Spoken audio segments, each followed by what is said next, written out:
You know what, Gargantuan? Hopefully. If every game got popular on the internet, always make it the creepypasta.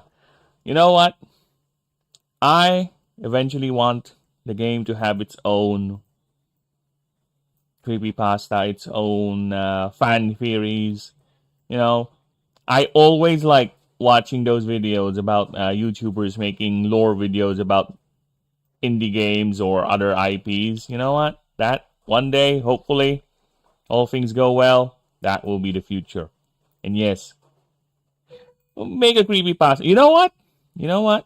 I am even fine if some bastard out there wanted to make some risque content. I won't show it. I won't endorse it.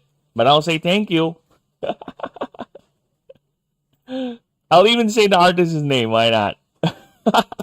I won't show it. But I'll say thank you. Thank you that you have so much interest in the project that you have made some risque content for it. But other than that, nope. That's not something I'll ever do. Now, where was I? Sorry, let me just finish up setting things up. By setting things up, I mean flooding the internet with linkos.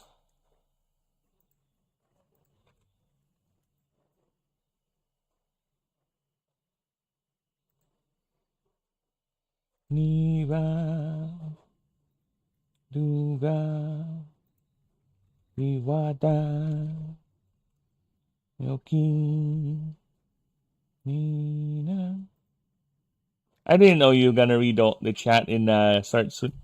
Because, to be honest with you, the start streaming is just me doing some background stuff.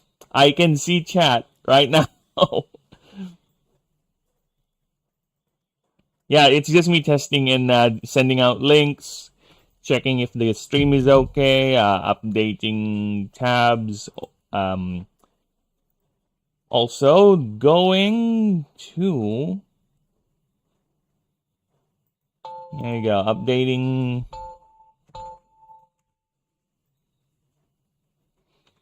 Just making sure the tags are good, because you know how it is in the YouTube game. You need to make your tags consistent.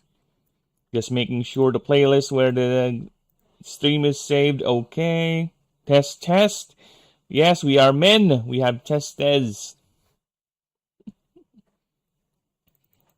It doesn't matter how big or how small. It's all about how you use it. No matter how many times they tell you it's only cope when you say that, that is the truth. Okay? You may have the biggest one in the entire universe. If you don't know how to use it, whomever's receiving it might not even like it. So, yes, it's all about how you wield your weapon, people. It's not just about size. There you go. Okay. What else we need to do? Ah, yes, audio check. Audio check. Hello, Denisium. Hello, hello. Welcome, welcome. Just audio checking now. We should be beginning in a bit. And yes, I am done with the proofreading for our... Alright, we're done. That's fine. That was loud, but I'm okay with that. So yes, we are now done with the proofreading for the character classes. So here's the new character rule doc. Look at that. There you go. So yes, this is going to be the character rule doc that will be shown on the Discord. Okay. Here it is. And I will put some sort of watermark on it. So you know how it is. I'll put a huge face of my... Right?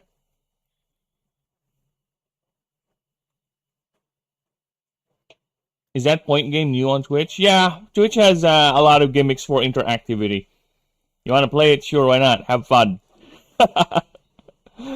I don't bother with those gimmicks with Twitch. Right?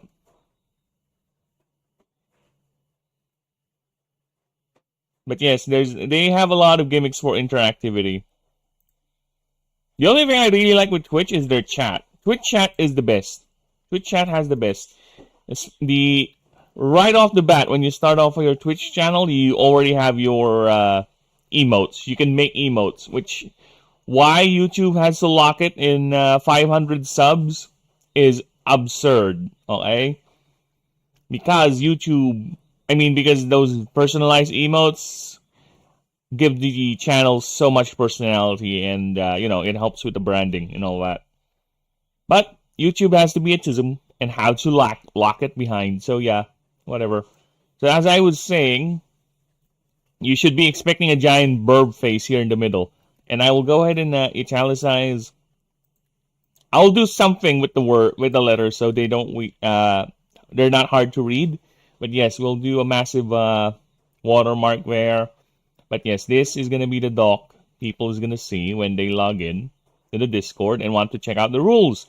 And yes, everyone is done. I have the proofread the character backgrounds and added one new option and expansion for the corpo. So yes, here they are. Here's them. And I even reread the item rules over here. Yep. We have item rules, the leveling up rules. So who's gonna use this YouTube emoji? That's me. Yes, use that. Dude, the Discord already has a couple of emojis. I will plan to expand on them. Let me just show you guys the emojis I have. See, I already have a couple of emojis here. Look at this. See? Look at that. I will be making some customized ones, a lot more customized ones. Believe it or not, I don't have a laughing emoji. I don't have a laughing emoji at home. I have a thumbs up emoji, so I'll be making some of that specialized for the channel. But I really want to make something like this for YouTube too. Because if you go on the Twitch channel, Denisium, if you would check the emotes, there are personalized emotes for the channel there. But those are old content, me. So yeah, look at that. No, YouTube has to lock it. At least I can make it on Discord.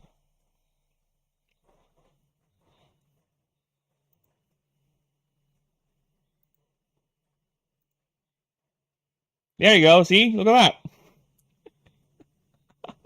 The Umbird. And we just have put on multi-chat. There you go. So you guys can see that. There you go. The Umbird. Such long names. Yes, I am a long boy. I am a long boy. What can I say? I need the touch.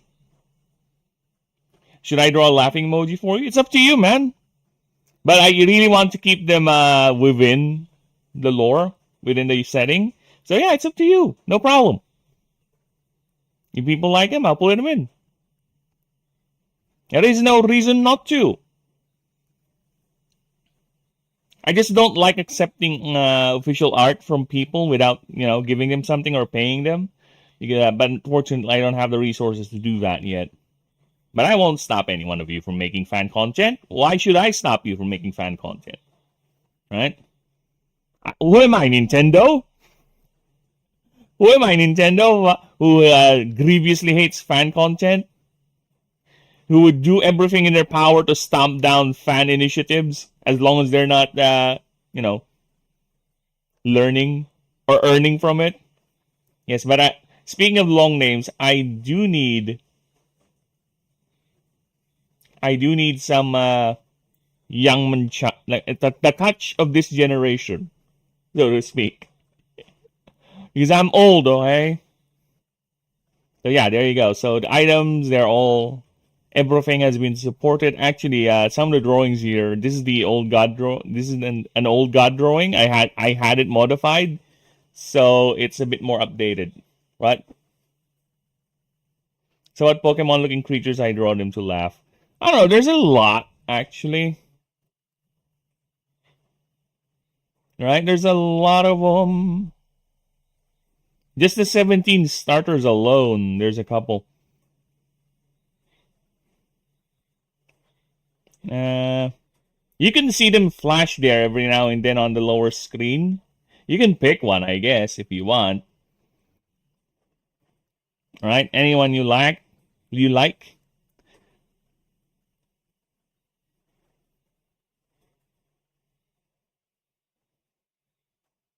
So yeah, that's done. I've also updated. Wait, let me just double check. I don't like that save thing. I didn't change anything, right? Why is it asking me every time I open the docs? It's asking me to save something. Alright, so we're fine. So that, and also the new Ascension rules. There you go. Oh. Well, actually, you know what? Let me just adjust this. There's no table of contents for this doc, because there should not be a table of contents for doc. This doc is very short, and it just covers the Ascension. So yeah, there you go. So this is the new Ascension doc. This basically gives a quick rundown of what Ascension is and its lore, what you should do, what you should expect when you do it. So yeah, they're here. This is the new document for that reference for you people. So I just finished rewriting the whole thing. So this thing is done though. And considering it's so short, I didn't even bother proofreading it, or not gonna proofread it online or on stream, because it's just so short.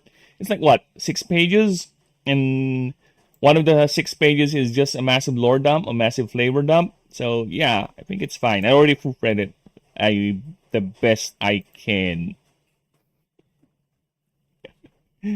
So yeah, we're fine with that. So yeah, my goal is for today is simple. We are gonna proofread the massive creature document we've made. I don't know what creature to draw them laughing. Okay, so if I'm gonna choose, let's see. Let me just pull up the creature doc. Because we already have Astra. I already have a couple of Astra. I already have the male and female Astra as an emote. I don't want... It is technically the mascot of the setting. It is technically the mascot. If I were to choose a mascot for the setting, it's going to be Astra. Right? So I guess if I do want one, and it's... I guess Astra, but this is Gabriela's. So yeah, either this or his brother. This one. Lucerius. Look at that. Should I send you do you have Discord? So I can send you the picture. So you can, you can study it, if you will. Or you can just take a screenshot right now of the stream. And there you go. That's how it looks like. This is the baby form of Lucerius, the Great Betrayer. Because yes, it does not make sense if you start the game, if you have Lucerius as your starter, and he's like adult form, which has like 50 MD. So yeah, that's not going to be feasible for any player. Nowhere ever can you reliably get 50 MD at the start of the game. Or Arcane, rather. So you can feel the Lucerius full form. So he has a baby form, which has smaller stats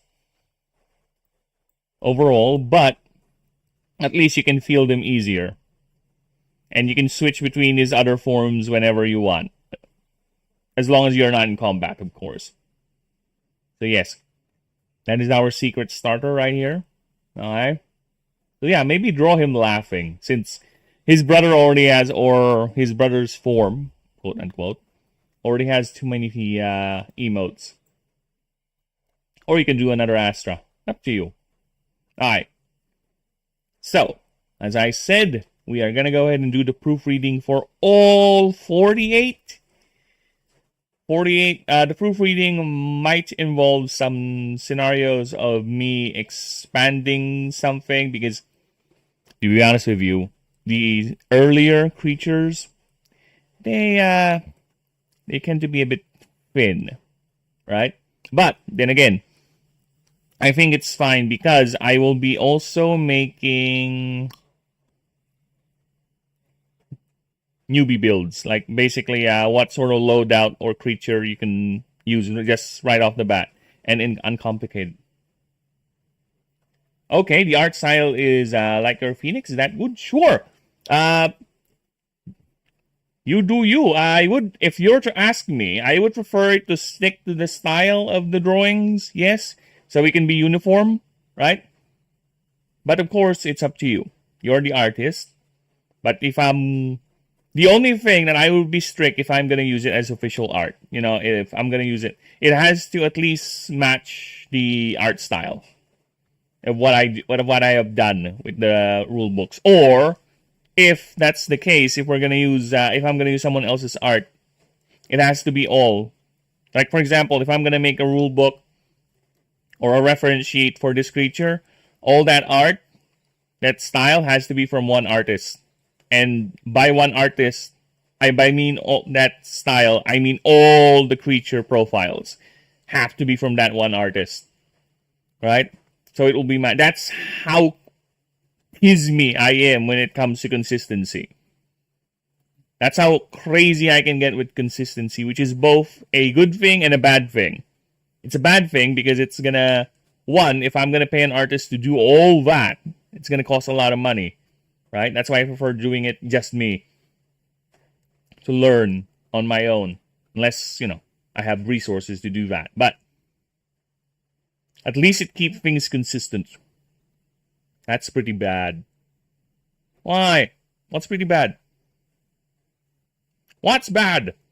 Explain. The tism, the consistency thing?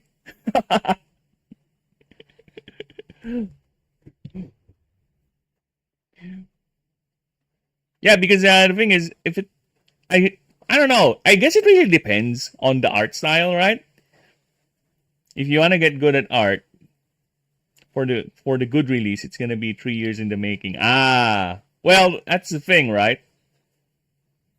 That's the thing. That is the thing. Yeah, we have to improve. We have to improve. And I might end up just, if I get the resources, I'm going to get a drawing pad, right? I'm going to get an actual drawing pad. Because to be honest with you guys, doing it with mouse and keyboard is really, really hard.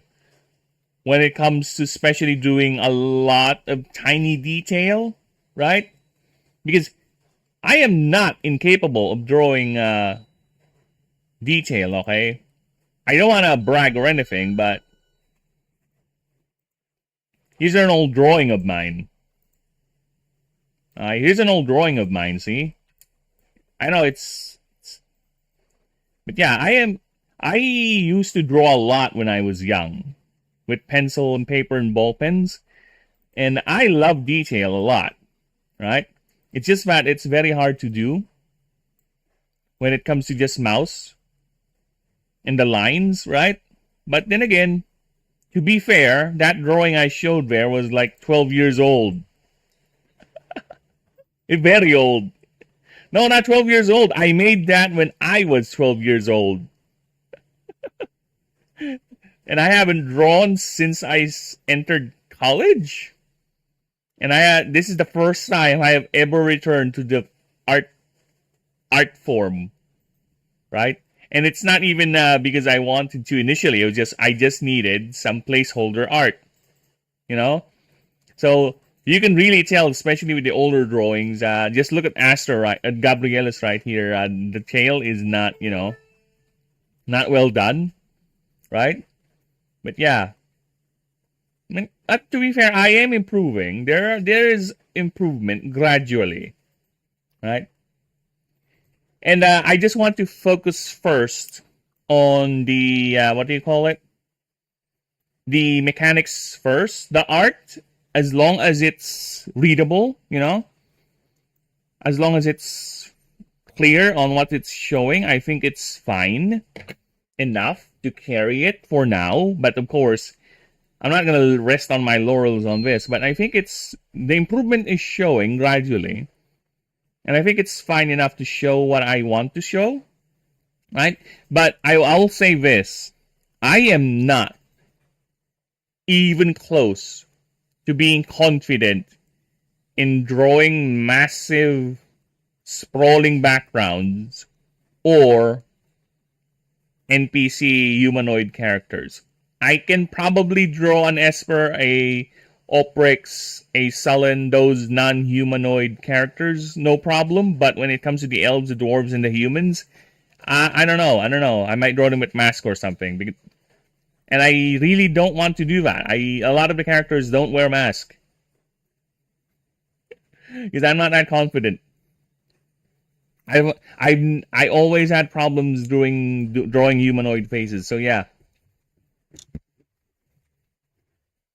So we'll see for the art. But for now, I'll continue on trying to improve what I have. Right. We'll continue on that, which again there is clear improvement, and I have if we go here, let's see how many creatures I need. See, look at this. This is the unmade creature doc. This is all the starter lines I still have not made. Right? There's the concepts right here. And, oh yeah, I forgot about that. Thank you. There you go. See, I remembered another creature that I have a concept. So yeah, this is all the creatures with drawings that do not have stat lines or passive abilities yet, but they're here. So I will be making these first. Once I'm done proofreading the creature doc, then I'll go ahead and, while I'm doing that, I'll be collecting other ideas from you guys. Come on, challenge me. Give me creature concepts, and I will see if I can make them fit in the universe. Alright? A friend of mine gave me an idea for a diarrhea creature. Like, you know what? I'm gonna do it. How many teeth does brother have? There are a couple of drawings where I drew Lucerius' mouth open. Let me just show you that. Or rather, having his mouth exposed. Because he is a smug bastard, alright? He is a smuggy boy. But I do have a drawing where his mouth is showing. So let me just show that at least. So you get a good idea. Get an idea how would I draw his mouth. He's emoting, if you will. Sweet. Yeah.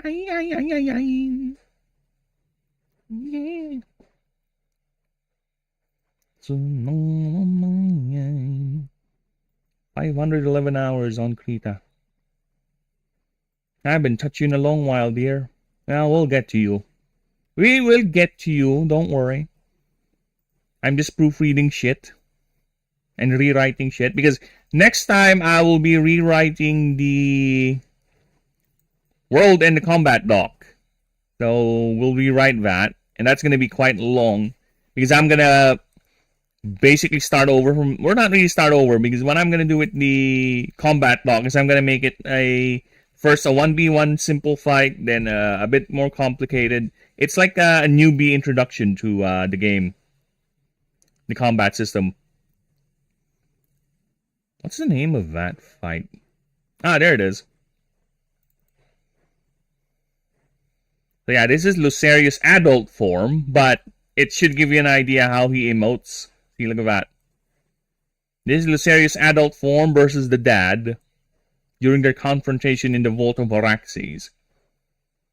So this is his face. Look at that. Yeah, I have accepted... Since the style is very much heavily leaning on cartoonish anime style expressions and colors. So yeah, I have accepted that sometimes I think it's better if I do the anime mouth for the expressions. Because it works. Rather than the more realistic angles that I was trying to go for. It's just that it does not match the style. So yeah. Here, this is how would I draw his mouth, his teeth, so to speak.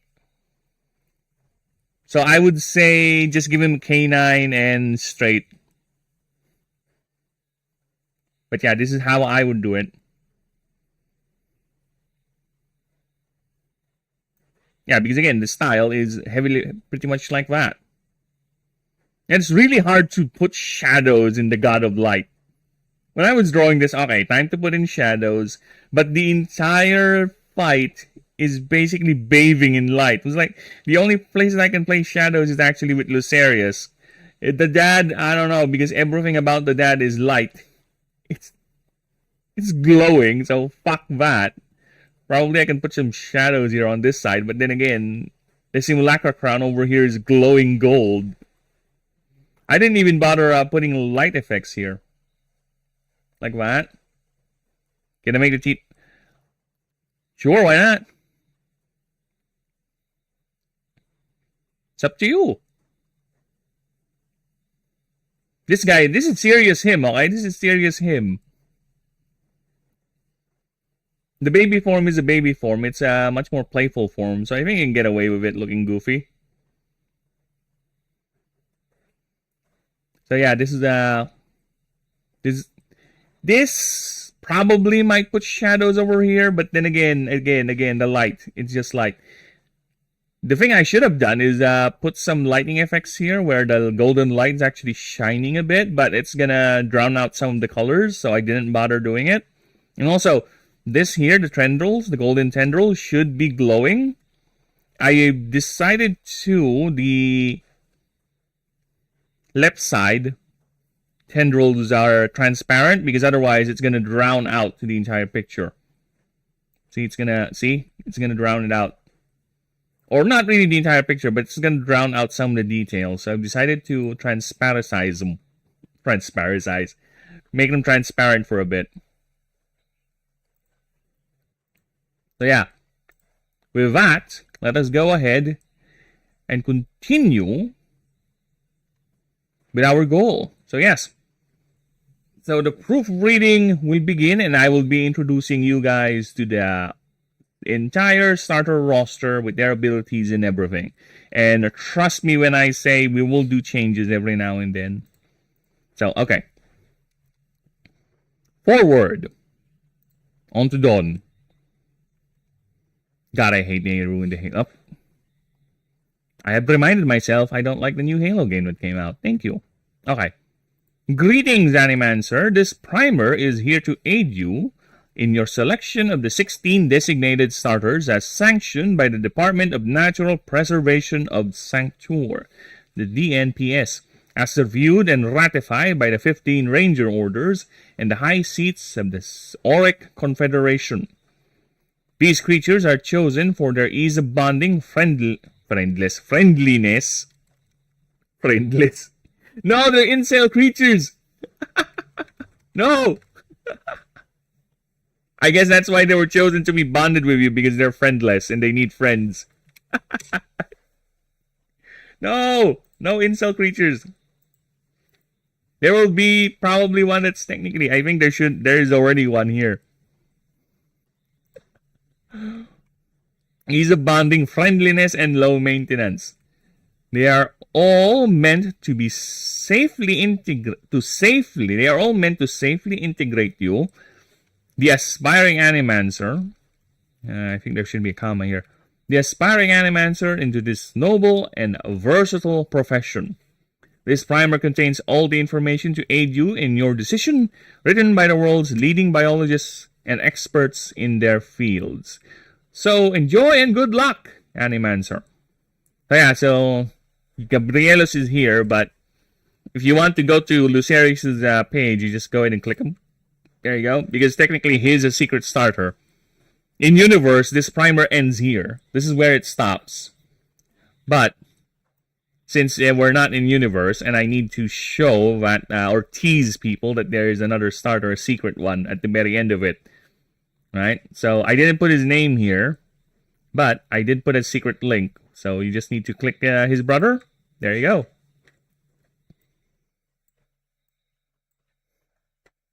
Okay, so let us start with Torvin, the verdant starter.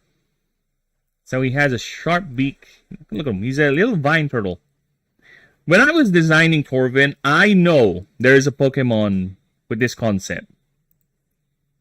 I am running very close to matching this. It's like the Power World issue, right?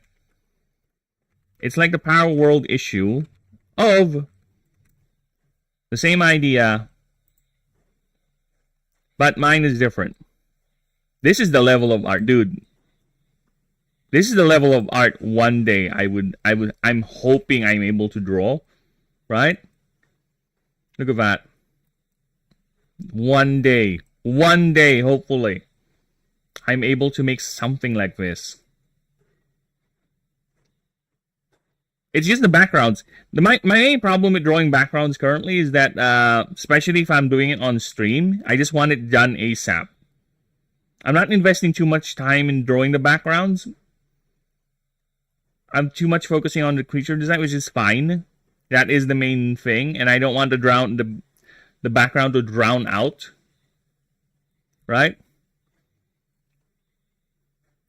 But yes, I do hopefully one day would get enough patience. Maybe I would dedicate a specific time just drawing backgrounds or something. Either way. Yeah, hopefully one day we'll get to that. But yeah, this is a different concept. Okay, Turtwig is different because Turtwig stays as Turtwig the entire, essentially, its entire evolution line. It's basically a grass earth or grass ground turtle. Mine is not. Mine does not even have a twig, alright? Mine has a moss on its shell, and its vines is growing out of it from the inside of its body. The earth affinity, that is true, but it's not ground type. A Pokemon has ground and rock type, so those two are different distinctions. Mine has earth ability, or earth magic, geomancy to be more specific, right? But I cannot help it if people would compare it. There's no problem with it. Oh, never mind. Never mind what, Ninja? What have you said? What have you done? Huh? Or, shit, someone's gonna be angry. What have you said? Oh, what did you say? There you go. Yes, grammar. I need to fix my grammar rings. My grammar rings is horrible. I'm a penis mancer. Ah, here we go.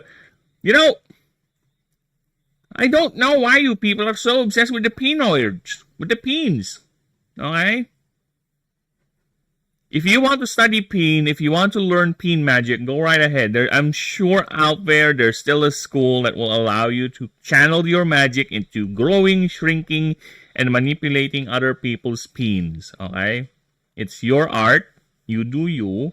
But I myself do not find the obsession over penoids to be something I would now find worthwhile because I do not like touching my penoids. It is disgusting. I'd like it if other people touch my penoids, especially a woman, but no. I said your drawings were getting so much better, but that was Pokemon, so never mind. Ah! Yeah, I was just saying hopefully my drawing gets to that level. Hopefully. Hopefully. But yeah, it's very far off. It's very far off. My main problem is the backgrounds. I get, especially when I'm drawing it, like I said, when I'm drawing it on stream, I get to rush the backgrounds. But of course, we'll get to that. I think I'll continue improving more on that the more I do the drawings. Because I have been noticing when I redraw some of the creatures, I've been doing them a lot more faster than I used to. A lot more faster. Maybe because I'm getting used to the drawings. Probably. We'll see. Yes. Aha, now you look like you came up with that topic on your own. You tricked me into it, Ninja. You must pay me reparations. Send me some pizza. I'll be happy to take some pizza for free. Thank you. As reparations for your crimes against Burbdom. Alright, so where was I? So as I was saying, it has a sharp beak to dig up roots in small insects. Because again, in this universe, there are small animals. There are small birds. There are rats. There are cats. There are other animals aside from the creatures. When I say creature, I'm referring to the genetically modified, magically enhanced beings that you bond with. When I say animal, they're entirely a different category. Think of them as animals are animals. They don't have access to mana.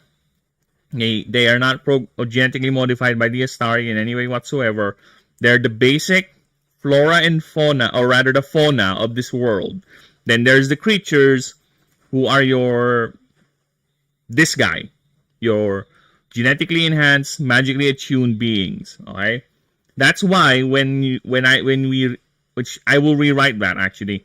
When we go to rewriting the type descriptions for what is the type docs, it is this plainly said there that the base types are the in-between of animal and creature, because they are the most animalistic in terms of their biology, their behaviors, right? And their dependency on mana is not total, like some of the other types are, like arcane, void, right? It's not like that. They can still technically survive in a world deprived of the substance. If you were to throw a void-type creature, a null flip, into a barren area where there's basically no mana, like a null zone, that thing is going to die. It cannot survive without mana. If you throw a base-type creature like a PixellByte in a null zone, it's going to survive. It's going to live, because it just uses mana or magic to what's the word? Enforce? Reinforce? Empower? Or it's like an addition, like an enhancement. It's not totally dependent to the thing. Right? Because some of these creatures, like for example, this here, Torvin has a moss-covered shell, right? But the moss is especially... It's a special breed of moss. It's a moss that's capable of absorbing... Of course, it's still a moss. It does moss things, but it's also capable of absorbing mana and turning it into sugars. Right? And that's what the Torvin does. It feeds that moss when there's times of plenty. It feeds that moss, giving it its mana, so the moss in turn can give it sugars so it can survive. So it's a very, like I said, it said here, perfectly symbiotic relationship with creature, as both sustaining each other. As both sustain each other. There you go. Vines growing from inside the creature's shell. From inside the creature.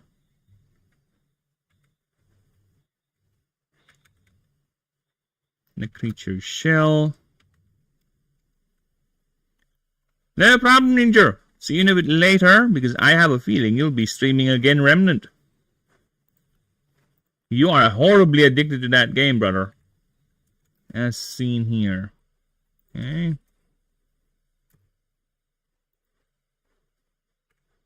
These can extend to lash out, and are its primary mode of attacking, and also as an appendage. And also axed as an appendage. There you go. There you go. So that's Torvin.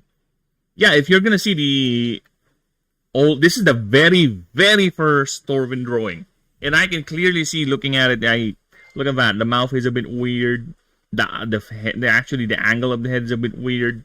If you were to see the later drawings of Torvin, I think they're a lot more well composed, if you will. So yeah, Torvin that's the species name, and it's a Reptilia botanae. So meaning it's a reptile plant hybrid sort of thing. Right? It's a Gaia sphere, of course. Again, the sphere, they don't have really much of an impact in the game. They're there mostly for flavor, but there are certain moves, passives, or effects that would check for the sphere, much like the class. So it's just one other thing that I can use to create effects, but mostly they don't have any bearing in terms of actual combat. If you were to encounter something that would affect either Gaia or its class, its classification, or the line, to be honest, it's gonna be very, very specialized and very, very few and far between. It's like maybe possibly like 5%, 10% of the entire move pool or effect pool. Something like that. Yes. The clear things one must worry about is the typing, which is primary earth, verdant, and earth. Just a quick explanation again how the typing works. The primary typing is what dictates the sphere. Okay. And in terms of getting hit back, because again, we don't have stab in the game. There is no stab. For non-Pokemon players, stab is basically same type attribute bonus or attack bonus or something like that.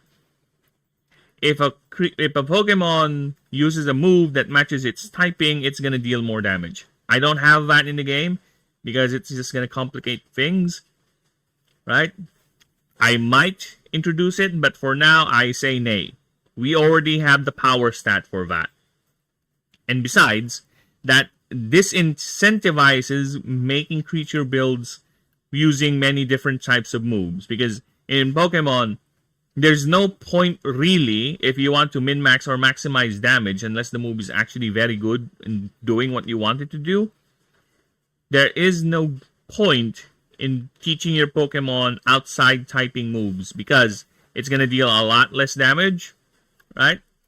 And especially with Pokemon late game, it's all about speed and damage maximization. So I don't want that. Okay. I want movesets to be more varied and allows players without having them to consider, oh, this is not a verdant type move. I can't use this. It's not going to deal too much damage. So I remove that concept for now. So we don't have stab. We don't have that. Any creature can use any move, and the main thing to see in terms of its damage is the move's actual damage numbers and your creature's power stat. So the only thing that will matter when you attack a creature with a certain type is is it for defense purposes, for defensive purposes, right? Also, the types will dictate what type of moves, but it's mostly the flavor a creature will get. You'll see what I mean once we get to the arcane speeders and the other creatures. But yeah, the only thing that you really need to worry about when you attack a creature is you need to check the type of the move you use versus the target creature's primary and secondary typing. I don't do 100% weakness hits in the game by default. Again, everything I say is basic rules, unless the ability says it. In fact, I even have this on the creature doc. If we're going to go to the rule doc here, for the creature rule doc, I even have it here. It says cleanly, note, before delving deeper, these are indeed the rules, right? But if anything like effects, mark, passives, etc. overrides or go against the rules, it supersedes the rules. Right? Remember, unless stated otherwise, the rules remain and the descriptions are meant to be simple and literal. So yes, because sometimes people are going to get, oh, this is not what it says in the rules. This ability is not going to work like that. No, the ability will supersede the rules. And besides, I'm not saying the entire game is this gonna follow this now. No, this creature, this ability, this effect does this in particular. It doesn't change the whole rules. Everyone else will still play by the same rules. It's just this creature, this effect, this whatever does this differently. Alright? So yes, that is one thing everyone should keep in mind. have been endeavoring, that's why I really, really am keen with technical writing on this, to make sure they are as simple, legible, and understandable as the rules and descriptions are going to go. Right? I want it to be as much as possible to be not confusing, because what it says there, that's what it does. Okay? That's the effect. Read it carefully. It's there. Like, if someone asks me, so I can target other creatures with this move? So I can target my allies with this move, right? Yeah. Did I say that you can target only opposing creatures with that move? I did not say that. Right? It's there. It's in the text. Right? If there is something in the text that is not meant to be, of course I will correct it. That's why we're doing the proofreadings right now. Right? But most of these, once you read them, if there's a question in your head, the answer is yes, it's intentional. Unless it really doesn't make sense, like I said before. Right? Because you're like, oh shit, that's quite powerful and it goes against this rule. Yeah, it's meant to break that rule. Alright. Let us continue. So, for the typings, like I said, there is no 100% weakness because, again, the weakness table, if we're going to go to the weakness table, I don't need to re-explain this once we go further, right? Here's the weakness table. If you check the primary type when you attack with a swarmer, right? For example, there's a swarmer type move that hits Torvid. So he hits, swarmer type move hits the verdant typing. You check the primary, since that's the primary. Then you check the secondary, which is earth. So nothing. It's not a weakness. It's only a weakness for the verdant typing. So that is a 50% hit. 50% more damage before damage reduction is applied. And if it's a double weakness, unlike in Pokemon or any other game, actually Digimon has can go up to 500% damage multiplier for a really, really bad matchup, right? For a very good weakness hit. My system maxes out as 70% because, again, I don't like fights that devolve into one-shotting, two-shotting enemies. That is not how I envision the game is. I envision it to be an actual back and forth, right? Where even though you're losing, you might be in a bad matchup, you still have a chance to win. You just need to play your cards right. And that's clearly outmatched because there will be a time that's going to happen. There's no way avoiding that. But I want to give players at least a fighting chance. Not just, oh, one hit, done. Yes, one hit. Oh, two hit, done. Woo! It's boring. That is boring me. Alright. So, what are his passives? What are the passives? Every creature, I'm still thinking about this, okay? Tell me which you guys prefer, if anyone is willing, of course.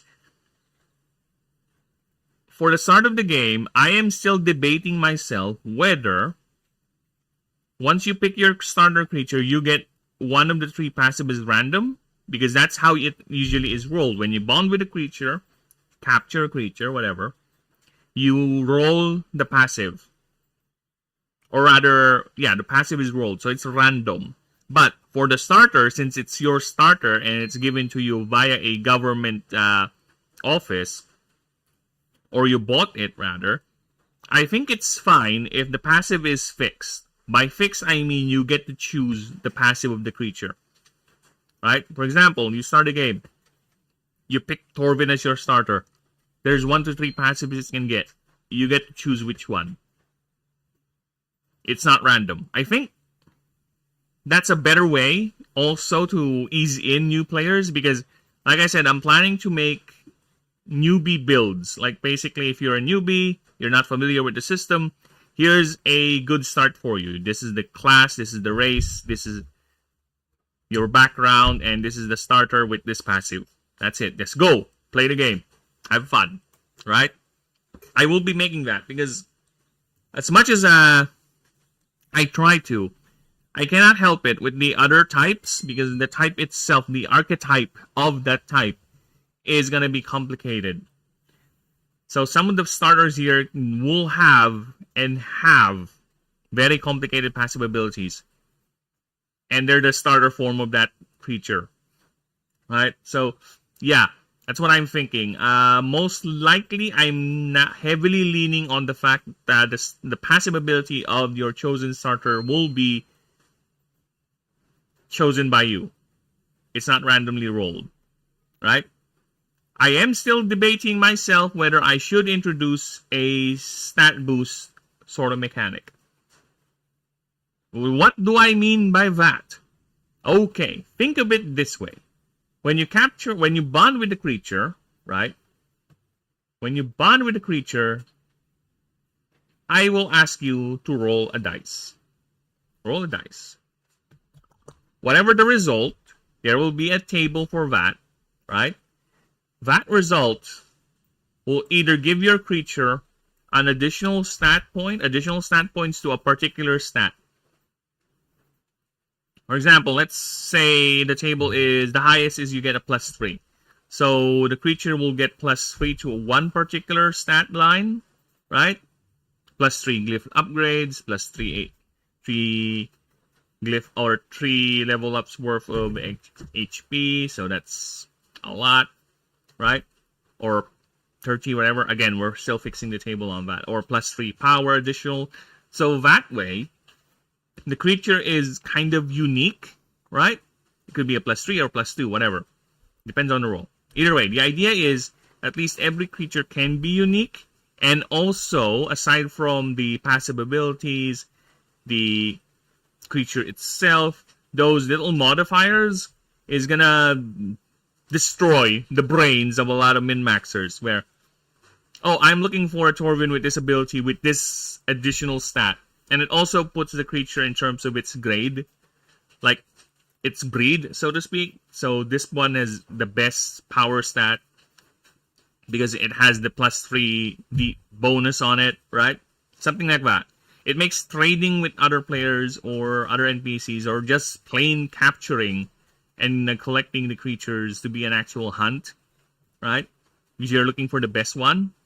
So I'm thinking of doing something like that, but for now, I won't say it in the rules. But by the time I write the encounter doc or the combat doc, rewrite that, which actually I'm going to do it later tonight or later today once I'm done with this one. I might finalize that rule or not. But for now, that is the idea. So I'm still not 100% whether I'm going to do it because, again, it's going to add another layer of complication and I already have a lot of things to consider, right? So we might do it, we might not. But one thing is for sure, if I were to add that, that's going to further incentivize me into really making those DM player assistance things. By that I mean is I'm going to start learning Godot earlier than I anticipate because I'm going to be making apps and assistant tools for the DMs and the players, right? So yeah, which is fine. It's part of the grind.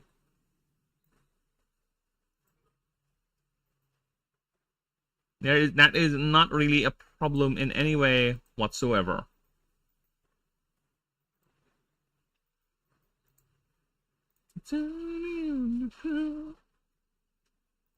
Sorry, just checking the streams because we are already running at the 1 hour mark.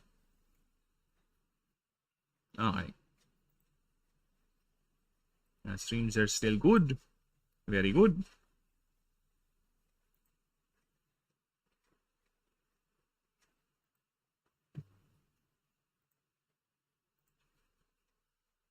Okay. Yeah, my multi-chat is losing its mind for some reason. Yeah, it's not showing all the messages, which is annoying me. I don't want missing any messages from chat. Alright?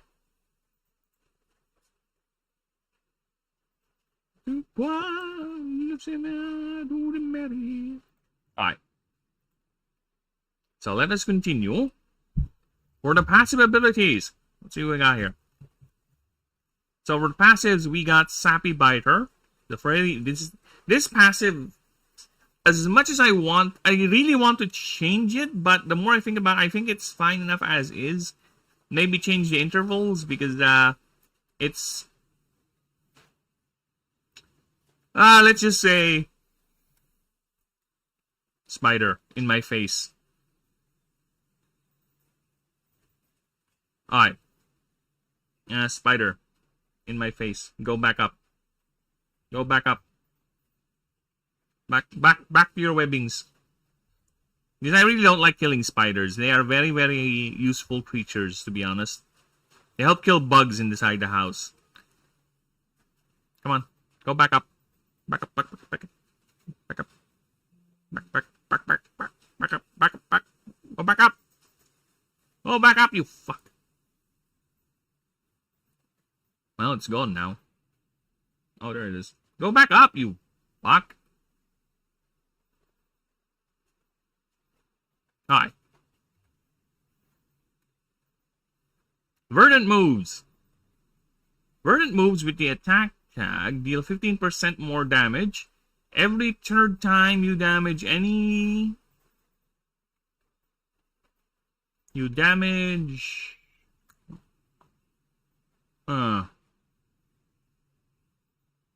You damage a creature with any of those moves, this creature recovers 1 mana. So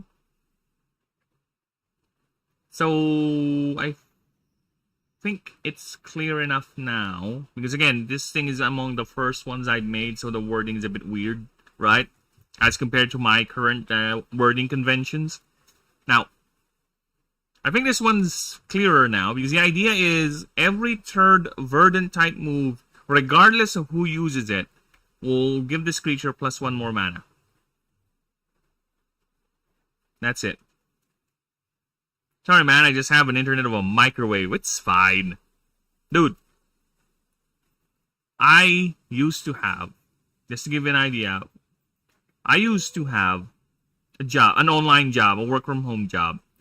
And I survived during my tenure of that job just with a prepaid internet Wi-Fi connection. And I know the feeling of having very slow internet. Okay? I used to upload a video, and it takes half a day just to upload a 2-hour video. Okay? I used to have, whenever I download a game, it will take 5 hours, a half day. So I know the feeling, brother. We've all been there.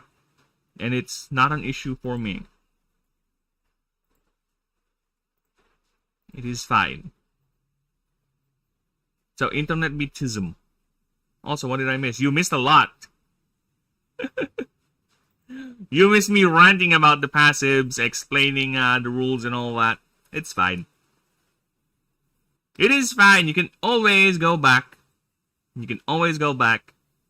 The streams are always there. The playlist is always there. I used to remove streams from my channel after a month or so, but I think it's fine. So yeah, if anyone wants to go back, rewatch content, it's all here. They're all here in the playlist. Oh, fuck off. See, they're all here in the playlist. Just go to the playlist tab, they're all there. No need to worry about that.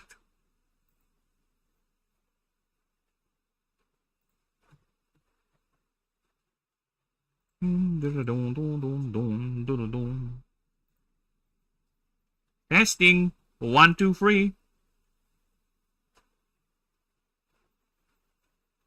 Testy, testy. You passed the test. Alright.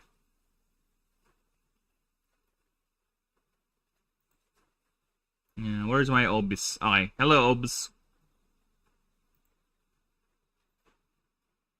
I'm gonna test back here. More testings. More testes. There you go.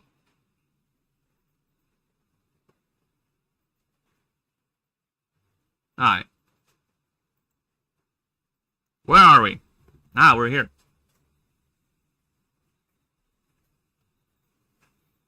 So yeah, the thing is, if I were to change anything with the passives, I have to go back and open other docs just to make them all be consistent. Oh, that's some Japanese letters. I don't know how to read that. Unless I go to my YouTube. YouTube has an auto-translate feature now, by the way. If I go here, see? I love my life. I don't know how that reads in Japanese, but you know what? I don't even know if that's actually Japanese, to be honest.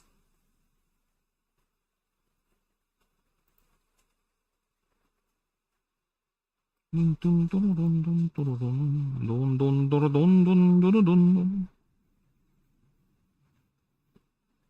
all loved our lives. You know why? I don't want to get all dramatic and everything, but I'll say this. People keep saying things. There's a lot of people who wants to do these things, you know, end it. But the moment they're there at the threshold, they hesitate because they realize life is only a one shot. Life is the true Iron Man mode, okay? Life is the real game. It's the hardest game we all are playing right now. This game has no save point. There's no checkpoints. You have to live up with everything, right? So yeah, and that's all I'm gonna say. I don't want to be a bit too melancholic. We are not delving on a topic that I have no capacity or no talent into explaining or delving further. All right, we're chill here. We're chill. All right, move on. I think games is the term I now use for these things. Alright, so Mossy Shell is the other passive you can get. It's plus 30% DR. This is a bit, I think it's fine if it's a plus or 30% is about percentage rate, because this is gonna scale hard, to be honest. It's not like the other passives where it's a flat amount given at the beginning. This thing is gonna scale. This thing is gonna scale really, really hard, especially late game. So yeah, I think it's good enough as is. Ooh, another Japanese one. Let's see what it say. I want to meet you, Japanese fans. Oh. I want to meet you too, fans of the other land. You're technically just above me, to be honest. You're like in the northern latitudes. Hi. You're just there, up there. Literally, in that geographic terms, Japan is a stone's throw away from me. Well, a good hard stone throw. Right? It's like it's like a 30-minute drive from where I am, I would say that. In terms of geographic scaling, I'm not saying 30 minutes literally.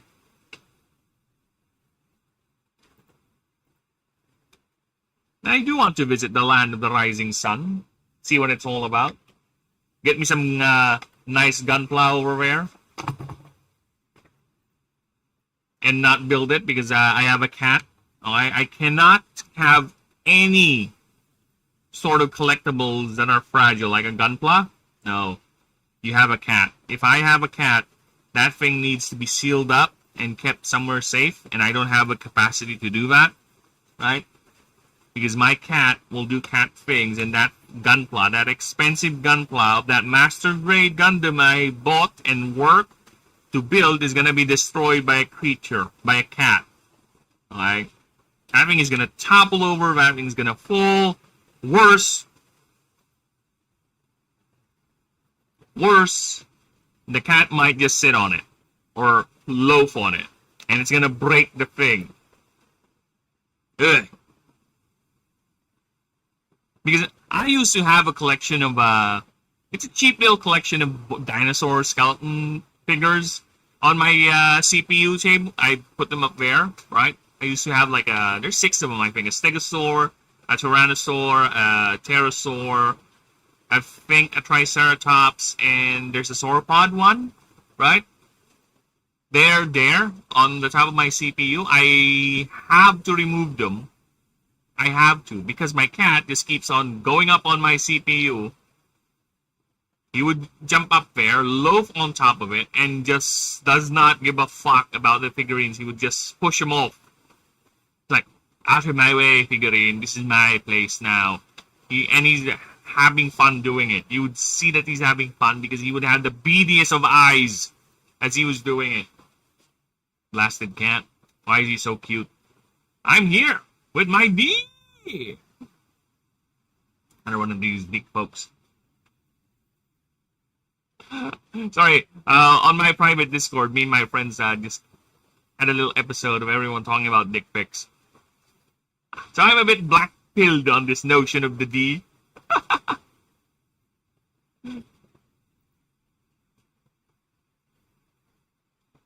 Alright, let us continue. So when hit by a non-weakness move every third time... Oh, okay, I get this. So it gets plus 30% more DR when hit by a non-weakness move. There should not be a comma there. Every third time this creature is damaged with those moves, this creature recovers 2 mana. It's a bit slow, to be honest, as compared to the other passives. But, again, I think we're fine. Because again, Torvin is more of a beginner-friendly creature. It's like there's a couple. Celadon is also like this. It's a very simple passive because I think that is the idea. It is a friendly creature for newbies. One time, I leave the home door open and the cat come in and poop the couch. You know, that's a cat. Of course, that's what they would do. That's why, dude, when we had Kit for the first few weeks, it was a nightmare, okay? Just to give you an idea, we found a cat. We named him Kit. Really small, like maybe 2-3 weeks old. We decided to adopt him, so we gave him a home. So of course he needs to shit. He needs to poop. He would find every little hidden corner in the house, and that's where he's gonna poop. And trust me, cat piss and cat poop are not fun to be marinating inside your house. So we are on constant vigilance mode. Constant. If we see him do the motions, we are gonna immediately pick him up or chase him off and herd him into the bathroom so he can poop there. We're trying to teach him to poop in the bathroom. That was our initial goal, but eventually it became too expensive and either way, it's too hard and unfeasible to do that. Because every time we poop, we have to clean, we have to desensitize the whole thing. That's going to cost a lot of cleaning materials. And of course, it's the fact that we're training the cat to do that. So, we just eventually bought him a litter box.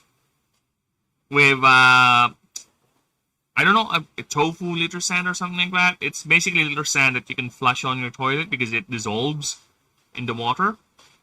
So yeah, that's how we dealt with our cat problem, because Kit is not allowed to go outside. Believe it or not, our house cat is not allowed to go outside. And you know what? It's fine because he smells so nice. He's so clean. I can give him a raspberry. I can shove my face in his fat belly without having to worry about where it's been, because we know he's just inside the house.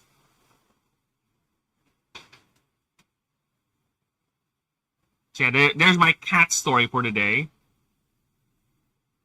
Hopefully you guys had fun with that. But, let us continue.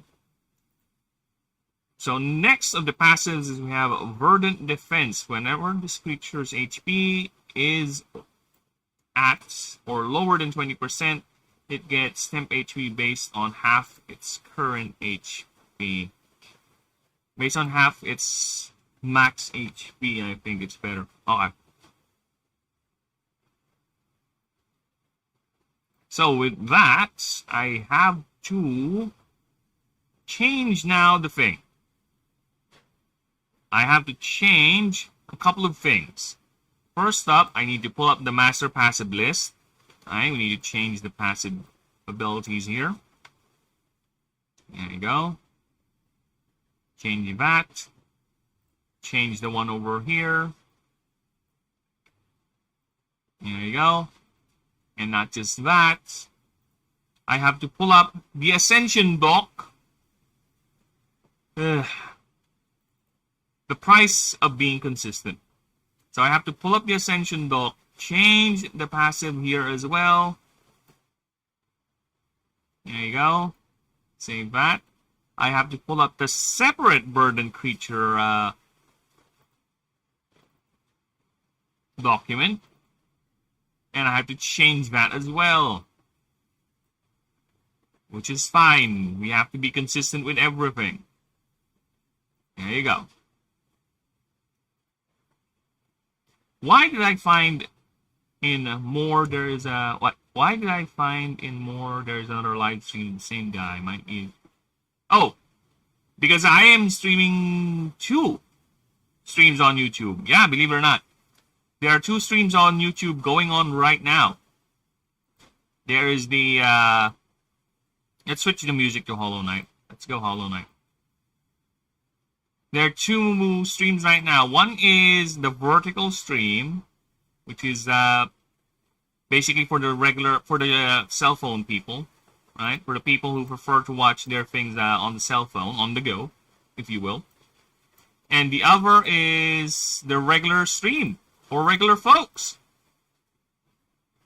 So yeah, there are 2 YouTube streams going on and 1 Twitch stream.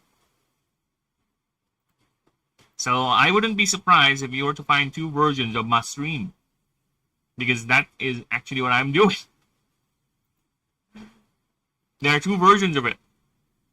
Because I have I need to expand, you know, I need to reach as many people as I can, you know, to also facilitate channel growth and also to spread out the idea and see how many people are going to be tuning in, or at least taking a peek, you know, seeing if they like it or not, all that nice jazz.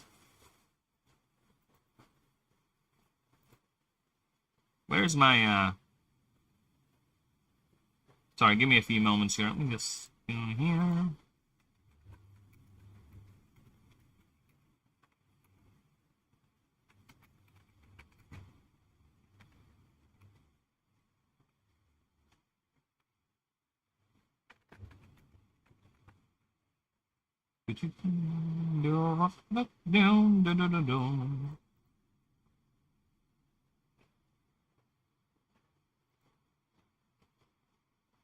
Okay, give me a few moments. Sorry. Alright, where were we? Yeah, I'm trying to see, because now for some reason my multi-chat is not working properly. It's not showing all the chats, and I have a bot that would actually every now and then pop up random messages, you know, like, you know, the cringe stuff, like and sub and all that. I have it set for every 3,000 seconds, and it's not working on the other chat, which is annoying. It's triggering my my OCD, if you will. Alright, so let's take a look at the stats. The stats, his primary is HP, yep, because he's meant to be a tanky one. Highest DR, among the highest DR, because again, he's a beginner-friendly creature, so we're fine with that. Don't need to change anything.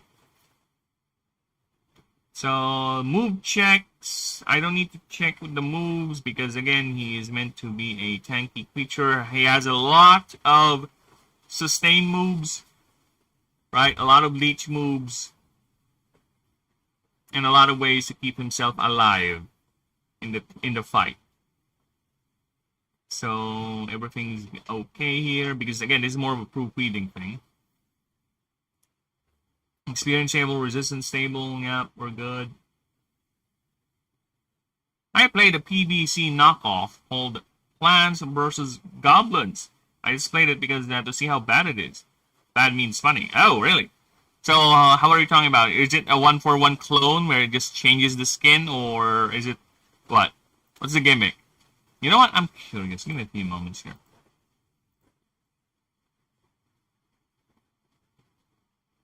Yeah, how bad are we talking about here?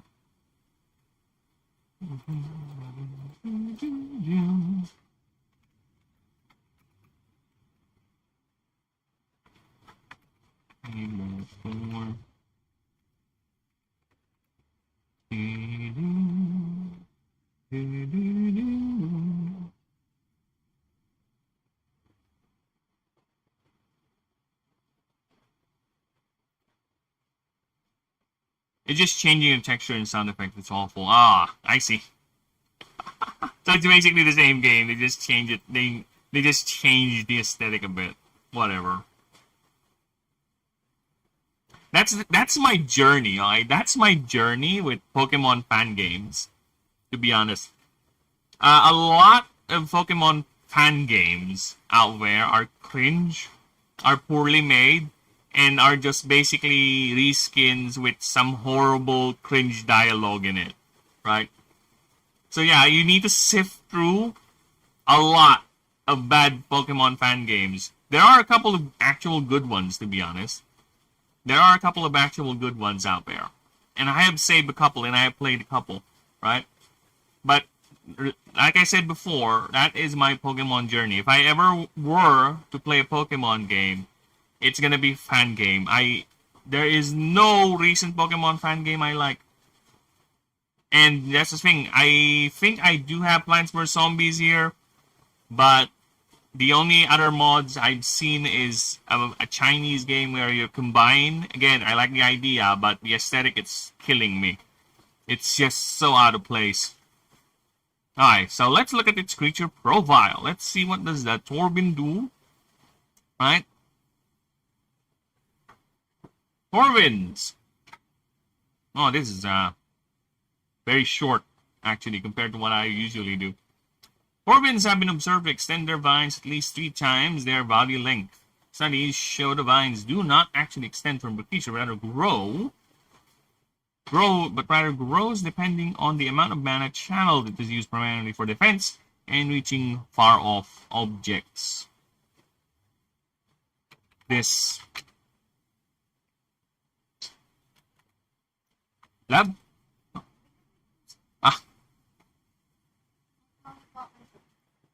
The vine, but cute cat. Cute cat.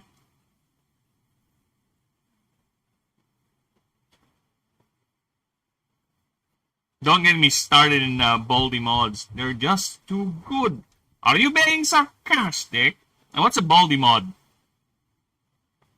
It's a mod about for bald people. Is that it? It's a mod. Well, technically, a lot of the plants in Plants vs. Zombies are bald. If you think about it. The vine, even when cut, does not. Only even when cut. It only grows back. As long only grows back eventually.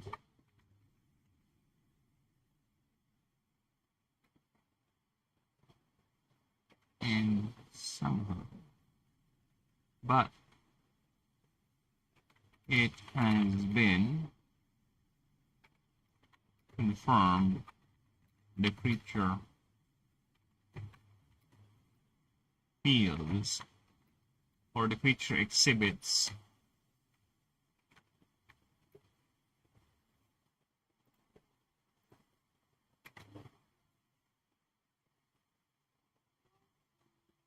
a visual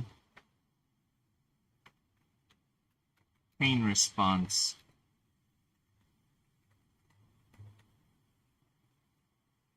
if such a thing were to be done. Go.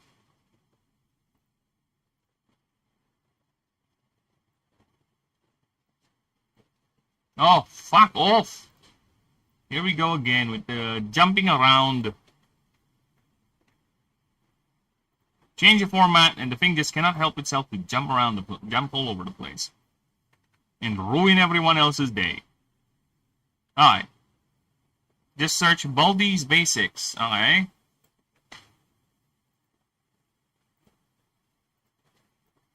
Baldi's Basics.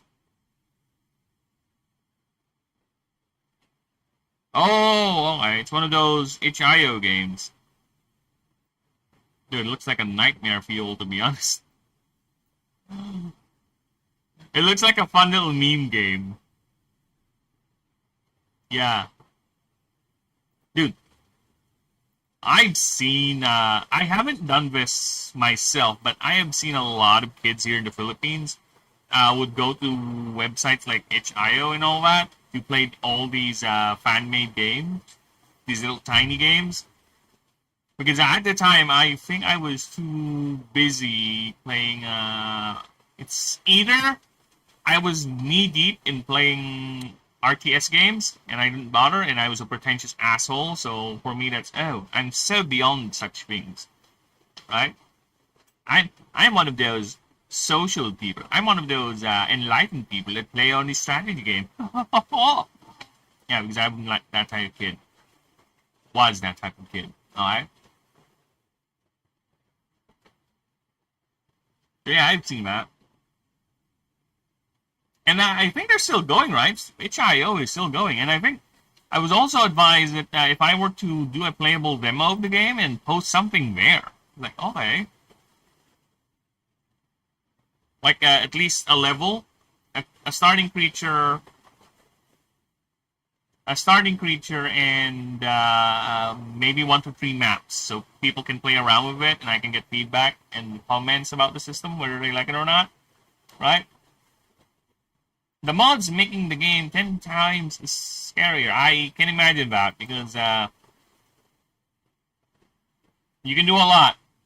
You can do a lot if you're talented enough.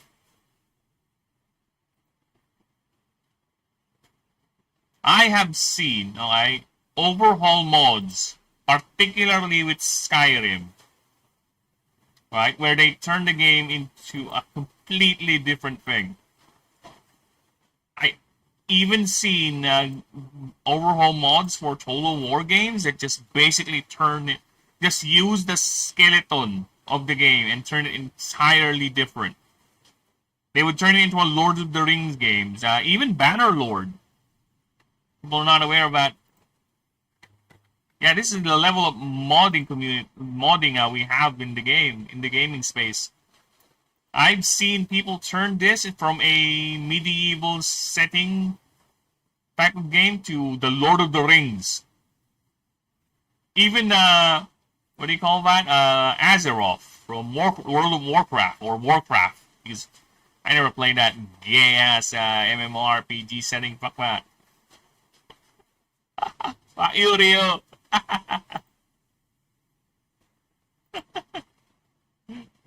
So yeah, there's a lot of talented people out there, and even I don't want to brag or anything, I did dabbled in the modding a bit, but I cannot seem to do that anymore because the game I was modding was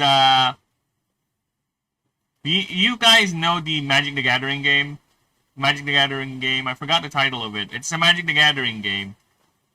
Where you have decks, but I got annoyed because the decks are all fixed, and I want to make my own decks.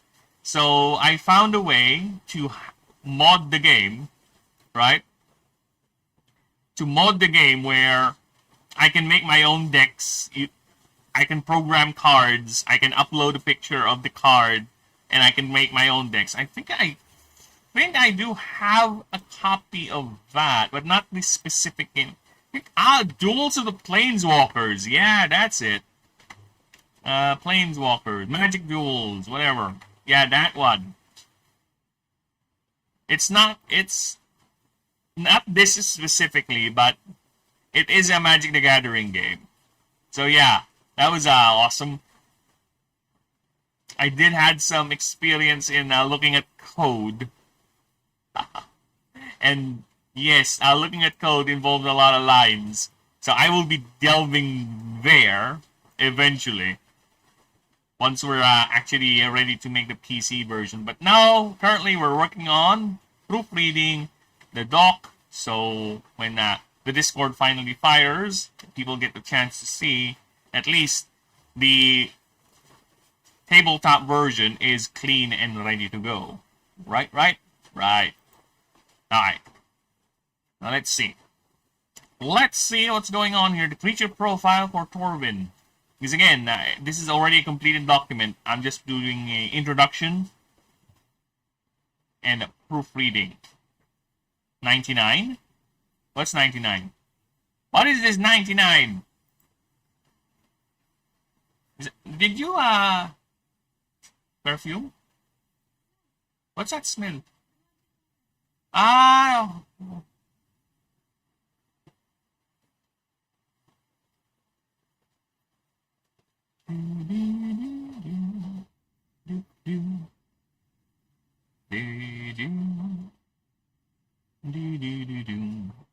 Alright. So let us continue our proofreading here. In the wild... Okay. Sorry. Let me just double check something. I need to check Twitch.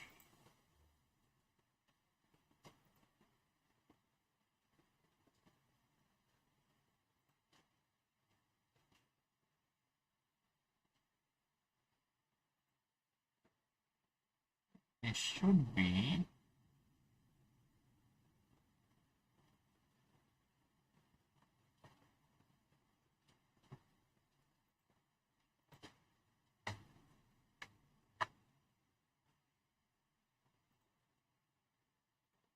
Okay. There you go. I just double check if it's in the just chatting page, because it should be just chatting. It is a chatty chat page. Yeah, what do you mean 99? What is this 99? I do not know. You confused me. Party like it's 9.99. Alright, where? Let us continue. In the wild, Torvin have shown to live in colonies of tight-knit family units of 3 to 10 individuals, with 2 to 3 breeding pairs. Yet in some extreme cases, around 20 individuals. Yet in some extreme cases, a colony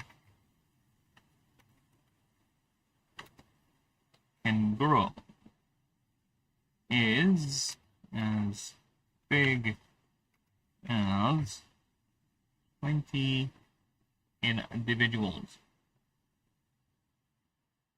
There you go.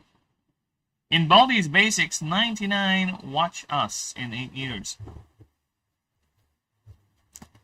I'm still confused. My bird brain is still burping that. I mean, views.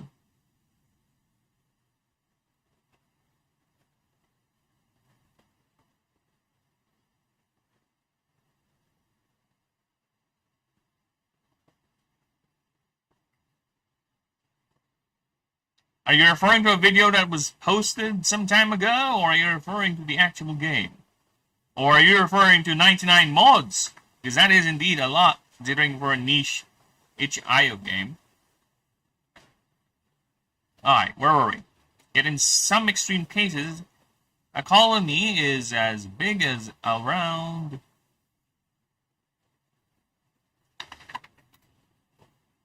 In some cases, a colony, no... and has around 20 individuals. There you go. And here we go, the editing, the additionings. Alright. With the largest being that of a colony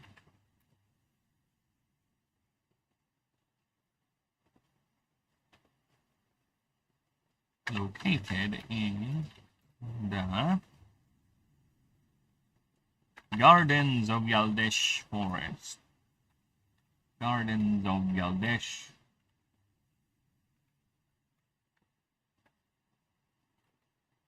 Of Yaldesh.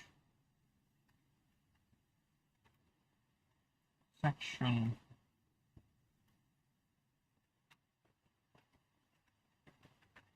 of the Magna Yaldeshi Rainforest. Yaldeshi Rainforest, which numbers around 40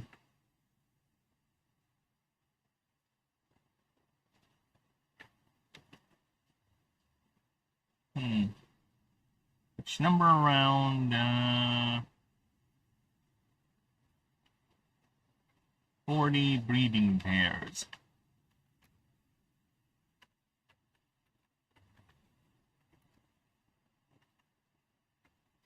Locally known as the Blazers of Brew. There you go. No, okay. I need to change this. Tolkien, I need your help. In Sindarin. I'll have to modify it a bit so it doesn't copy it one for one.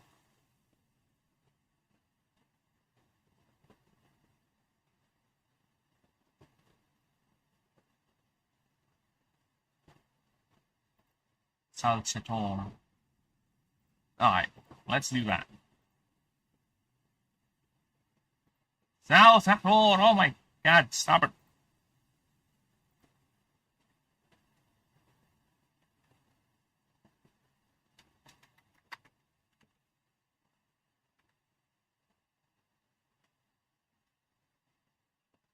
Or by the elements. By the elements. Alright. I mean, did you hear a game or just...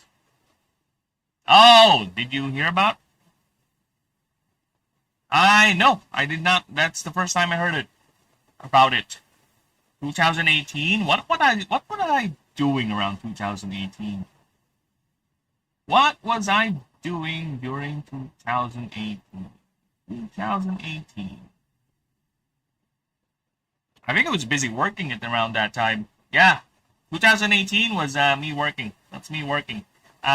Just to give you an idea, I was during those years, most of the time is me being spent in the office. Is either sleeping to prepare to go to office, and what little game time I have is I just do it for games. I think I have like 4 hours, 5 hours worth of free game time, and the rest is me either sleeping or working or preparing or doing other chores. So yeah, I have no time for such things during that time. Also, it was a job that requires me to be on overtime every now and then. You know what? It's fine. It's fine. I got promoted within the year anyway. I think I was fine. I just wish they let me work from home. Otherwise, I wouldn't have the same... Never mind. You're not talking about that. That's oversharing. The rest are relegated in taking care...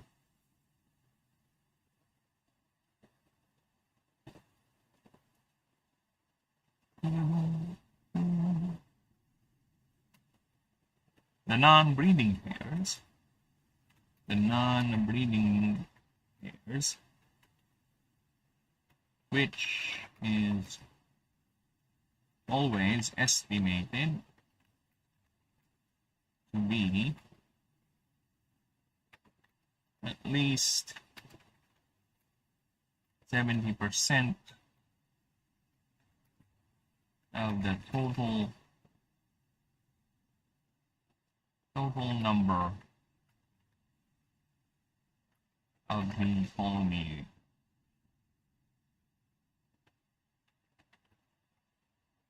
population. Colonies population.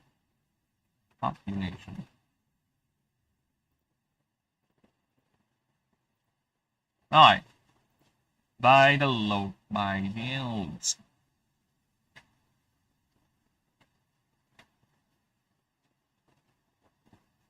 The non-breeding pairs, which are always each colony has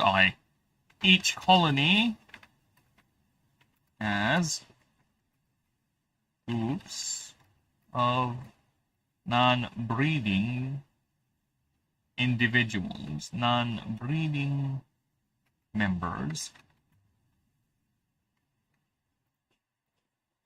which is always estimated to be at least 70% of the total number, which is always estimated to be at least 70% of the total number of the colony's population, are relegated into taking care of the young, food gathering, and sentry duty. Okay. They are relegated into taking care of young, food gathering, and sentry duty. As Torvins mature, they are allowed to stay in the family if food and mana is plentiful. However, most of the time, they are urged to leave the colony to locate new territory. These urgings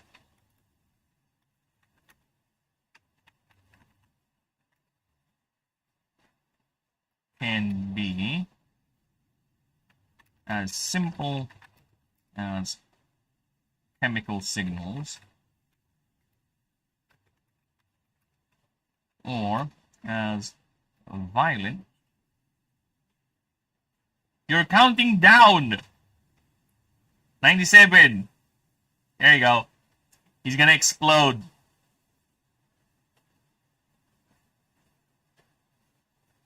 Chemical signal or as a violent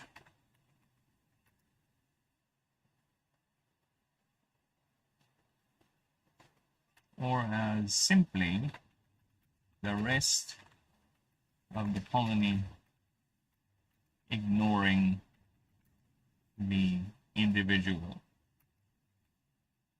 Individual.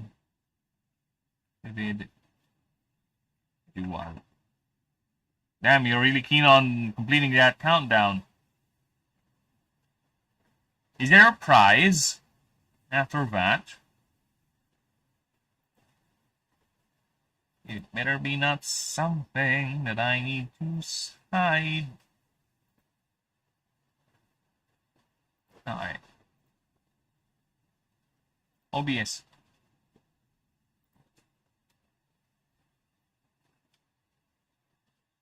Torvins are omnivorous, subsisting in a varied diet of fruits, roots, and small insects. Oh! Once! Hey, that's cheating! That's cheating! You skip like 78 numbers.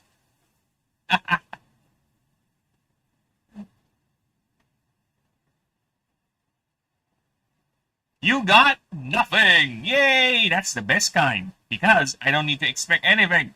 No disappointment. No guilt over accepting the gift or not. And no pretending that you like the gift even though you don't like it. So yeah. Better nothing. I appreciate the nothing. Thank you. I don't need to do anything. Yay! Their shells are tough. This should be tough. Okay, and also function as an energy source for the moss has a unique type. Oh, is a unique type that processes mana to convert into sugars. The plant feeds the creature when food is scarce, And in turn... Oh, that's fun. Alright.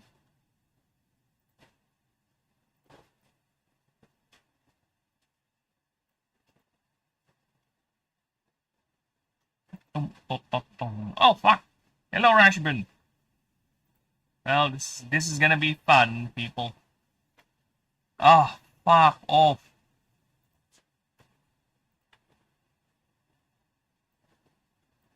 We're gonna have this problem a lot moving forward because, yeah, we are changing. Why am I not allowed to modify this? Oh my god, Word. Word has some weird isms. I can't modify it, you know why? Because the sentence is too low. The table is over here. So I can't modify it. It has to be done here. But I don't even know if I can click it from over here.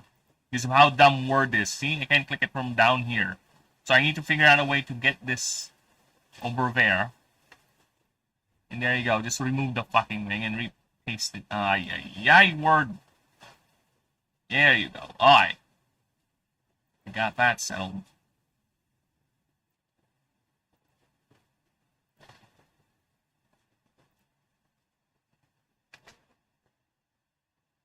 And in turn, the creature nourishes the plant with its own mana supply in times of plenty. These creatures are known not to be known violent, but are highly advised, leaving the thing out, for they can be very protective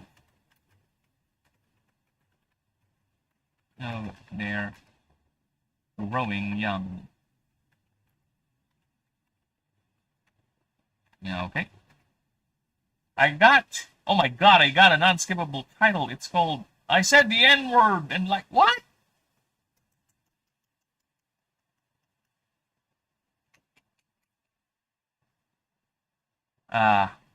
Remember when we used to throw that word? Well, when you people used to throw that word, because when you guys were slinging that word, I was busy being alone in my little world, my little RTS games. Alright? I was busy watching in the sidelines while a lot of you Counter-Strike players or MOBA Dota players are throwing those words every now and then. And I was there in the background, just listening and enjoying it. Nowadays, it's not allowed anymore. Again, context matters. Because here's the thing, right? What if you're making a documentary? What if you're making or describing something that has happened and that word needs to be said? Or what if you're making a show that is set in that time setting and that word is normally said, right, as a descriptor? So what? Because of modern sensibilities, I can't be authentic now to the timeline that I'm working on. That's this story. See? It's dumb. It's really dumb. This blanket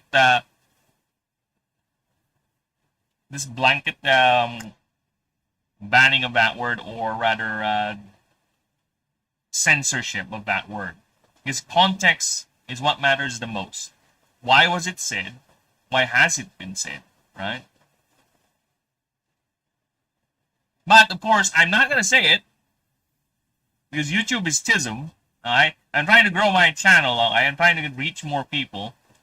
I'm trying to get more subs, get at least to 1,000 subs before next year. But that's a dream. I'm more feasibly going to get to 200 subs by the end of this year. Right? Rather than 500. But I can't fault a man to dream. You can't fault a man to dream. Right? That's all we got.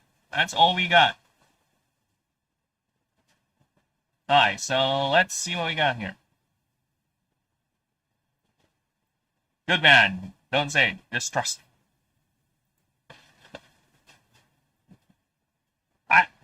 I don't see the need to say it. There is no need. Alright. Here's the thing. There are plenty of words that I can use and substitute for that as an expletive or as a violent reaction sort of thing, or some sort of an insult or a slur. You know, there are a lot of words. We can be very, very creative. And that one never really rolls off the tongue for me. I would rather use the classy ones. Like you British cigarette. You're all British cigarettes. Okay, so next up, since we're done with Torvin, but just to be safe, let me just reread again his character profile. Okay, just to make sure we're good. Alright. Torvins have been observed to extend their vines for at least 3 times their body length. Studies show that the vines do not actually extend from the creature, but rather grows depending on the amount of mana channeled. It is used primarily for defense and reaching far-off objects. The vine, even when cut, see? We're missing. This is why you need to proofread your proofread, especially if you're adding shit. When cut, only grows back. Grows back eventually.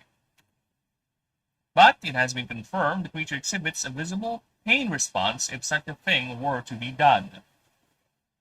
In the wild, Torvin have shown to live in colonies of a tight-knit family unit. Tight-knit. There's no need to have an A here. In the wild, Torvins have shown to live in colonies of tight-knit family units around 3 to 10 individuals with 2 to 3 breeding pairs. Yet in some extreme cases,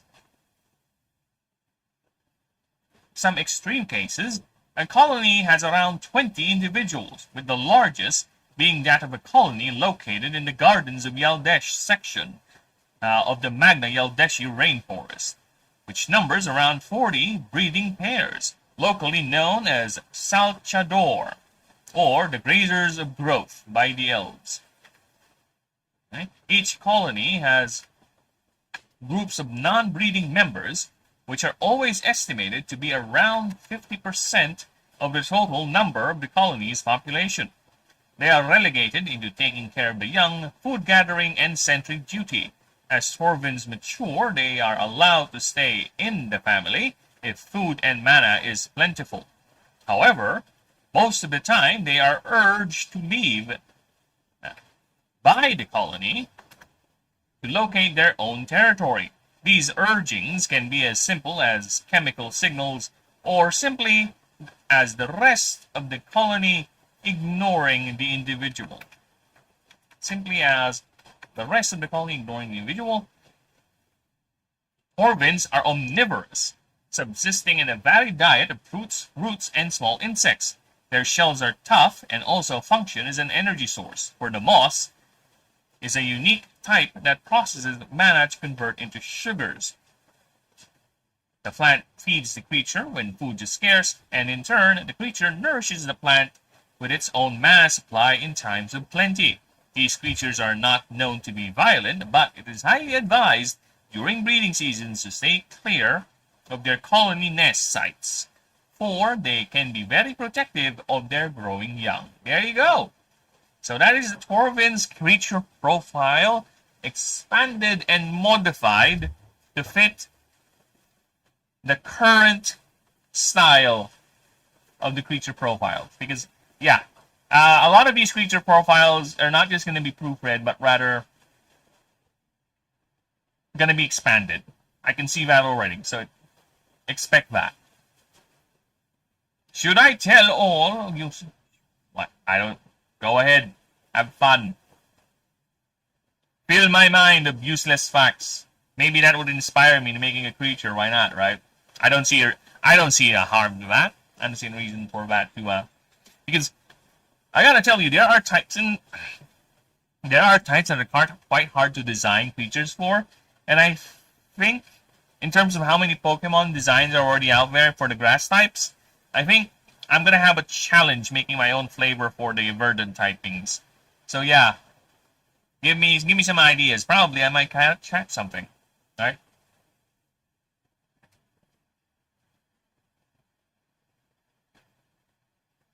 For me, the types I'm gonna have trouble creating creatures. Probably it's Martial and Verdant. Water, not so much. Probably.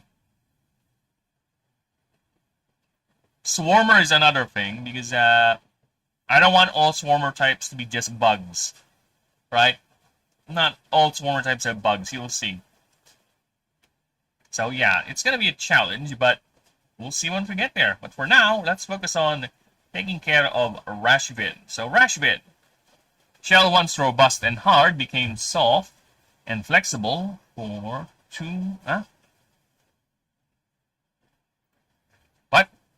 and soft to allow, this should be allowed, to allow rapid turns and movement.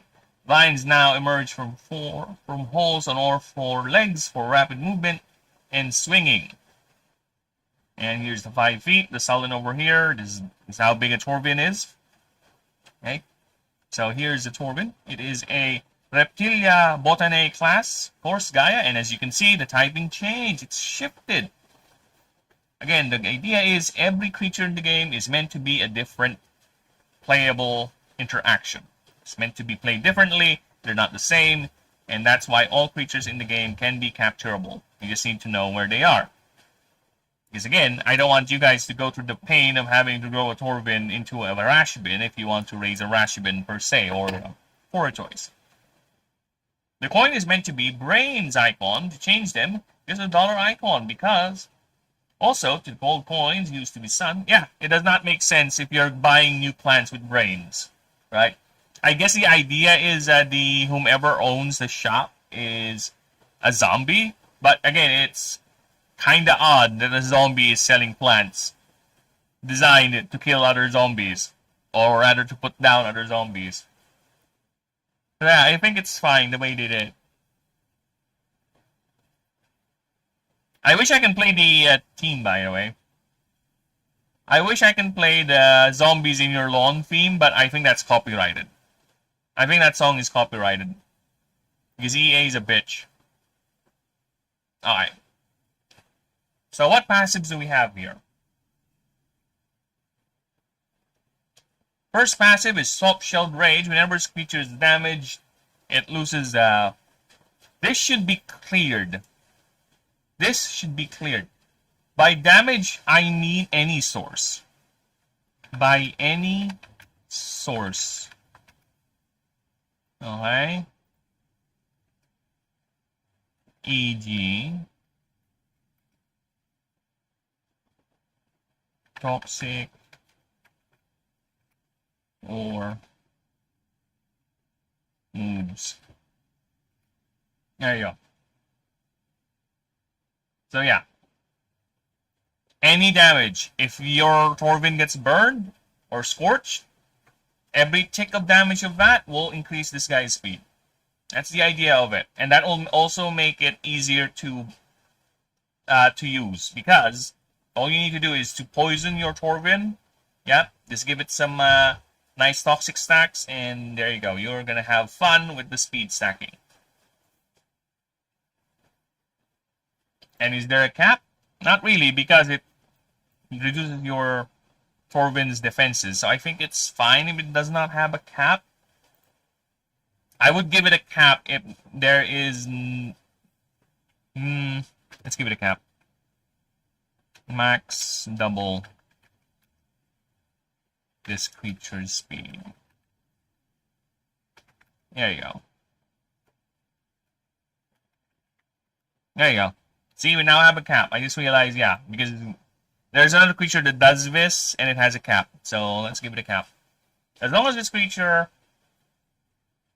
has 55 speed or higher, its moves are also considered martial type. I would like to change this. Give it more benefit. Right? Give it something like this.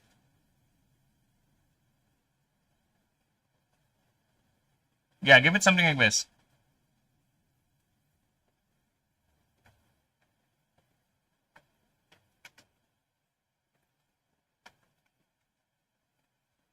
Or martial type. And martial type moves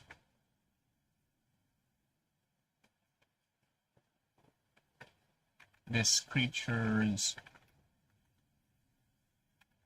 martial type moves, deal, or rather ignore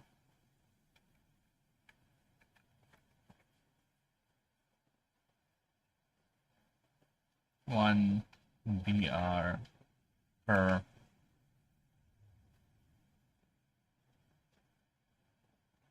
speed. There you go. Okay. In the files of the game, there was a helmet, very big one that gets destroyed. This helmet was for the Giga. Yeah, I get what you mean. Get him just to give him red eyes. Yeah, I get what you mean. Why? Is it too much? Is it not that visible? Is that why they changed it? Or yeah, because I can see there's a helmet and it kind of blends in with everyone else in the field, especially if there's the football guy, right? Or he has a helmet. But the Gargantuar is tall anyway. The red eyes, though, does give it a clear indication to go down. But then again, I never really had problems with the Gargantuar in default PBC, to be honest. It is actually among the easiest zombies to deal with. Even with the flingy one. Yeah. I forgot how I dealt with the flingy one. Oh, I think I dealt with the flingy one by placing plants at the very end. So the way I set up, especially with the Gargantuar where he flings the little imp zombie, is I have placed offensive plants at the very end of the line. Right? That way, when he throws that little fucker, it does not it always lands either at the very last tile where the offensive plant is. I just have to watch if the imp zombie is going to kill it or not, then just replace it right away. Or whenever it lands, at least the very back of the line, there's a plant shooting at it. But I think that's how I dealt with it. Then the second and the third row will be my producers. But then again, later on, I'm going to remove this third row of producers, sunflowers, because I'll have double sunflowers by then. Right? Yeah, that's how I recall doing my thing. Yeah, that one I know. I know about that one. Where it is supposed to be Michael Jackson, but they removed it. Because, yes, it is a bit distasteful. Gets 10 more power. I think we're fine with that. Okay, now let's go ahead and update the master list.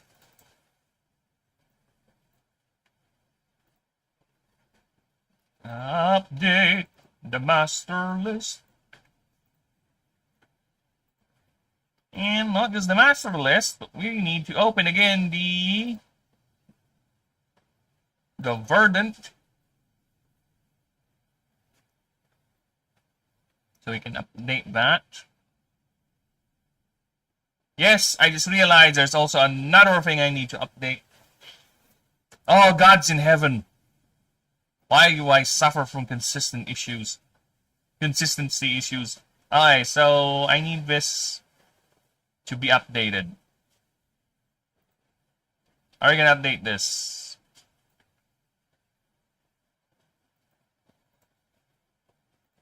More. Yeah. Oh, fucking hell, I just need to copy. All I need to do is to copy this fucking page. And it's gonna cost me a whole lot of grief. There you go. So copy that. Paste it. And delete this page. Fuck you. There you go. Why is the table here, Word? The fuck is wrong with you, Word?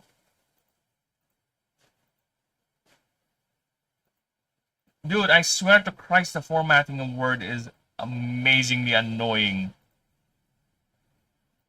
Why did it leave a table there? What's the logic word? The fuck?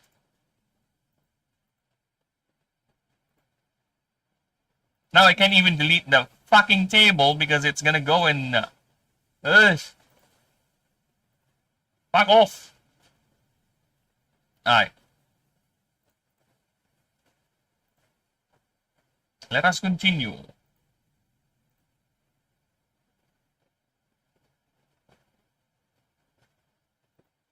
The hell?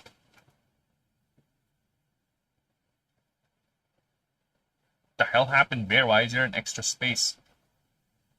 This is the problem of the proofreading bit. We're gonna have problems like this. We just need to make sure the formatting doesn't get fucked up for everyone else. Alright. So yeah, as you can see, if you're gonna look at the movesets of Torvin and Rashvin, they're completely different. See? See? Even the learned moves.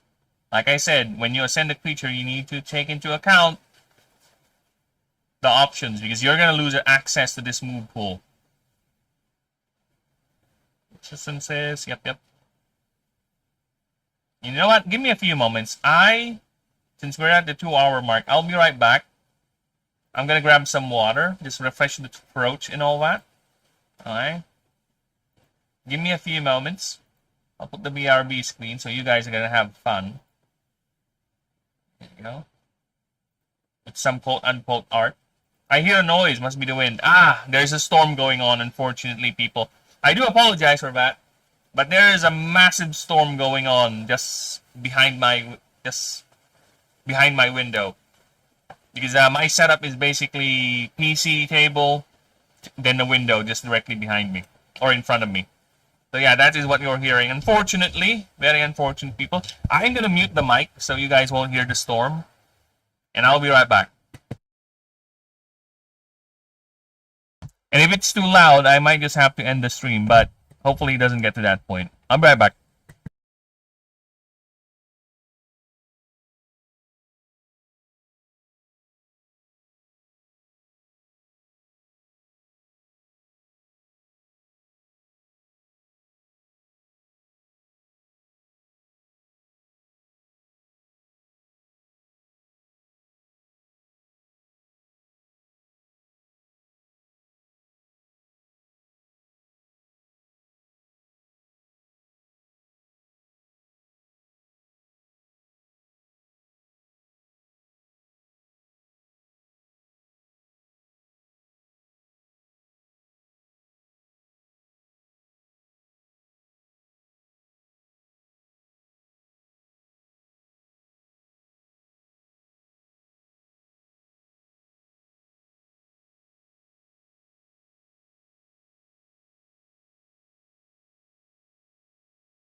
Yeah, I have read 2 of them.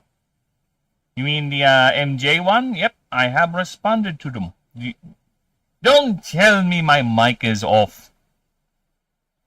Yes, you could go back to the stream to listen to my responses, but to reiterate, yes, I know about the MJ one. I know about the Michael Jackson one. I don't know about the helmet one. But I can see why they changed the red eyes, because a helmet is going to clash with another helmeted zombie in the game. Alright, so it's time we go ahead and check out Rashbin's creature profile. Presenting Rashbin, and of all the creatures, I think Rashbin is the first one with the sexual dimorphism. So yes, female Rashbins have pink shells, or moss.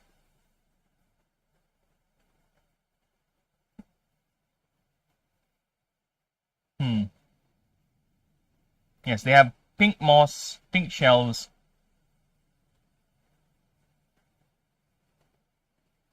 Curious. I just want to check something in real quick. Give me a few moments.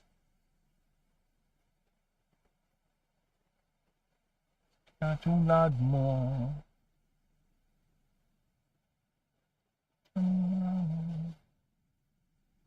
Tabaco.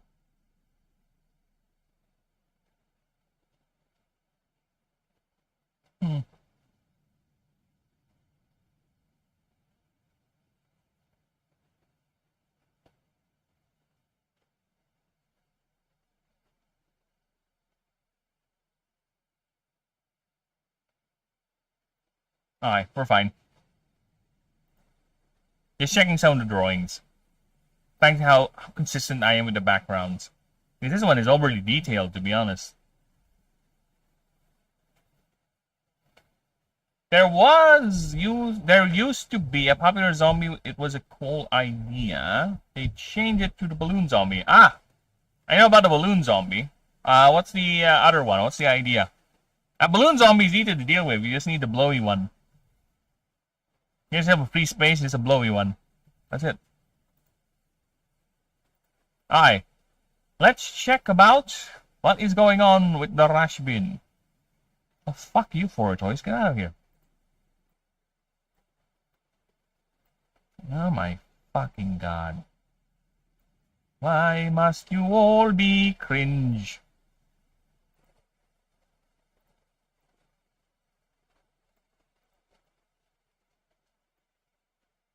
Why must you all be... Oh my god, it just... Dude, all of that pain and misery happened because I moved a table. All of that fucked up the entire thing just because I moved a fucking table so I can probably expand it. Oh my fucking god. Sometimes word just exists to annoy me, people. I swear to Christ. You know what? No, I'm gonna leave that blank page for now, just in case. I might move things even more. Right? So we're gonna keep that blank page, because the last thing I want is to ruin the formatting of this entire document. Because Word is a tism brain. Alright. Go to sleep, me go sleep. Okay, me sleep. Night, Gargantuan. And thank you for stopping by. Appreciate you being here. Have a good night. And may the land of dreams carry you to the most pleasant of places. May it fill your imagination with such glorious sights. And may it never dim. Have a good one. Alright. Now, either way, we continue our journey.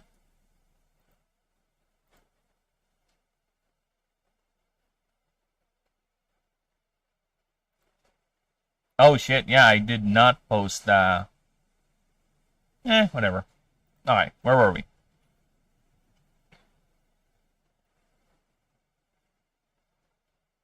So this is the creature profile of the Rashvin. When a Torvin leaves its colony, or on its whether it leaves its colony,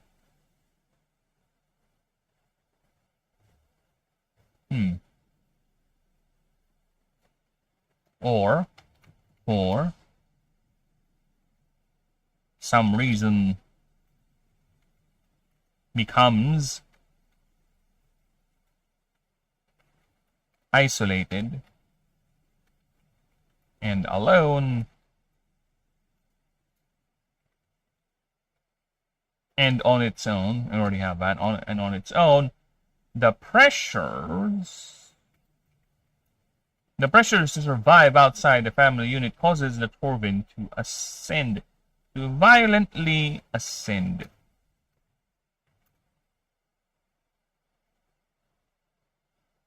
The proofreading is more like, can I expand this even more? Yes. Yes, you can. And yes, you must.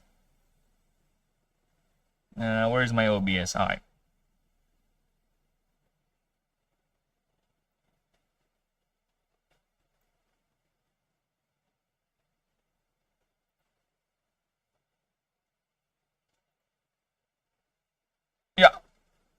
To violently ascend, while in cases of high mana saturation, assuming there is enough mana to fuel the ascension. This ascension. This is apparent. This is apparent in cases of high mana saturation, forcing entire colonies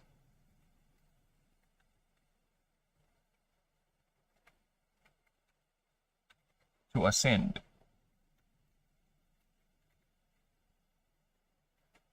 If such a thing happened, the colony disbands and into breeding pairs and more lone individuals. For those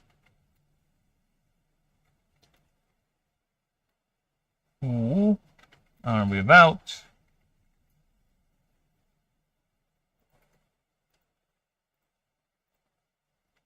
without a partner at the time of ascension. Oh my god, here we go. Yes, we're gonna be fighting with Word.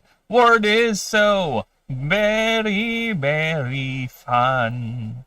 Oh, fuck you, Word! Whoa! Why are you annoying? Whoa! Word is such a unknown player. Okay.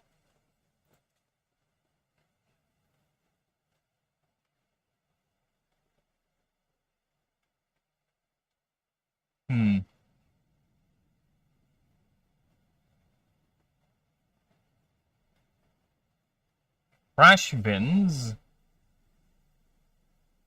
lose their sturdy shells in exchange for a flexible one that bends to accommodate its high energy and highly aggressive. And no, we already have the word high over there. And very aggressive lifestyle. Trash bins are known to swing from T-tops to use its vines to propel itself faster.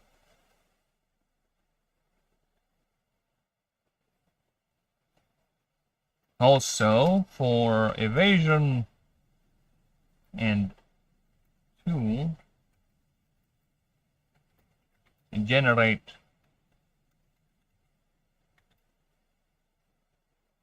great momentum for powerful strikes. There you go. Forest areas with rashbins are alive with swinging shadows and violent clashes of males constantly looking to acquire another male's mate. These creatures are fiercely protected with their territories, yet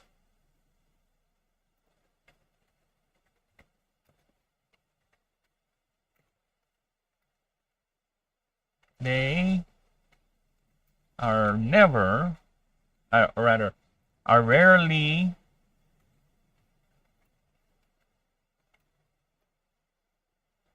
documented to attack non-members of their species unless they are seen as a direct threat. Georgia, the globe, it's a real trip. drifting man. You're the Sandman by the sand, soaking up the thirst of the land, ocean man. You'll be through the world amazement at the overman. Ocean man. You got the castle, the shine man. Oh, the light falls pink sand, taking up the thirst of the land, ocean man.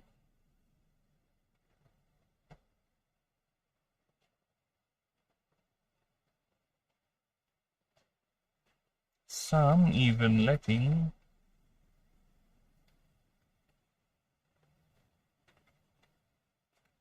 are even known to shelter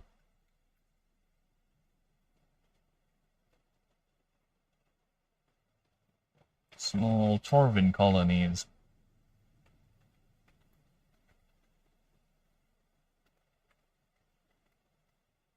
For a time being. As long as there is plenty of food and it's not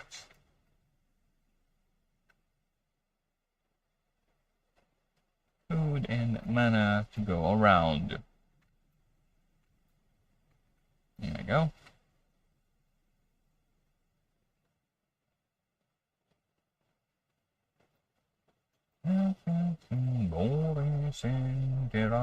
Alright. Next up.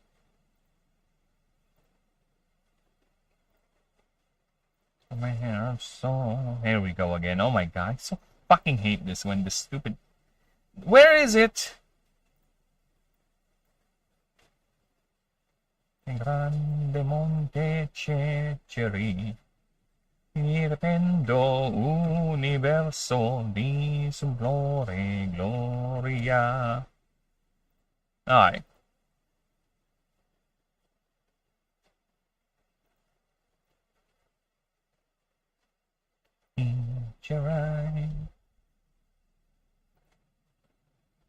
Alright. Continuing on.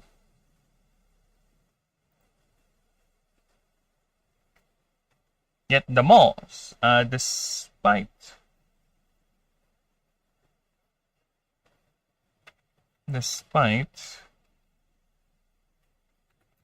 its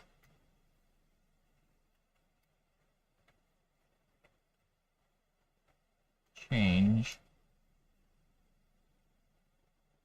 its great change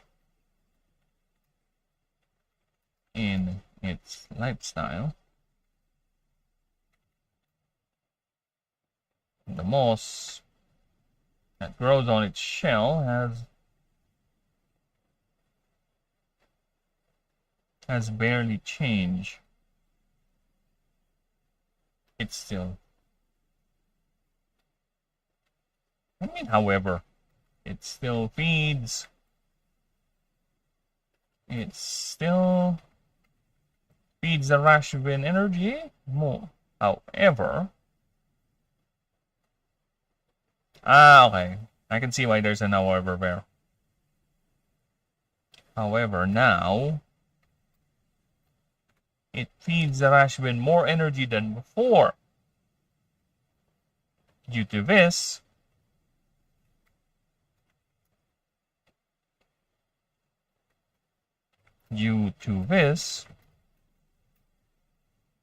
Rashvins have lost their affinity for geomantic arcana in exchange to feed the moss more mana. This allows the creature to focus more on its primal displays of dominance and violence.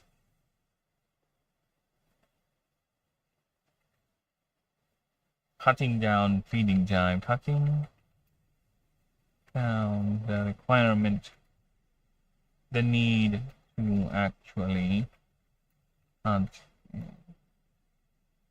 to actually search for sustenance,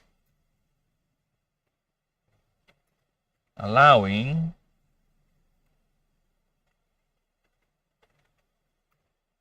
the creature to focus more on its primal displays of dominance and violence. Females, however, have bright pink moss, which functions the same, but it's theorized to be used to attract males. To attract males and are more... Nah, it's fine. To attract males. For females,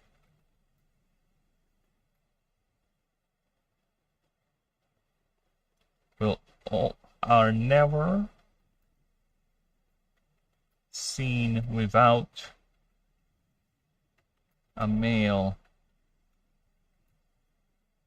partner or a male courting her. Whoa. Okay. Females are less aggressive.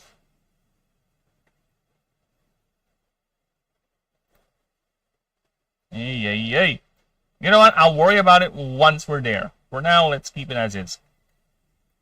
For females, are never seen without a male partner or a male courting her. As females are far less aggressive and will only fight other females for territory and nest space. However, they are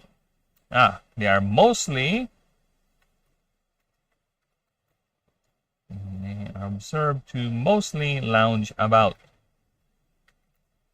and feed their moss mana, conserving and accumulating energy for Rashbins conserving and accumulating energy in a preparation for the breeding cycles, which happens every how can I save this?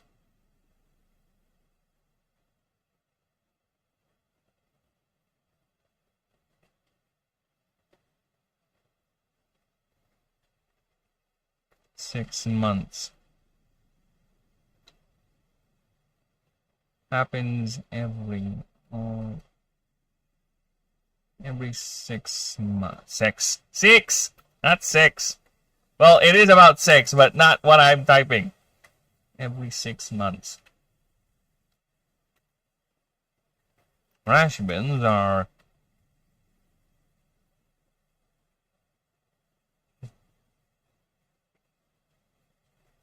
Rashbins produce twice as many eggs than a Torvin.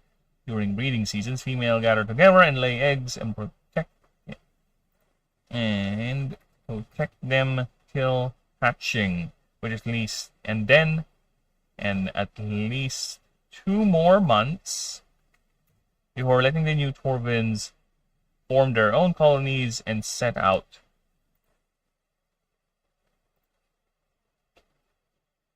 And all this time, the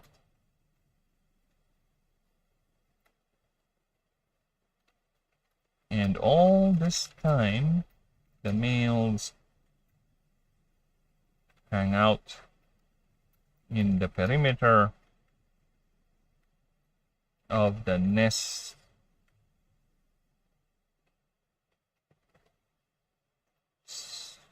standing guard and still clashing with each other.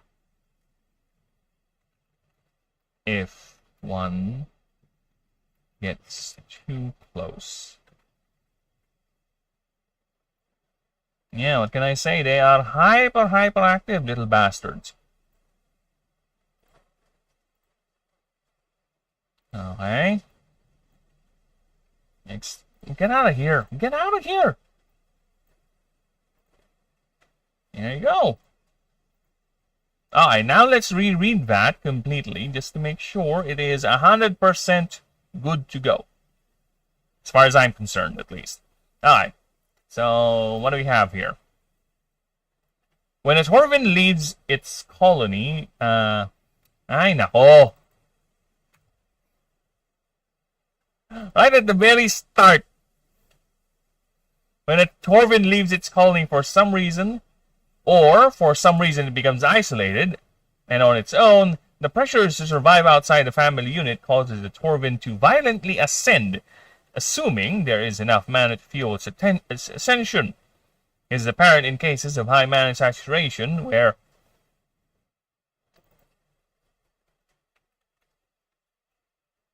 entire colonies ascend together. Oh my fucking god, really? Ascend together. If such a thing happens, the colony disbands into breeding pairs or lone individuals for those who are without a partner at the time of ascension. Flashbins lose their sturdy shells in exchange for a flexible one that bends to accommodate its high energy and very aggressive lifestyle. Flashbins are known to swing from treetops or use its vines to propel itself faster, also for evasion, and to generate great momentum for powerful strikes. Forest areas with Rashbins are alive with swinging shadows and violent clashes, males constantly looking to acquire another male's mate. These are fiercely protective. They are fiercely protective of their territories, yet they are rarely documented to attack non-members of their species unless they are seen as a direct threat. Some are even known to shelter small Torvin colonies for a time being, as long as there is plenty of food and mana to go around. Despite its great change in lifestyle, however, the moss that grows on the shell has barely changed. However, it now feeds the Rashbin more energy than before. Due to this, Rashbins lost their affinity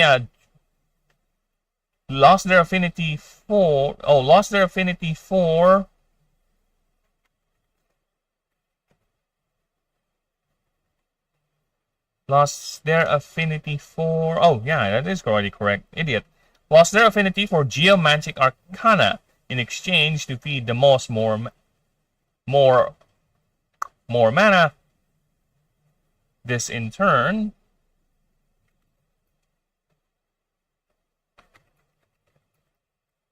cuts down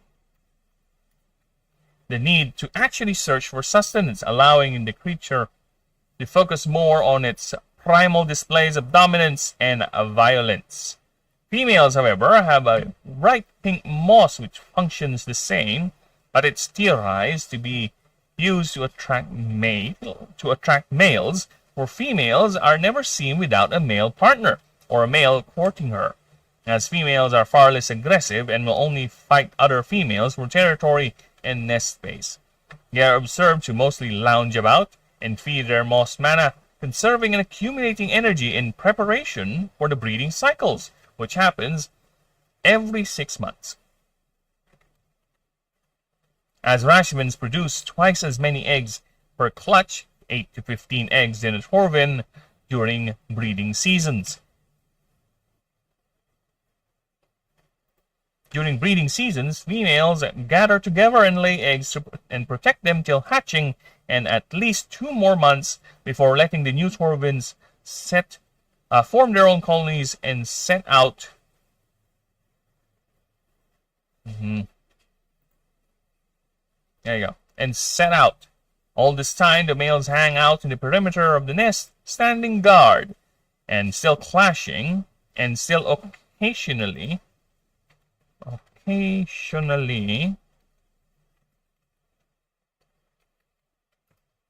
flashing if another male gets too close. There you go. There you go. Alright, now I can delete this page. Fuck. Alright.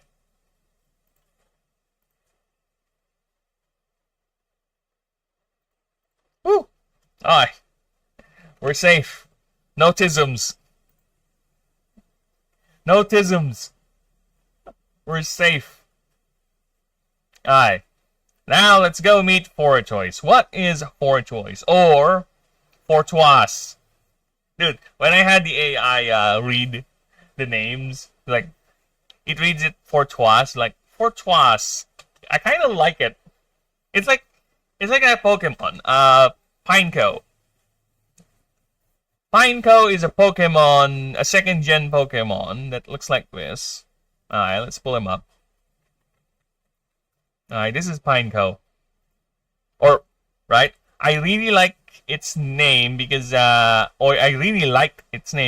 first, I read this thing as Pineco. Yes, I read it as Pineco, and it sounds, unique, right? For me. Then I realized it's actually read as Pineco. I was like, oh, that's boring. Now it's obviously a pine code. Aw, I kinda prefer it being called Pineco. It sounds more unique. But yeah. Yeah, this is an interesting design. This type of Pokemon I kinda like. These concepts that are so not humanoid with their evolutions. Because for it, look at that fortress. Look at that. Very unique in its term concept. But no, you barely see Pokemon like this nowadays. This is Gen 2, by the way. Yeah, and I don't think Pineco is considered to be a good Pokemon, too, for the competitive side of things. Yeah, this is Pineco. Oh, look, they have little strings. They should be, right? Yeah, and I think this thing is hopping. Like, Yeah, because it's supposed to be like a bagworm that hangs on a forest. I don't even know why that Pineco is below, but you know what? Whatever. Yeah. I really like Pineco in Fortress's design. Very unique in terms of the Pokemon world. Nowadays, it's mostly humanoid. Or some overly designed bullshit. Alright, where are we? Foretoise. The shelled forest starter. So yeah, this is how big it is. It's quite the big boy. It's even bigger because of the vines. It can be very, very tall. Like, literally just straight up. Straight like that. Because, yeah, we'll see why. The monster and the creature have become one. Its biology is now fully spliced into the plant. Vines now emanate from the sides of the shell. These are sturdier and able to lift the creature up. Legs are smaller and barely used. Oh, fuck. There you go. I don't know why it's pointing down there. My bad. Alright. Now I know why it's pointing down there. Ah, the formatting got fucked. That's why. Such is the price of these edits. Alright. Regardless. You know what? Just to be safe, once I get to the creature profile bit, I'm gonna go ahead and do another extra page. So it doesn't fuck up the creature below it. Alright. For a choice. Yes, still Reptilia botane. And I explained this before. Even though the creature has undergone very, very great changes to its form, in its body, I would refrain from, what do you call that? Changing the class for the species. Because think of it this way, it's going to be confusing as fuck to catalog all these creatures. So, in terms of the tree of life, right? So, let's just say the scientists, the biologists of this setting have agreed to classify the first of the line. So whatever happens in the Ascension track, the classification of the creature will always be based on the first form. So regardless of how much it changes, it's always going to be classified as a Reptilia botanae for easier cataloging, right? That is the consensus, because to be fair, the way the ancient gene smiths of the Astari has fucked up biology so much, a lot of it defies classical scientific classification systems. So we have to adapt. And this is what the scientists have come up with as their adaptation. Alright. So let us see, what is ForaChoice? What does ForaChoice have in store for us? Alright. So its passive ability is one of three. The Shell of Chords. Whenever a creature deals damage with Verdant or Fey type moves, your creatures gain 20% of the damage dealt as sent HP. I don't need to change that. That's already powerful as fuck. Because basically what's going to happen is every creature that's specially matching the type of your team, Verdant and Fey, you're going to get temporary HP. 20% of that damage is not that much, true, but if you have a massive team, yeah, that's a lot. Every time they hit, you get 10 HP, and it's a massive team fight, right? Some creatures get hit, some creatures that just accumulate and bank temp HP. So yeah, it is fine as is. No need to change that. Next up is the Brosalande. This creature gains energy when applying stat stacks. Need to stat stacks on any creature. I think we're fine with status effects, to be honest. Status effects on any creature, 1 energy per 10 total stat packs on a target creature. So basically, any stat, a total 10. So regardless of the stat. So if it's like 5 Scorch, 5 Toxic, that's 1 energy. But if it's 10 Void Touch, 10 Scorch, 10 Befuddled, that's 3 energy. As long it's the singular target, right? It doesn't need to be exactly the same. It could be one of each. As long as its total is 10, it gains energy from that. So I think it's fine. Okay. Verdant Trickery.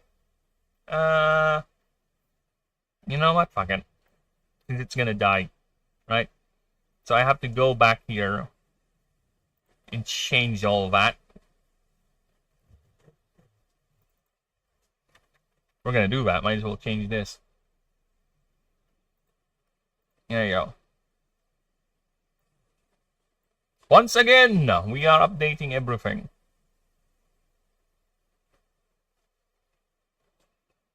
You know what? I'm gonna deal with that later. I'm gonna deal with that later because I have an idea just to do it in one go. Alright.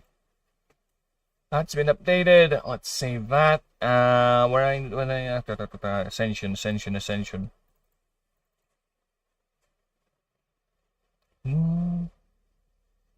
There you go. There you go. We need to unify the language, so to speak. Alright.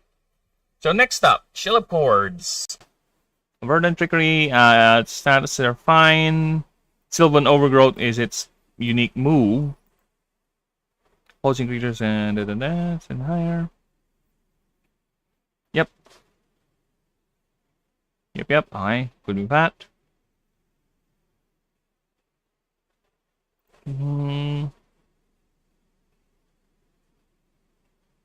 Yep, alright. They should be bold.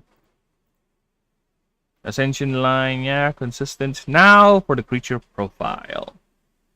Let's see what we have been stored for us. Actually, give me a moment. I'll be right back. The thirst is real. I am a thirsty boy. Not I'm horny. I just want some thirst. Alright, I'll be right back. I'm gonna drink some water. Because I am an auteur.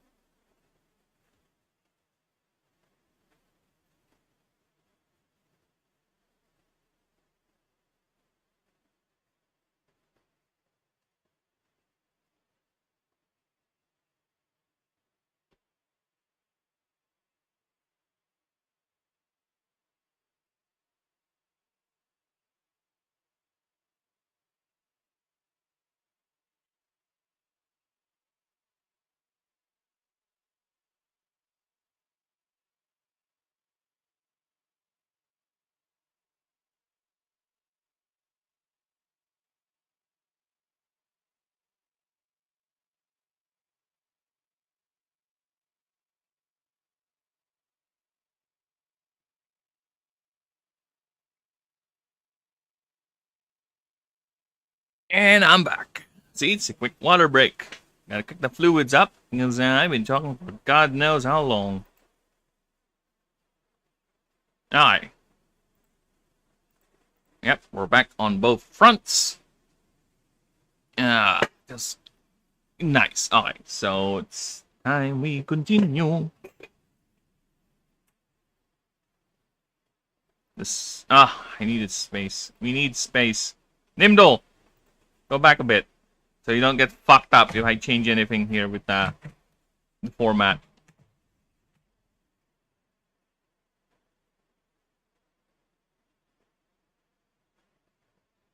Aye. Let us see what we got. Foretoys.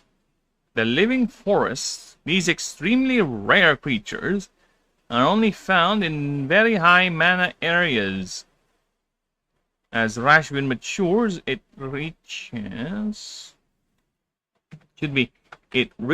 a point where its aggression becomes what biologists describes as a more growth-oriented aspect. They called the druidic state. This is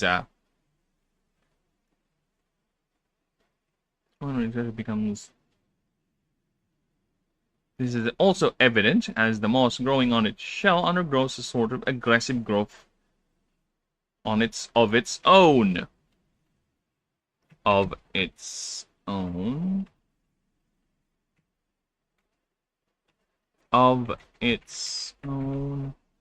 With those combined, Rashbin ascends into a Foretoys, assuming the environment has sufficient mana to sustain. Otherwise, the creature will, as such... Oh, God. What the fuck is that? Otherwise, the creature will stay as such till it does find sufficient mana. Find sufficient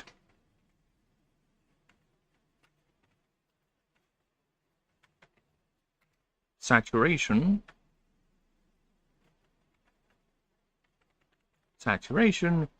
or it does not till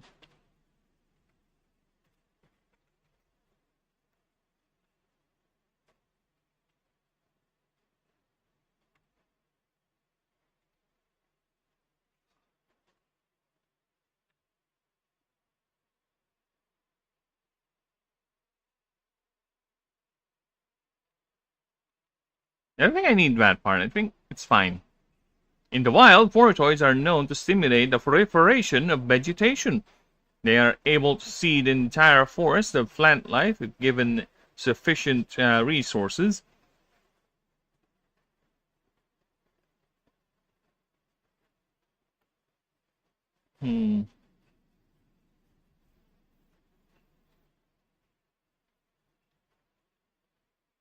They are always found in very lush areas, primarily in the southwest portion of the continent. Always seen atop a pyramid made by their array of vines that now grow from the sides of its shell. Grow from the sides. Oh, redundant. From the sides of its shell.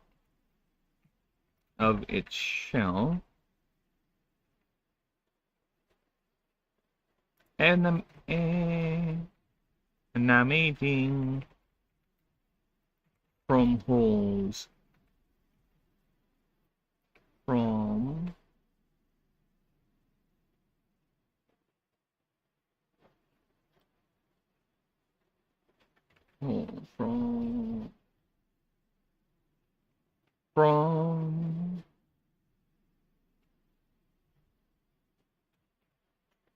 grow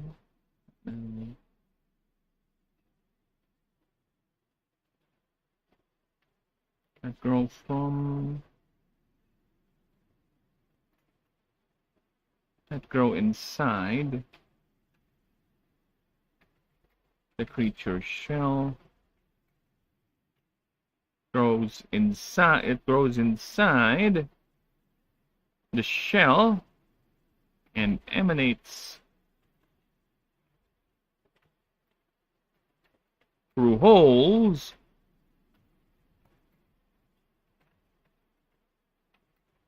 from the sides of its shell. For the moss and the creature are now fully integrated into each other's biology, as they are now classified as one being. With this, choice is able to subsist only by absorbing ambient mana and photosynthesis. Though in lean times it will consume a diet of plants and small insects, this analogous existence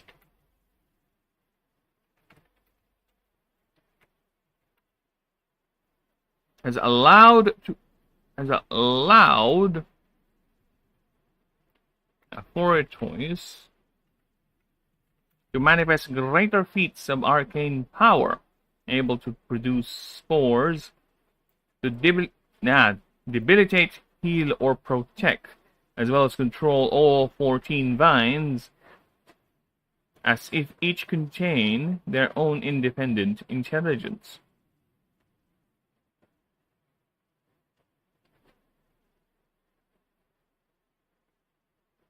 Alright. So far, so good. This, however, has made choice extremely dependent on high mana concentrations. Also,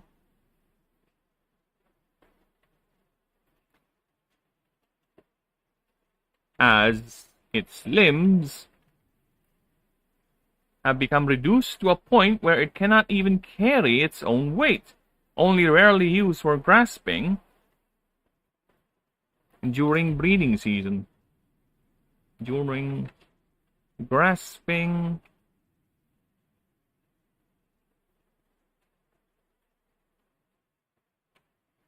I think it's fine.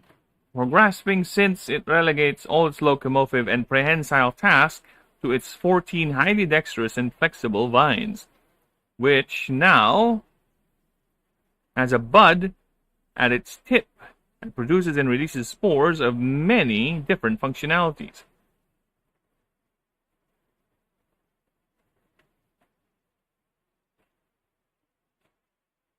choice can also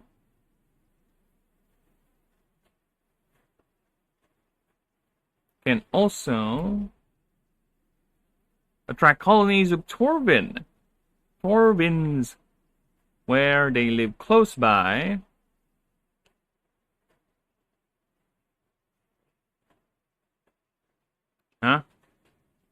Tortoise can also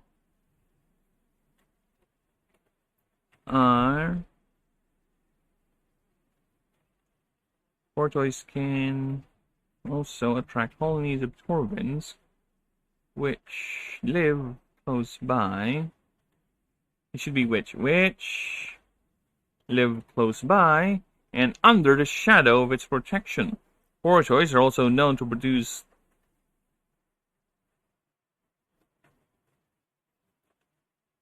a clutch of 1 to 2 eggs only, and choice rarely, if not move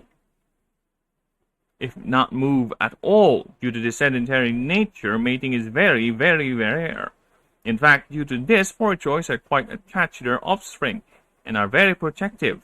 There are even documented cases where a parent would mourn a lost child. Even extreme cases where a parent creature builds a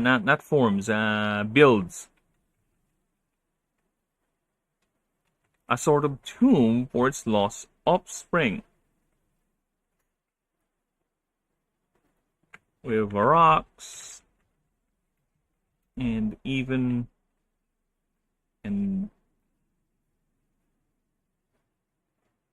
decorating it with flowers grown, seeded from its vines.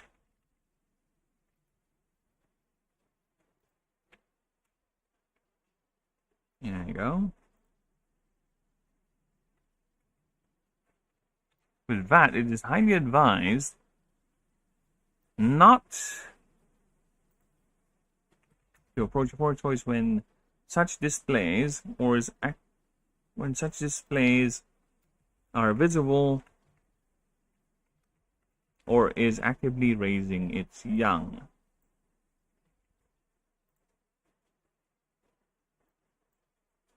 Why are you doing that?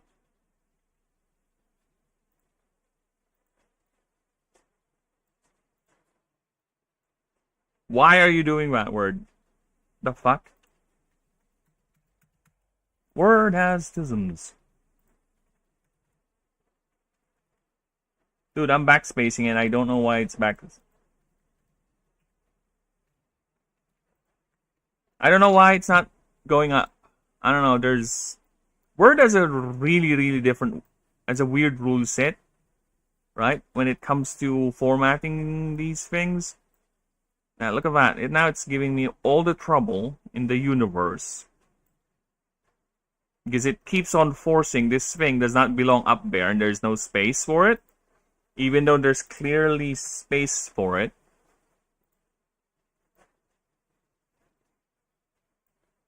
See?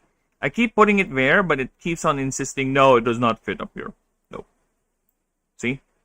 I don't know. And even if I backspace, it doesn't matter or change anything, see? Oh my god. I swear to Christ. Word exists just to annoy me. I don't know why. I don't know why. I don't know why it insists on doing all these weird things. There is no reason for you not to... Oh my fucking god, look at that. Why is it not moved at all? I don't know. I don't get it. Why is it not moving up? Why is this table stuck or insists to be like that? There is no clear reason for it to be like that. Other than just to annoy me. Oh my god. Thank you. You dickwad.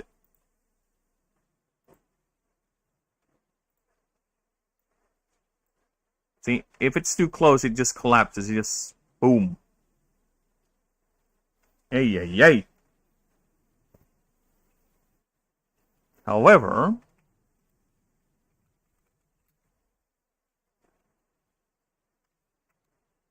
yet poachers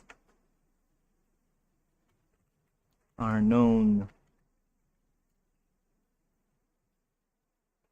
yet many still enter these sites to collect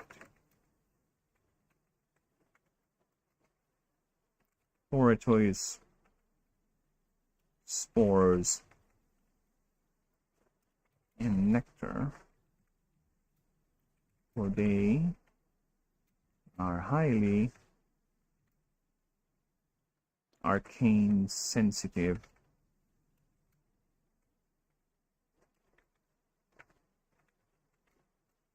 and can be used for healing medicines and mana powered devices and concoctions.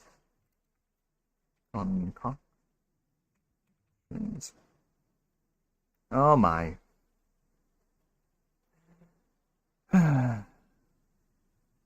I don't even know why the entire thing just decided to go down. It does not make a whole lick of sense to me why the entire thing just had to do that and just boom. I just don't get it. I really don't get certain proclivities Word has when it's formatting, right? It's fascinating. Why did the entire thing, like all of these move and this thing stayed here? The entire thing does not make sense, Word, you fuck. Alright. 3 hour mark. Let me just check the streams. How we doing, streams? We good? We alive? We okay? Oh, thank you, thank you. Streams appears to be very okay and alive.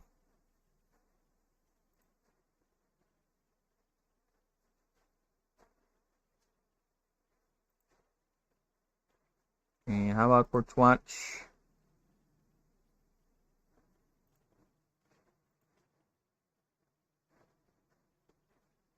Okay, so let us continue.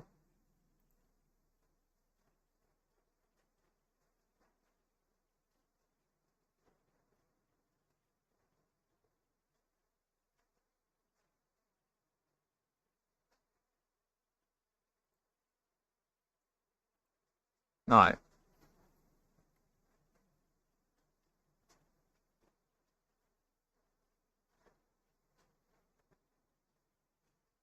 Because of this,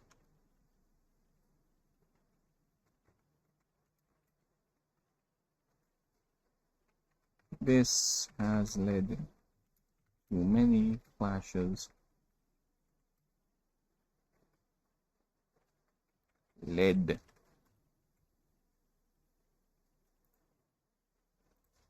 to many clashes between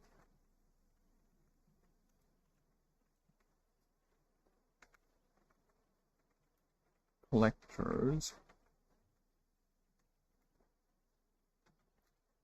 and the ranger orders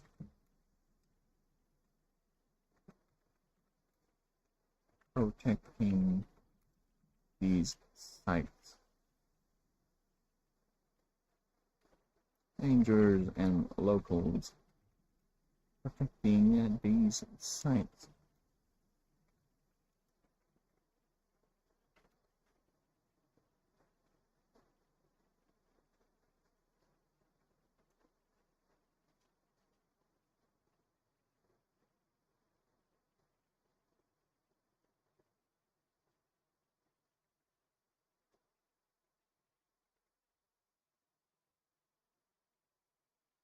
As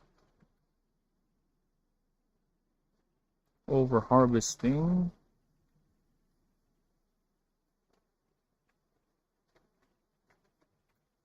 and constant interruptions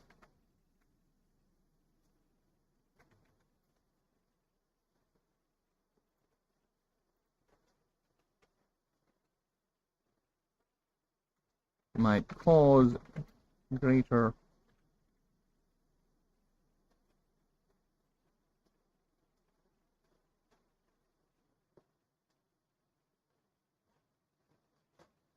how can I word this? Constant interruptions might cause a creature might cause danger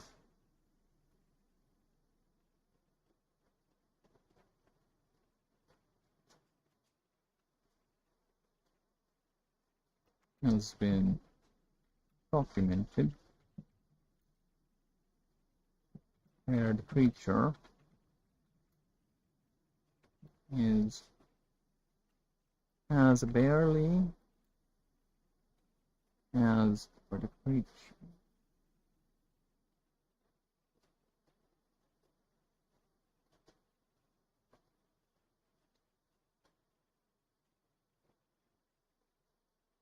is having trouble replenishing the lost the harvested the harvested resource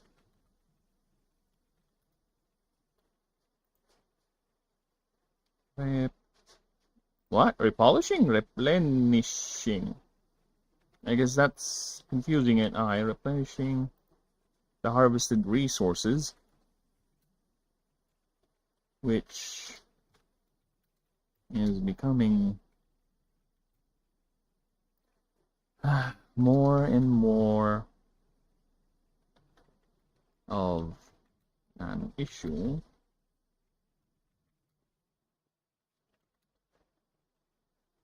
As mana saturation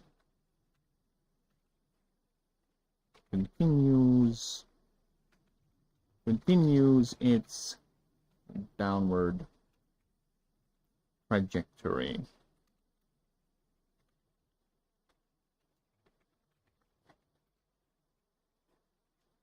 Alright, now, fuck you, word. Now, the problem of everyone, every time I do these edits. Alright, thank God. Alright, let me just read that one last time, just so we are sure nothing is fucked up. Alright? For choice, the living forest, these extremely rare creatures are only found in very high mana areas. As a Rashbin matures, it reaches a point where its aggression becomes what biologists describe as a more growth-oriented aspect they call the druidic state. This is also evident as the moss growing on its shell undergoes a sort of aggressive growth of its own. With those combined, Rashbin ascends into a Foratoise, assuming, of course, the environment has sufficient mana to sustain the ascension process.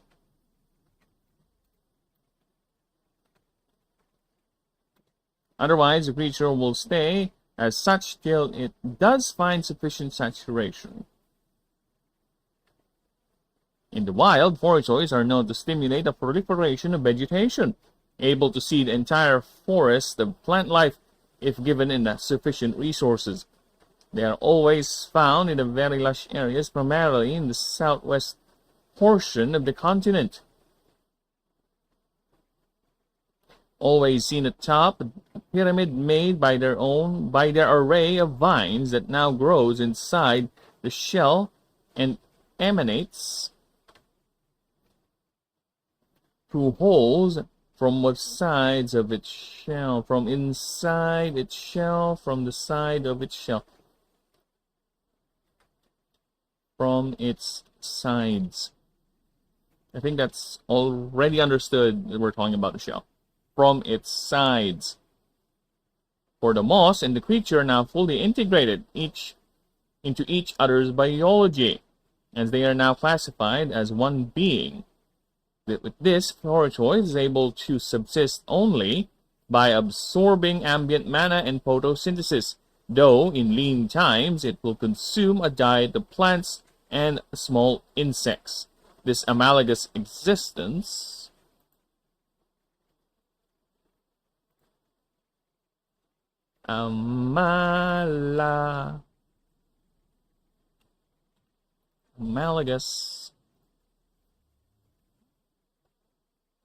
amalgam.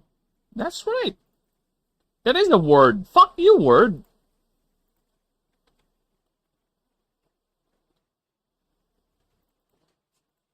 Is it not?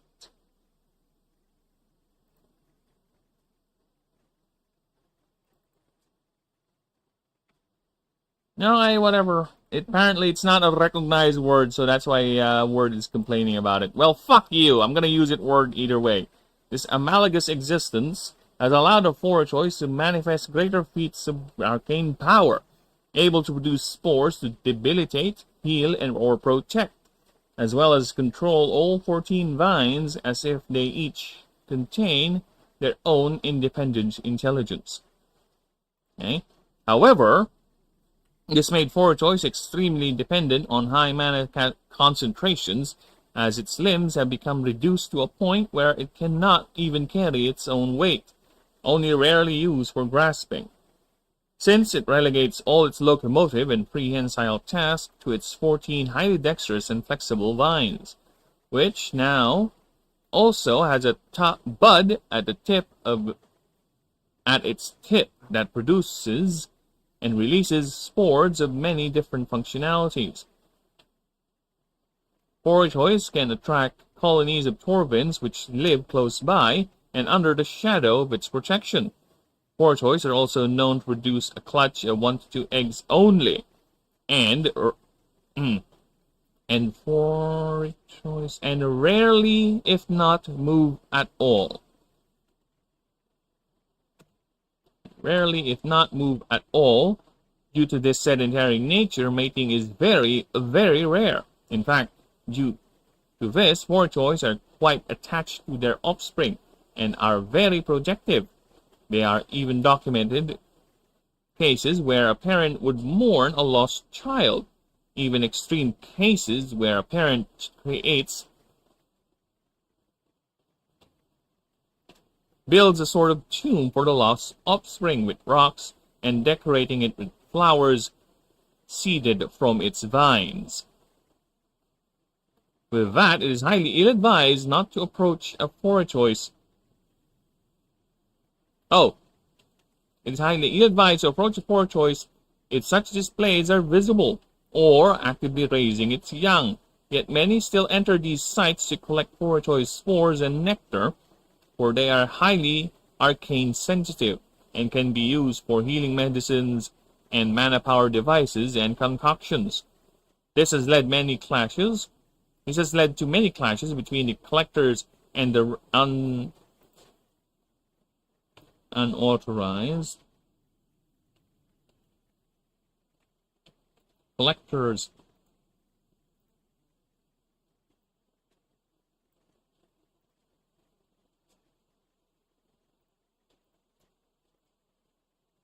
Fuck me.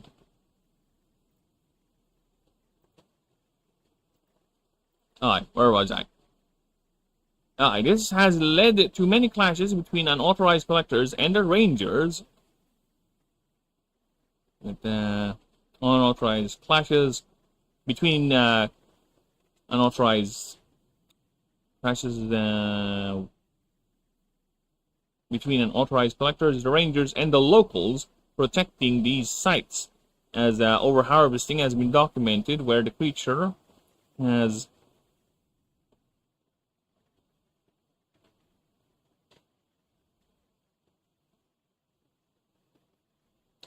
trouble replenishing the harvested resources, which is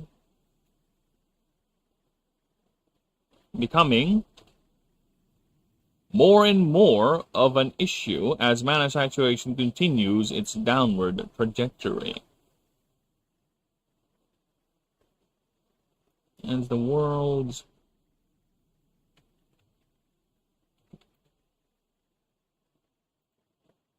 there you go. Okay. Now with that done, just delete this. Delete. There you go. So Nimdal is here. Hello, Nimdal. You bastard. Alright. So with that, I am going to go ahead and basically, here's what we're going to do to save us a lot of time. So I'm going to go ahead and grab all this.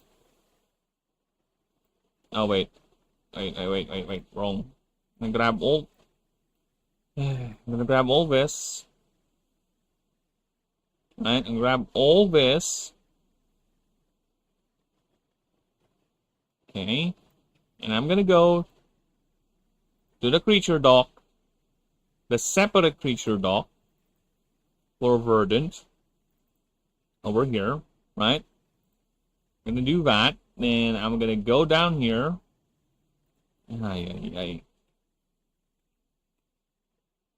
What the fuck?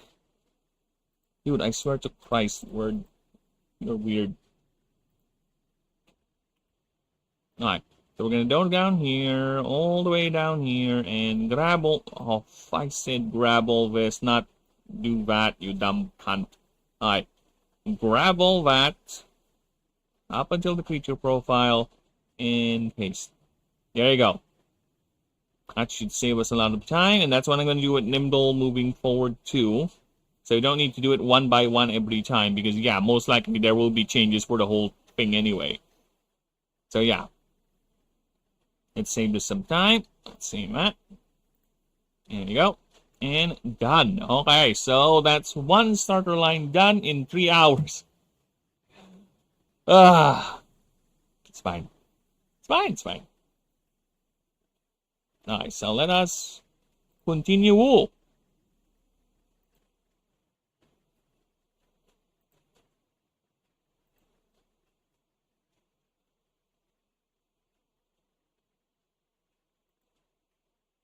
Yeah, let me just check the streams first because we are at the 3-hour mark. I don't even know if I already did this, but you know what? It's fine.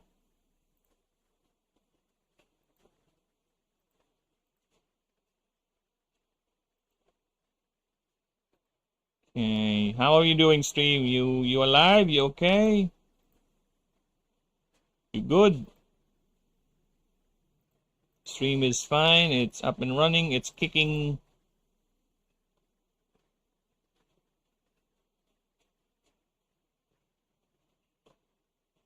Okay. Let's go back here. Nice. So let us continue.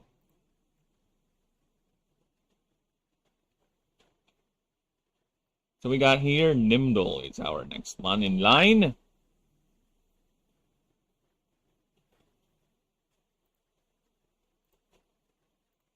Yeah, I just remembered. We're getting flagged a lot with the...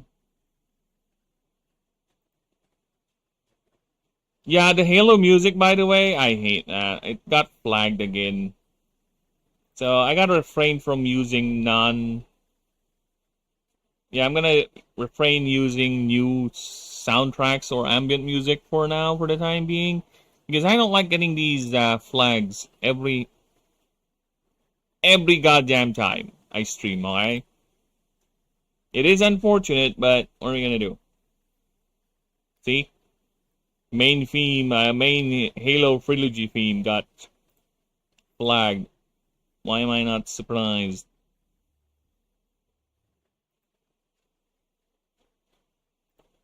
So yeah, I'm gonna remove those. Unfortunate, but, you know, what are we gonna do? Copyright is indeed a bitch. And we can only work with what we got. And what we got is dealing with copyright being a bitch. So let's continue with the stream.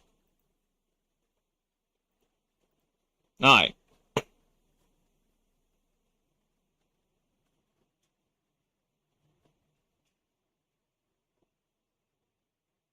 Next up, what we got here?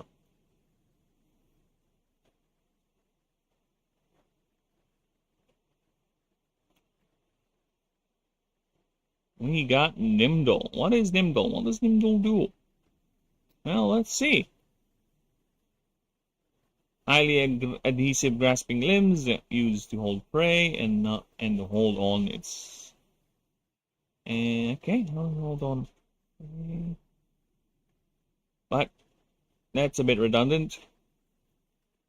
And it's host. No. Just spray. There you go.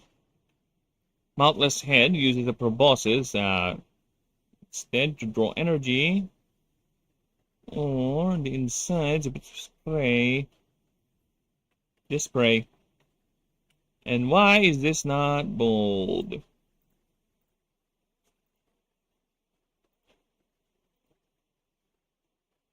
Abdomen uses jets of water to quickly propel itself. Alright. So we're good. We got that. Alright. Next. And yes, it's fat small. What are you gonna do?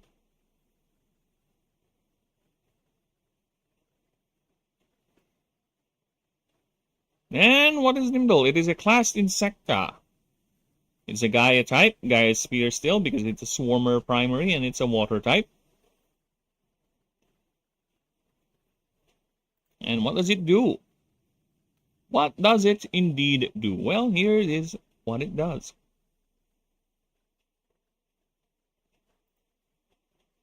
Clinging draw. At the start of a round, before speed is calculated, this creature may pay 5 mana. If you do, choose a target. Every time this creature or target creature takes a turn. Oh, wait. Yeah, every time this creature takes a turn, target creature takes 5 plus X damage. X is equals this creature's level. This damage has no type and is not affected by DR. This creature heals HP based on the damage done during this target creature's turn. Uses this effect. So basically, yeah, it has a chance to shrug it off. And that's how sticky it is. And it's a lifesteal, constantly draining HP.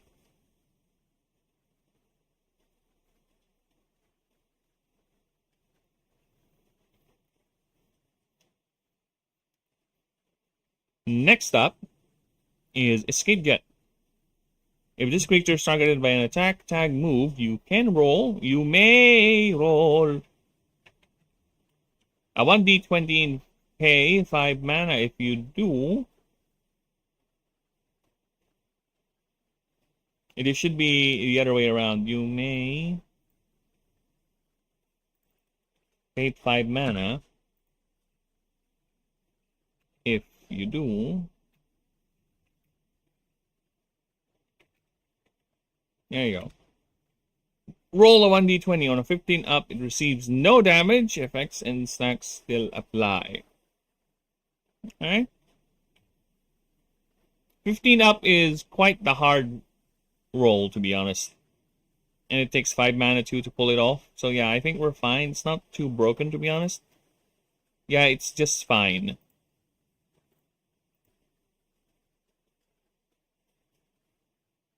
Yeah, we're fine on that. Not really a problem.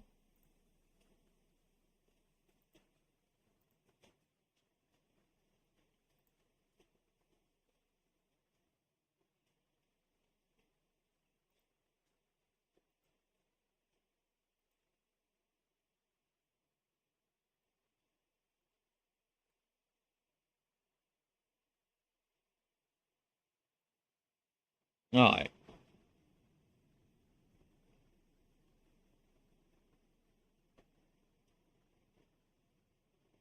So next up, Swarming Fury. If you have more than 2 creatures in the field, this creature gets plus 20% more damage. So yeah, it's fine with that.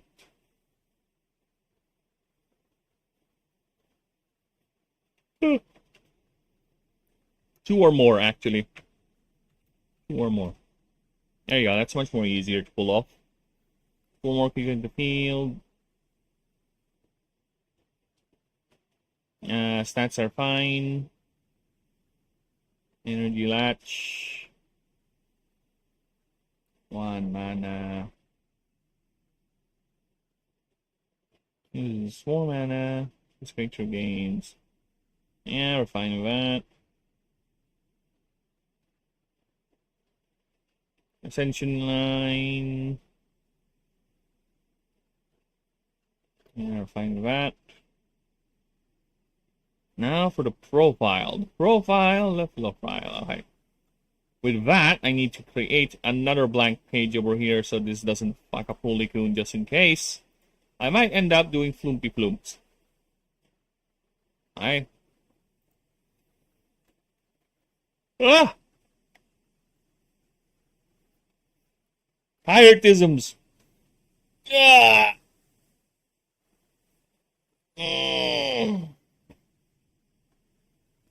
About that, the rains are quite powerful here. So bear with me. A few moments, people. Hopefully it's not too loud, but there's nothing I can do actually. If it's really just too loud, that's it. We'll just have to deal with it. Unfortunate, but true.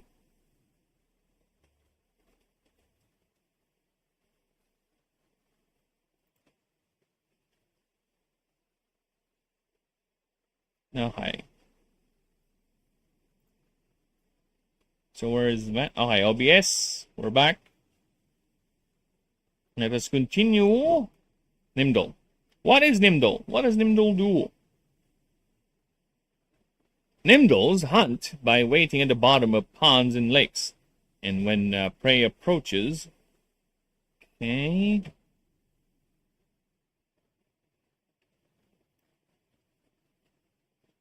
And when prey approaches, which is basically any living entity of any size and species, it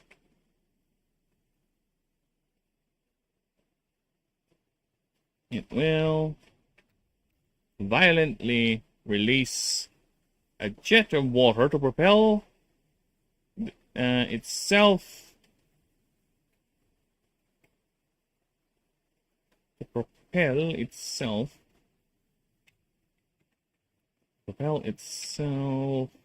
towards its target using their back legs as fins, making micro adjustments if needed. They can reach up to 9 feet with a single jet, and even farther when mana is channeled.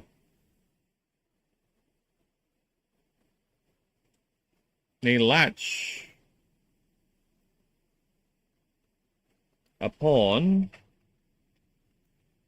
once upon a time, upon reaching its target.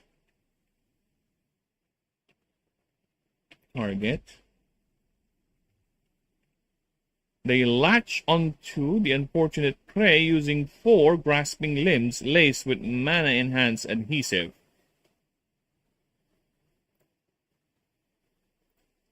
So the formatting of this entire thing is making me go woompy dooms.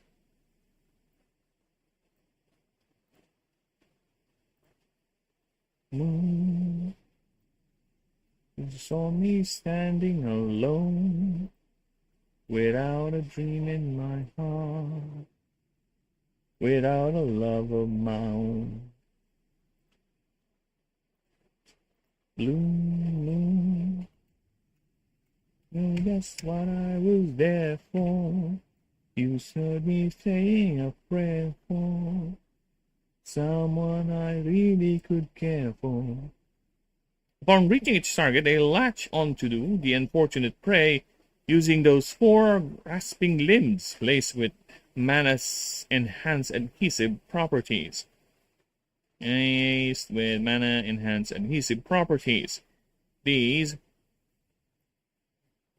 This makes removal extremely difficult.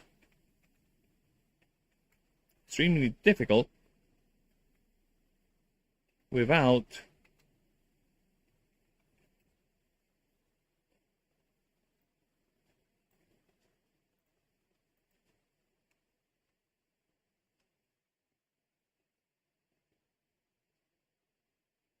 okay. I have an idea. Give me a moment here.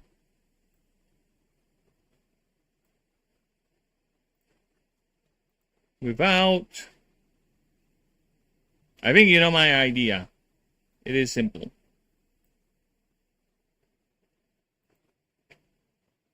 You cunt. I wanted to copy the inside, not the fucking table itself. Adore me. Look, the moon had turned to gold. Blue moon, I'm no longer alone. You have the dream in my heart, without a love of my own. Blue moon. Aye. That looks more uniform rather than the chaos it was before. Aye. Without assistance assistance or the application of great strength, a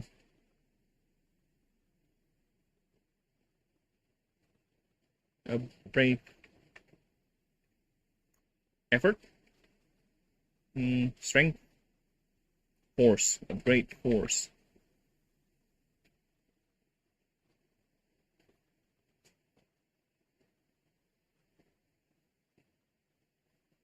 Or harming assistance, the application, great force, or harming the creature to the point it detaches on its own. Detaches on its own. There you go. While for even smaller prey, like small fish, there is no escape. Their fates are sealed as they sink onto the bottom along with its captor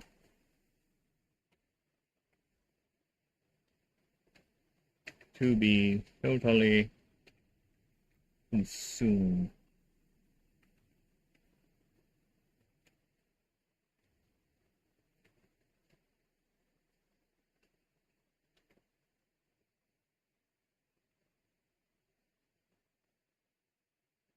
Okay. Nimble's size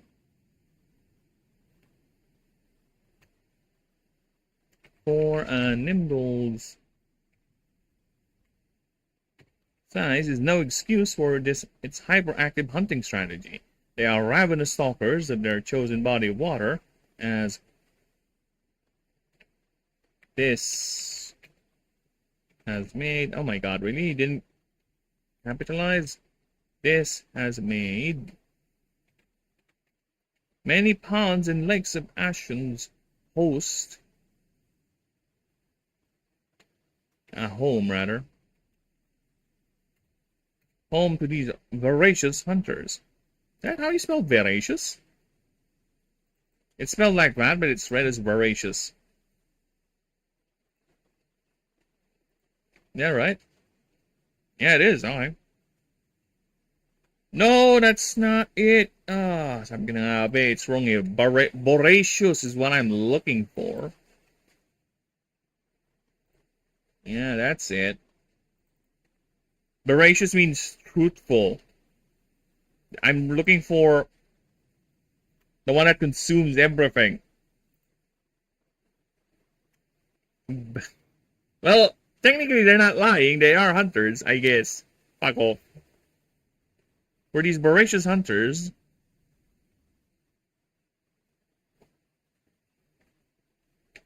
this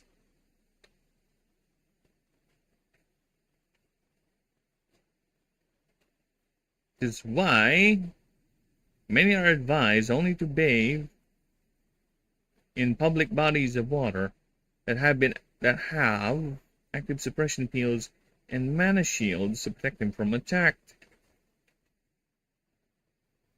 Or one,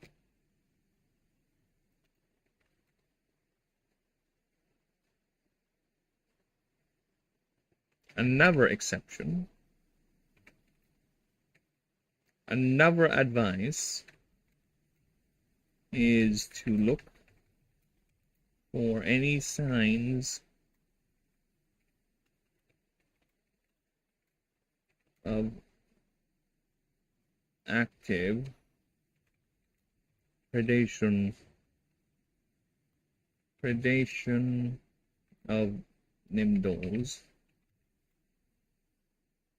in said body of water.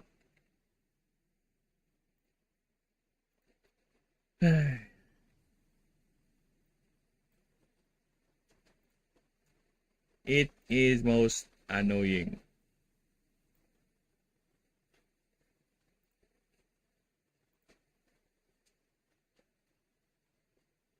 What the fuck? Where am I?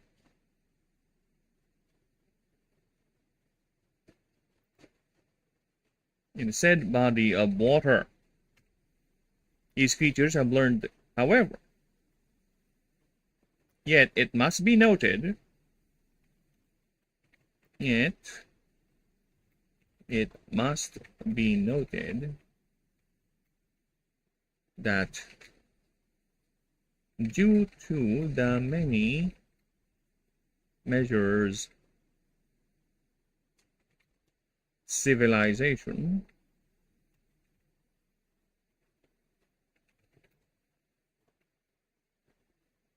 has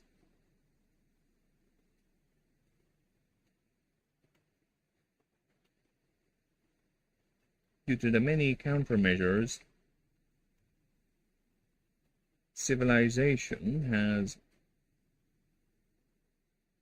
has made,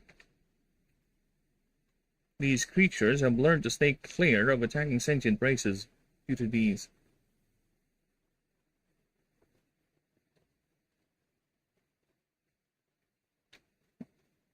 Sentient races. Staying clear of populated areas. Populated areas.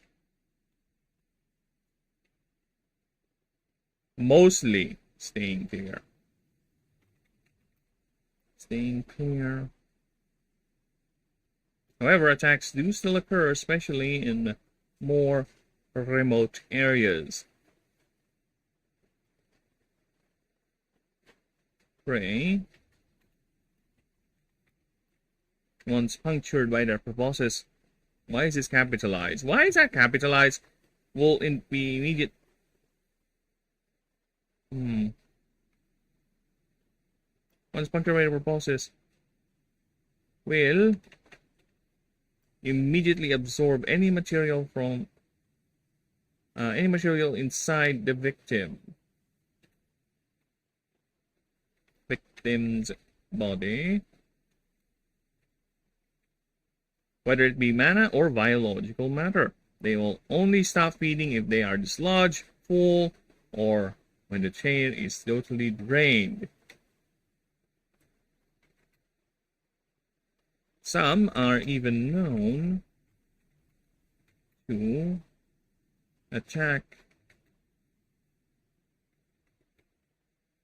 mana gear, or rather items, full or highly saturated by mana, puncturing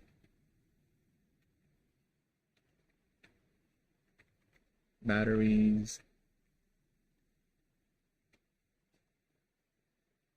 potions, and even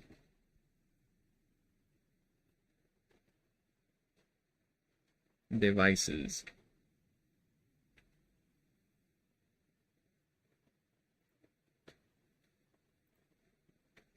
Feeding on it.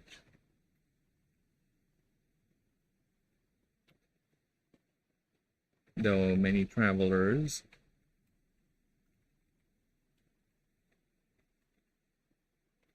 prefer that over themselves being the actual target.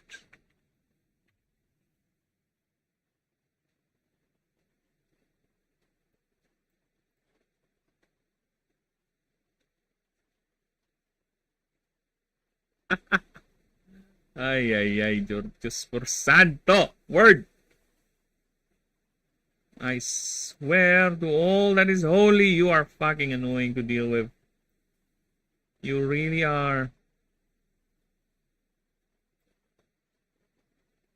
There you go. Happy?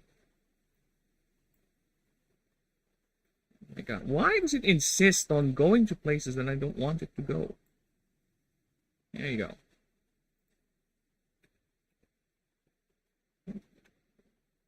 Alright, now we got Hulikun. Again, I'll go ahead and update everyone else once I'm done with it, right? But I will be right back. Give me a few moments. I need some munchies. I'm gonna mute because the rain is quite loud. I don't want you guys getting, or unless you like the sound of the rain, but no.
Fucking hell. Ah.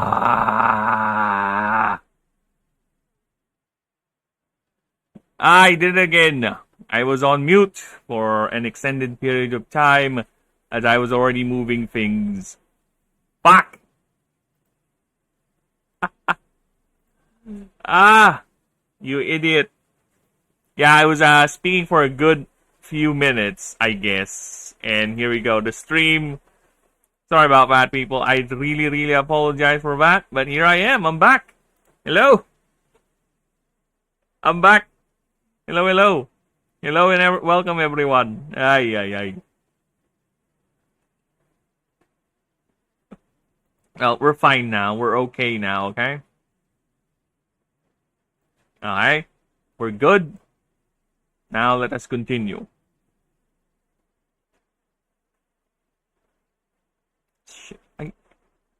Good thing I checked Discord and it's telling me my mic is not working. And yeah, of course it's not working because I had the fucking thing on mute. Every goddamn time. I swear to me. Whatever. Alright, let's see what we got here. What makes a hulikun a hulikun? Why is it so special? Well, let's go ahead and find out.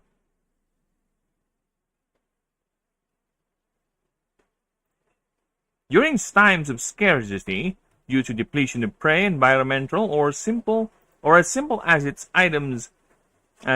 prey items are getting harder to catch, Nimdals will form hunting groups as a desperate attempt to secure prey. However, if such a strategy proved to be still inadequate, they will go on and venture onto land.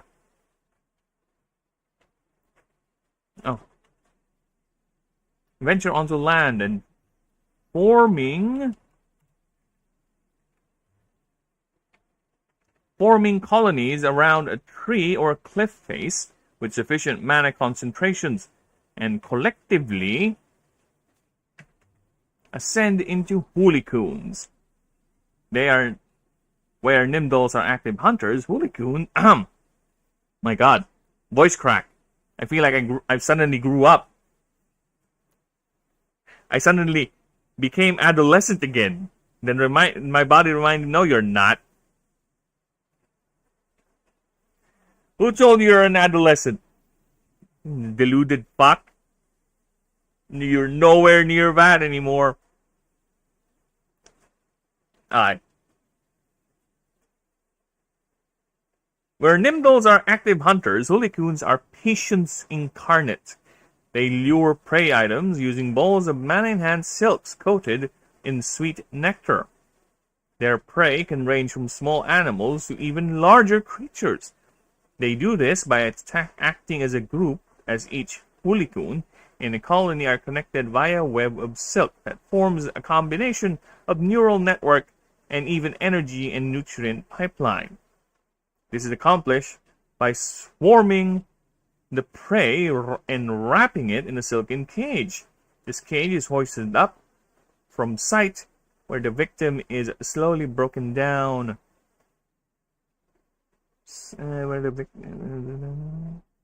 Away from sight. Hoisted up, hidden from sight, where the victim is slowly broken down and absorbed by the colony. The colony can survive for months on end, and if the prey is large enough, and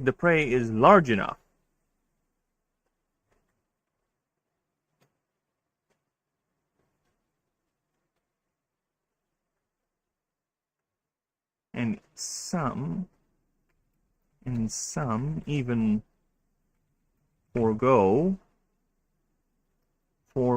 hunting entirely till it is needed. Yeah.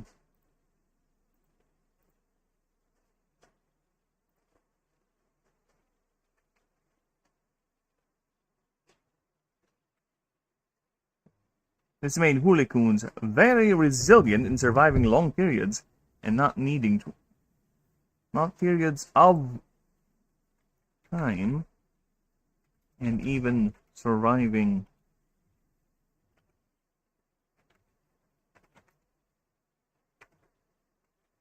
scarce periods.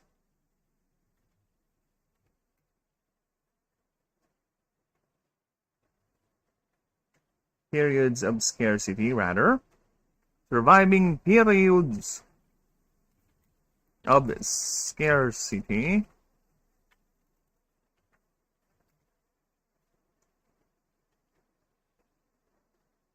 and periods of scarcity as they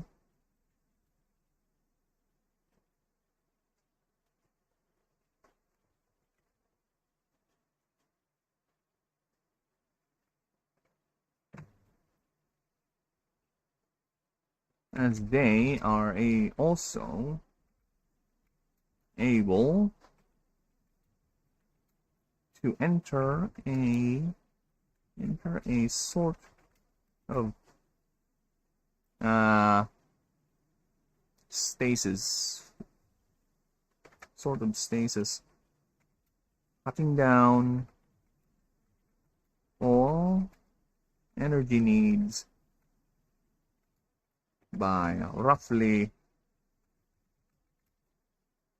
60%,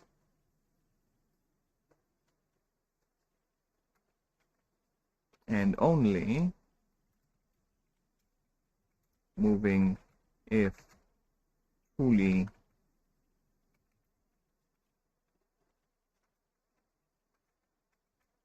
needed be. Truly, if the circumstances, if the situation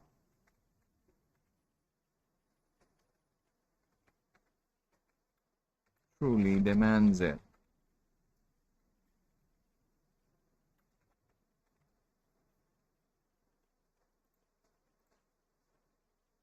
Areas with hooligan colonies are actually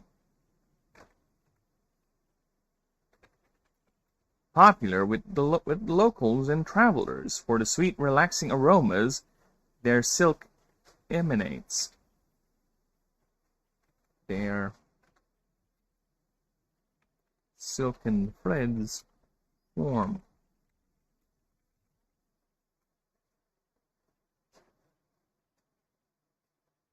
Also,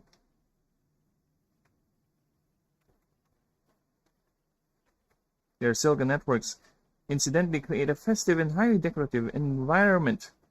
This even inspired folk and local traditions.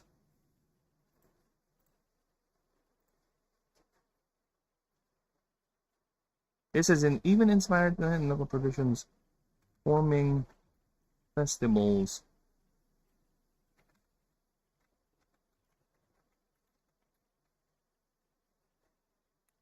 and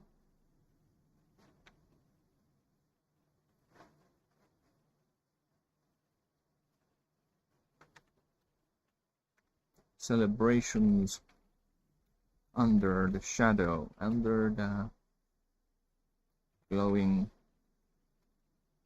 under the colonies.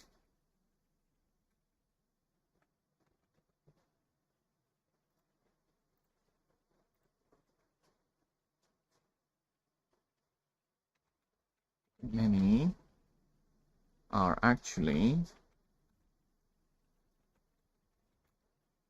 fed by these communities,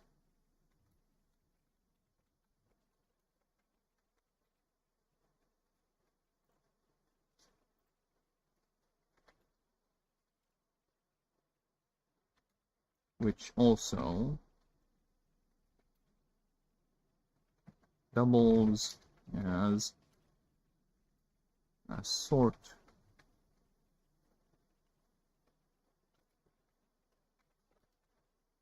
of protective barrier, perimeter for their tiny settlements. This is these what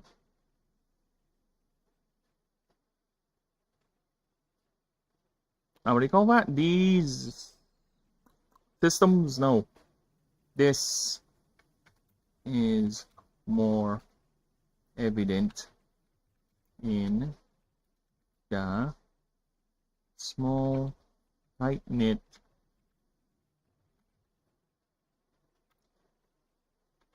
family groups in the Fragile Island chain.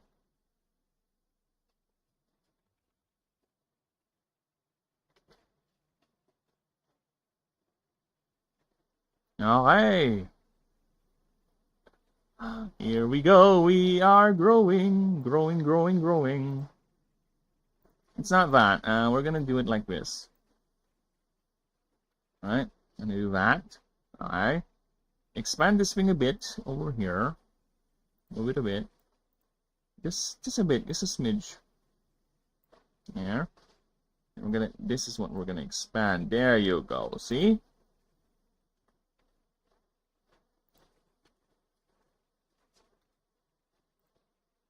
I'm venturing too close.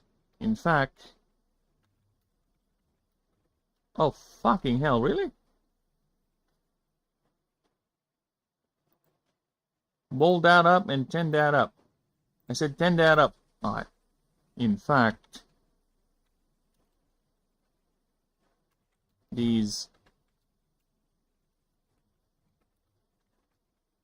same communities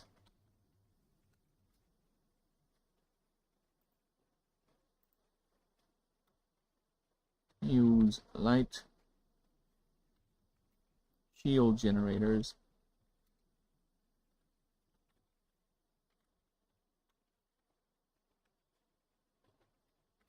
to protect themselves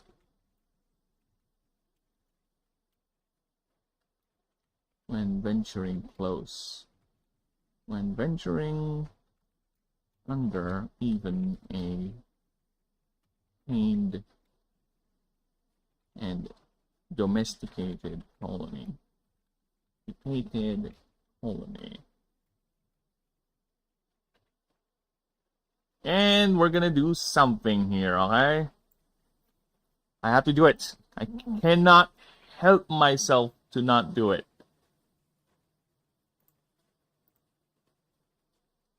I cannot help myself to not do it. So we're gonna do it. We're gonna reduce this down to 9, which is the lowest font that I can go, because I want to put this in. And fuck you. This is some mafia shit, alright?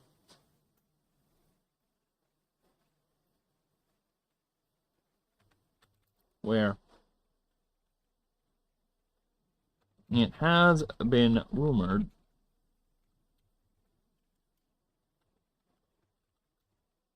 that a local chieftain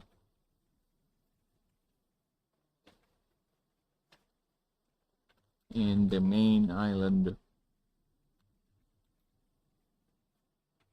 of Siapa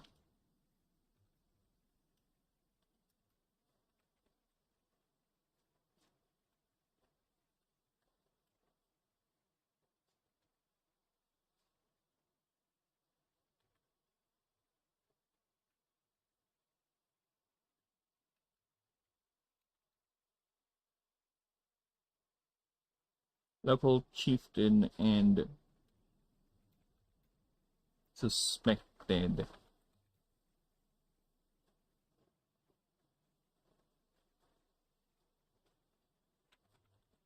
crime lord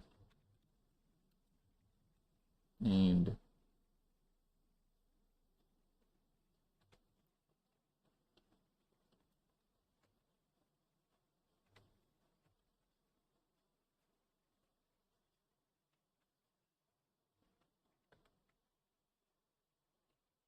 No, it's a sullen, so.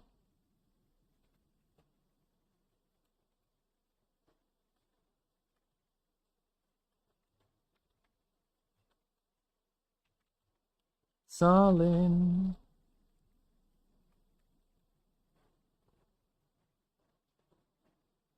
Uses his vast gardens of holy coons as a means to dispose of his enemies and detractors.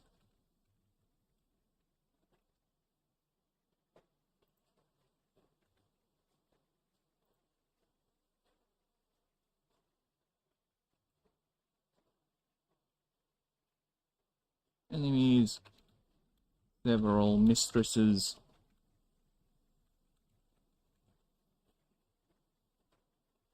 and even detractors.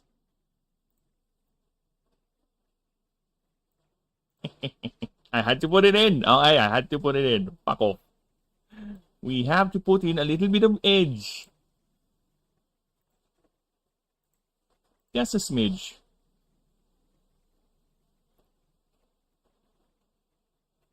The blood of the lamb. Just a smidge. Alright.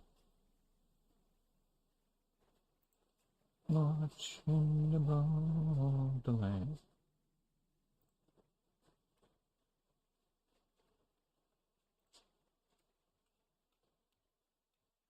These community where they have gardens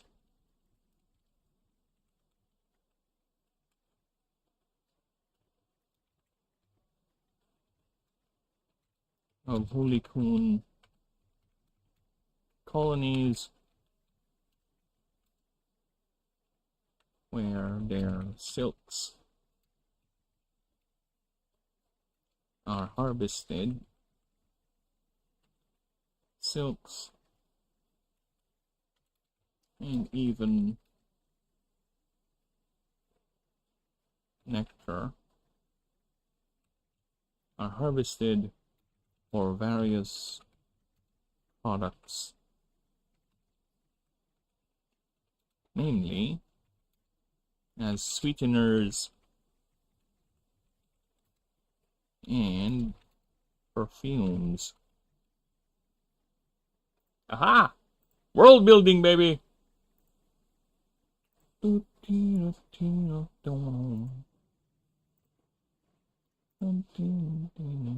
Aha! World building, baby! That's what I'm good at. That's my thing, boy. I just don't like there's... Ah. What if I...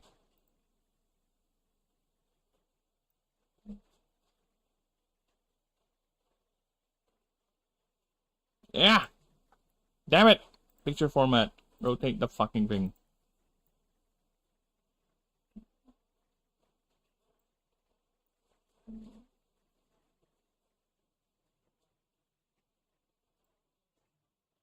What if I...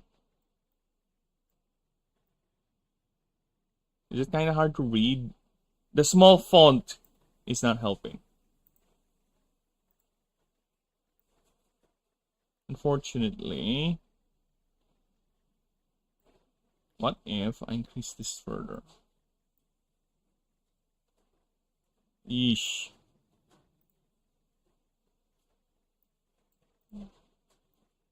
Alright, we'll have to do something here.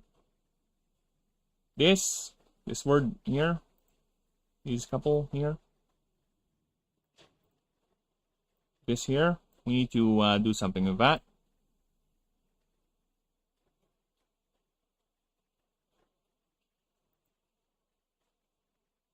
Is there something like I could put like a drop shadow or something on it? Word, can I do that with you? Can I not? Can I not do that with your word? Are you that lame? Yeah, it's otherwise I'm gonna cut this part for the drawing because it's covering these. Unless we try to adapt.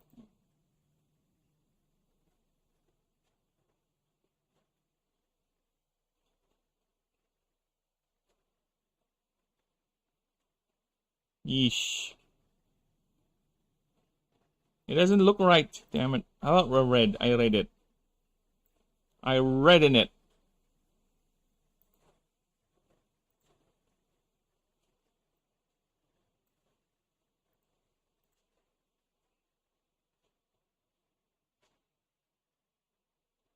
Oh, yeah, I don't like it. It looks weird. We'll just have to deal with this. Like that. Yeah, we'll just have to deal with it. That we have to cut a lot of the picture. Because, yeah, this is the whole thing. Right?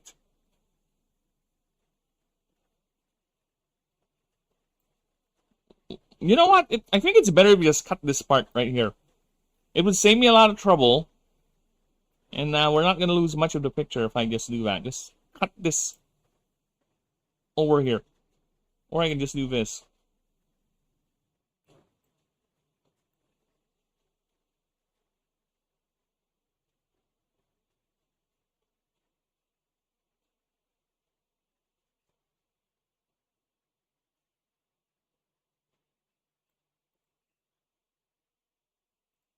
Yeah, I think that's fucking better.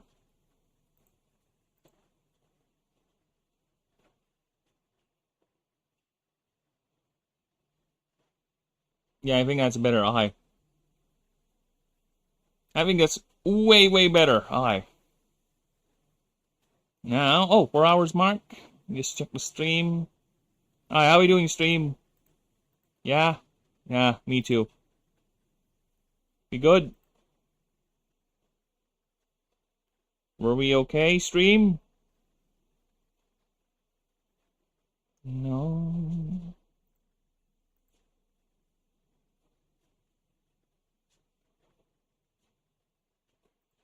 How we doing? How we doing, stream?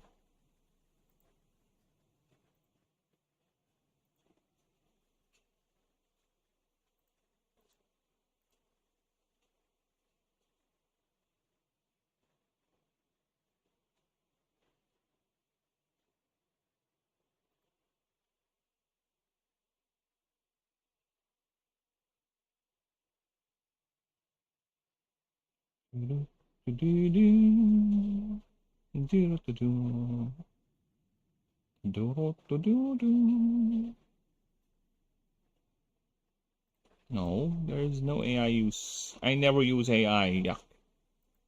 Yuck, yuckaroonie.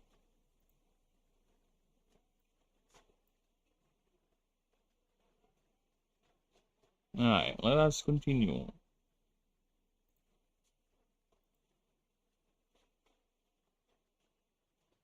Alright, who's next?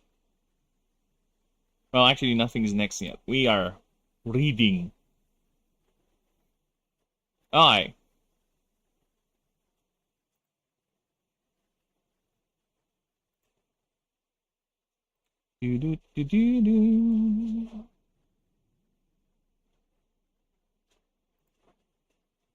During times of scarcity, due to either depletion of prey, environmental, or as simple as its prey items are getting harder to catch, nimbles will form hunting groups as a desperate attempt to secure prey. However, if such a strategy proved to be still inadequate, they will go on and venture onto land, forming colonies around a tree or a cliff face with sufficient mana concentrations, and collectively ascend into hulicoons. Where nimbles are active hunters, hulicoons are patients incarnate. They lure prey items using balls of mana-enhanced silks coated in sweet nectar. Their prey can range from small animals to even larger creatures. They do this by acting as a group, as each hulicoon in a colony is connected via a web of silk that forms a combination of neural network and even a nutrient/energy pipeline. This is accomplished by swarming the prey and wrapping it in a silken cage. This cage is hoisted up in wrapping it in a tight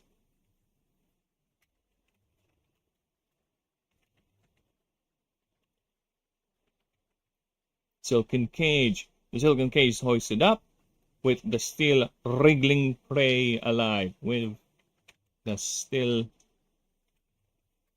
living prey inside. Yeah, it's called body horror. What are you gonna do about it? Prey inside, where the victim is slowly broken down and absorbed by the colony. The colony can survive. The colony can survive for months on end if the prey is large enough and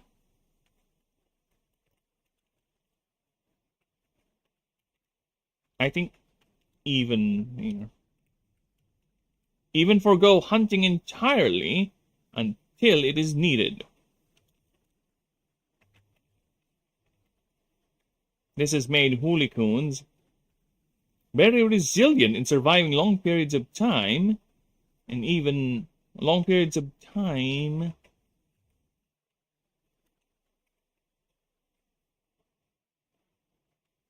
surviving long periods of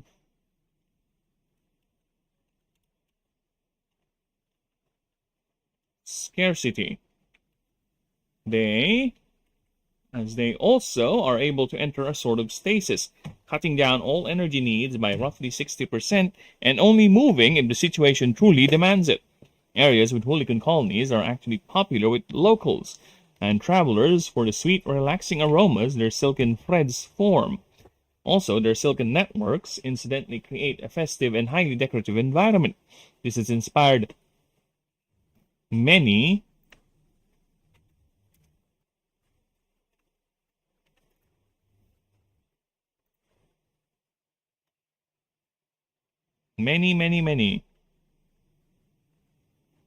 Oh, fuck. Dude, I am so out of it. I forgot that I have to reset the audio. Oh my god, I have been streaming for 4.5 hours and there is no background music. I so hate myself.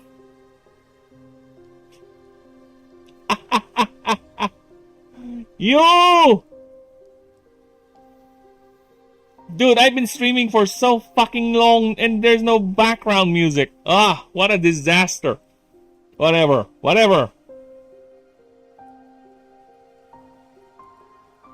Yeah, I forgot. I have to reset that thing every time I start. This is what happens when I get too busy. I don't stream for 1 day and I already forget how to stream. God damn it. Whatever, it's fine. Moving on. Too distracted, I would say. Alright, where am I? Areas with hooligan colonies are actually popular with locals and travelers for the sweet, relaxing aromas their silken threads form. Also, their silken networks incidentally create a festive and highly decorative environment. This has even inspired many folk and local traditions, forming festivals and celebrations under the colonies. Many are actually fed by these communities, which also double as a sort of protective perimeter for their tiny settlements, which is more evident this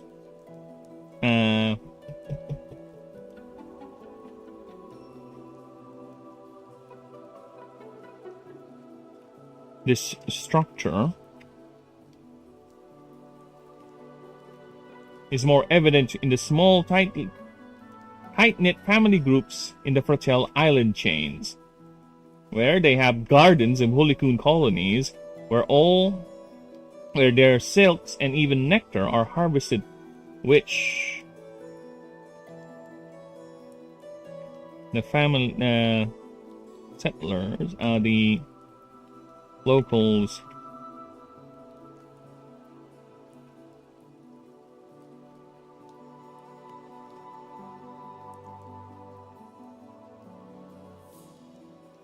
which holycoon colonies where they have gardens of holycoon colonies where their silks and even nectar are harvested for various products, namely sweeteners and perfumes. Though caution is still advised, as holycoons are known to attack citizens when venturing too close. In fact, the same communities use light shield generators to protect themselves when venturing under even a tamed and domesticated colony.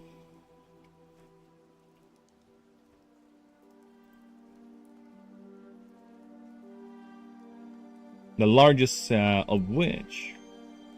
The largest of such gardens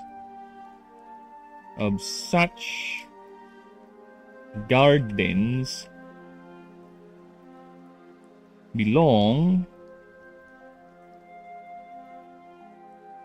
to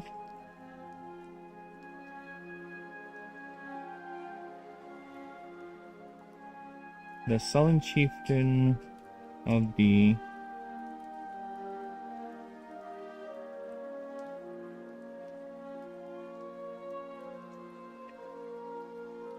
Chinimal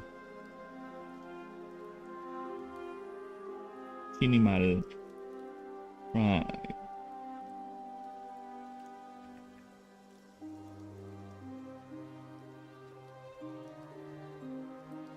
Covering at least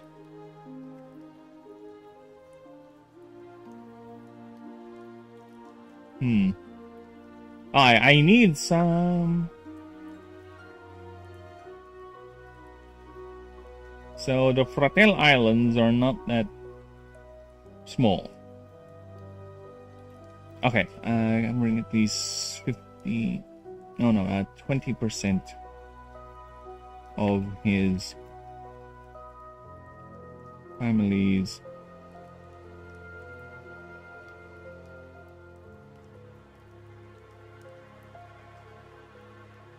island. Give me, how big is Hawaii? Okay.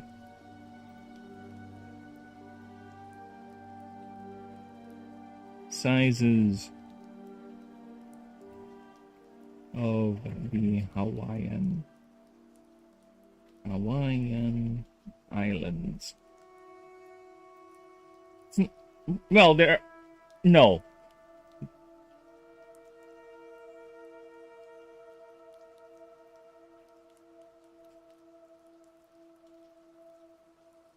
The big island. I need a map of Hawaii. Map of Hawaii. Map of the Hawaiian Islands. So here they fuck off.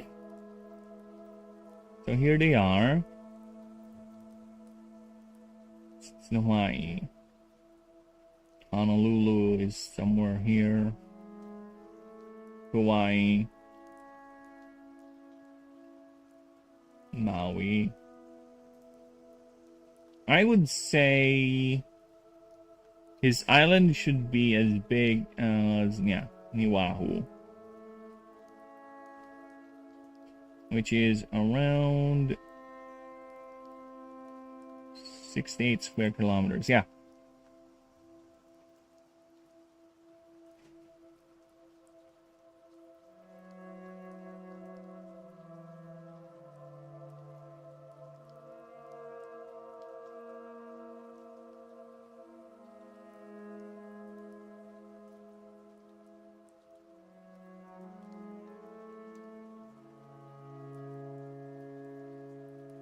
Oh, never mind. Okay.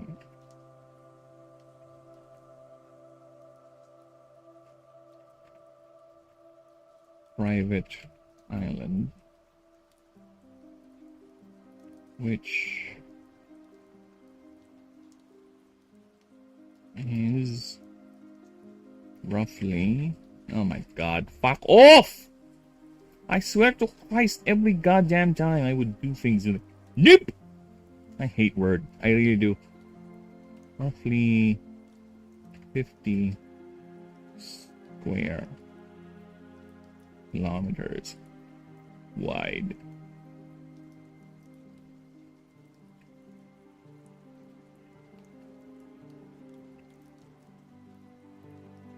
With a 20 hectare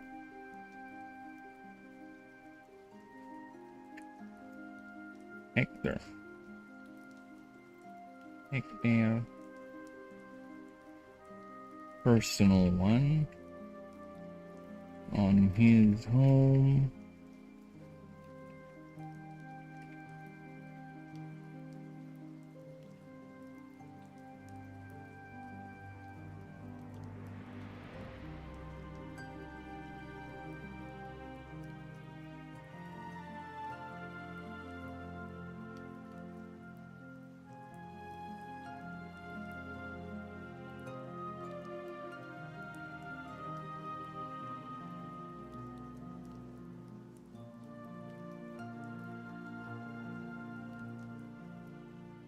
God damn it.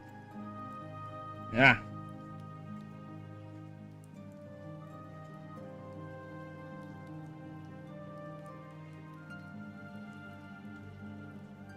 Okay, 20 hectare personal garden on his home in the main island of Java.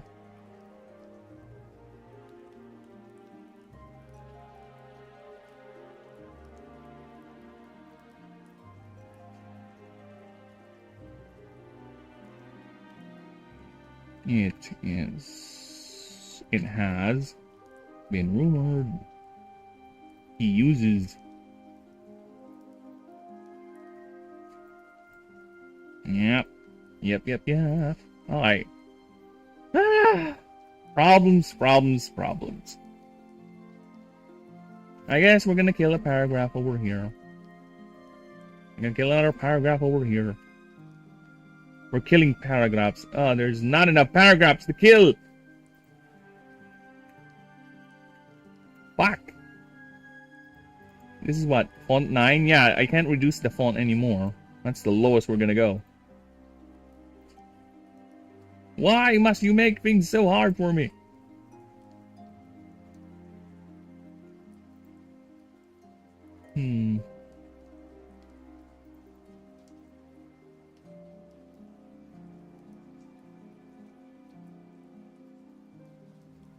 Why must you make so...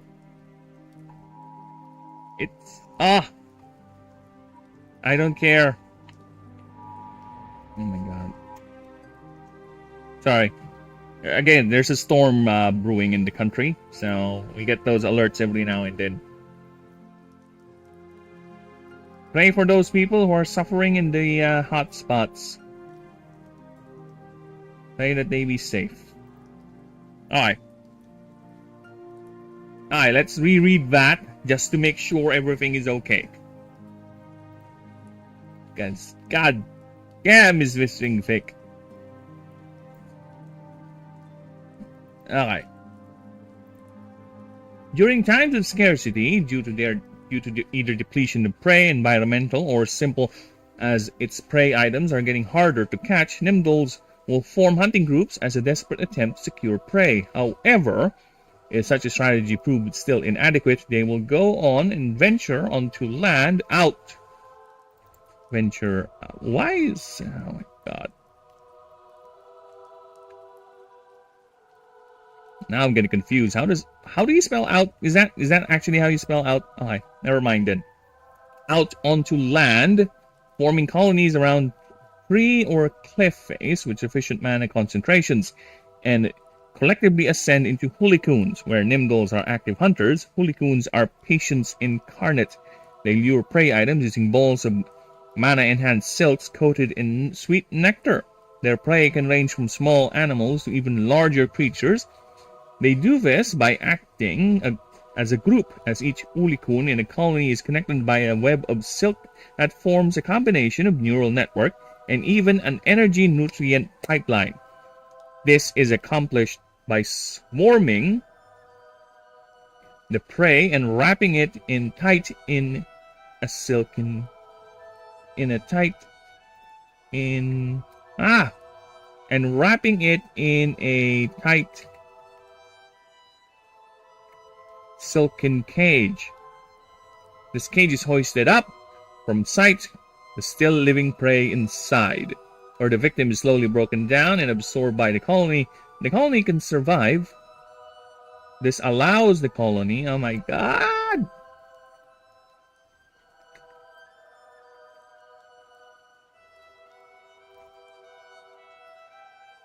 The colony to survive for months on end if the prey is large enough.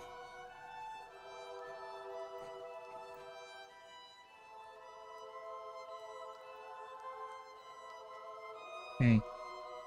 For months on end without hunting, without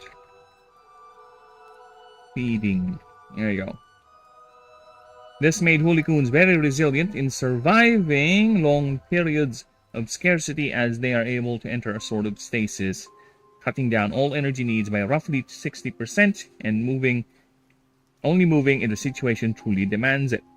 Areas with hulikun colonies are actually popular with locals and travelers for the sweet, relaxing aromas their silken friends form. Also, their silken networks incidentally create a festive and highly decorative environment. This has even inspired many folk and local traditions, forming festivals and celebrations under colonies. Many are actually fed by these communities, by these sentient communities.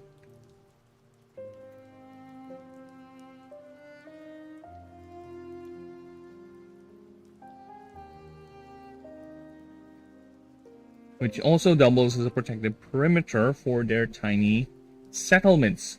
This structure is more evident in the small, tight-knit family groups in the Fratel Island chain, where they have gardens of hulikun colonies where their silks and even nectar are harvested for various products, mainly as sweeteners and perfumes.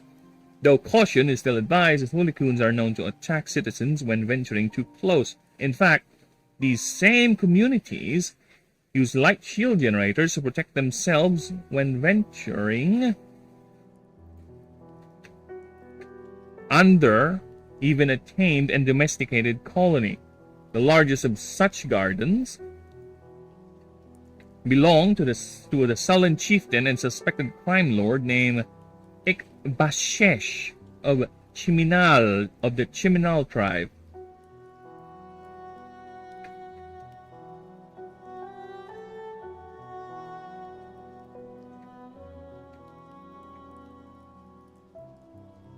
Covering at least 20% of his family's private island, which is roughly 50 square kilometers wide. It is a 20-hectare long, or rather, he also owns a 20-hectare personal garden on his home in the main island of Shapa, which has been rumored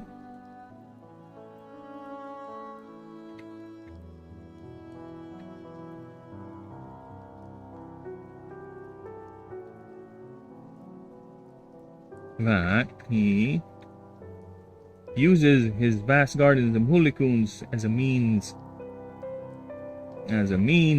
to dispose of enemies, several mistresses, and even detractors. There you go. Oh, hey! Dude. As much as I loathed doing that, I did have fun putting in the tiny lore bit. So yeah, I am happy with that. So let's try to wrap this up with Gabbertail. So at least we're done with 6 of the 48. Okay? So yeah, Gabbertail is the last form. So it has a flankledge, special appendage, able to connect charge ions. 4 wings rapidly beat to generate electricity. Legs turn into specialized limbs that project stored electricity. Alright, we're fine with that. It is still an insecta class, as I stated and explained earlier, right? Dude, I can't believe I went on for 4 hours and I forgot about that. Hey, whatever. Alright. Next up is we have the Franklin's Charge. As per its passive, whenever a Voltaic move is used, this creature gets -1 DR, +1 power, and +5 speed. Max double the stat. So it gets softer, but it gets more hard hitting, so to speak. Alright? On every third time this creature takes a turn, it gains 2 more mana. Simple distinction, but it means a lot. Alright? If you have 2 or more creatures in the field, this gets +20 SPD. There you go.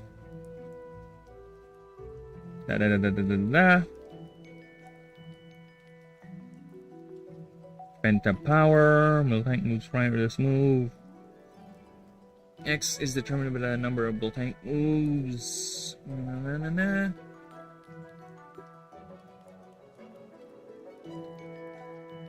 One for mana, I don't know, for damage. Okay.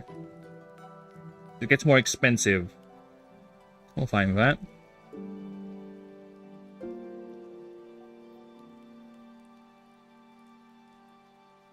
Okay. Resist stable. Yep.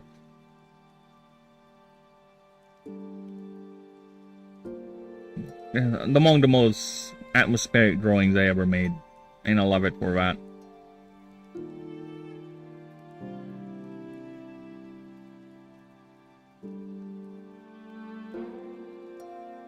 Yeah, very atmospheric, and I love it.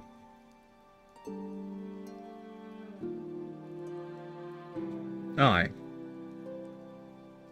Now, let us get to its creature profile. Now, before we do that, on our current practice, blank page, so it doesn't fuck up Whisper's formatting tool.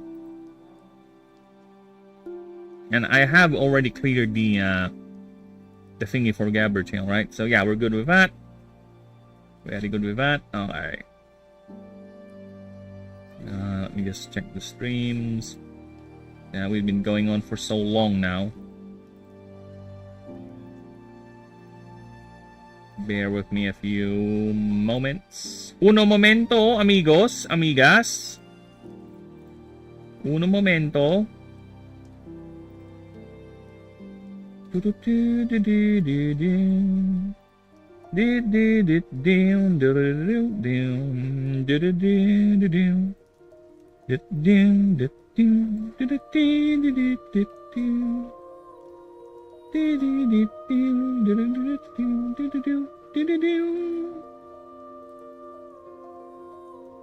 I cannot believe I forgot about that. Oh well. Alright. Now, let's see about Gabbertails. Gabbertails are among the most extreme examples of aggressive Arcano adaptation, for Hoolycoons ascend at times of extreme weather phenomena, primarily lightning storms. Some Hoolycoons, and sometimes entire colonies, as biologists describe, have a yearning. As the creature leaves the colony to chase down the storm,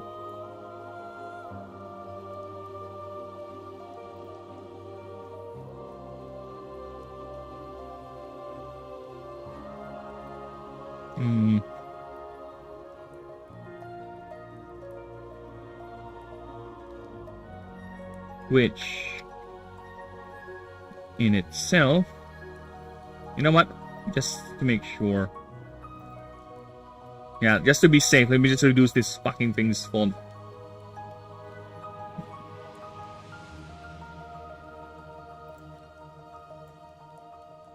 Which the scene which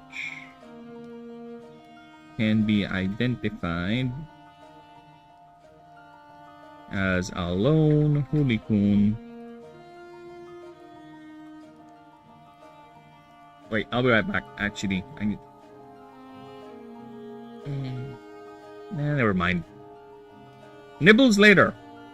Finishes first. As a lone hooligan.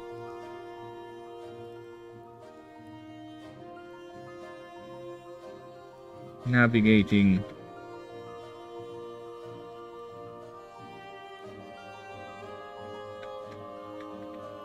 the ground.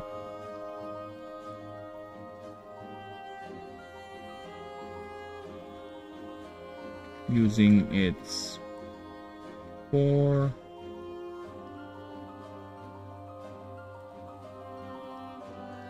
elongated legs.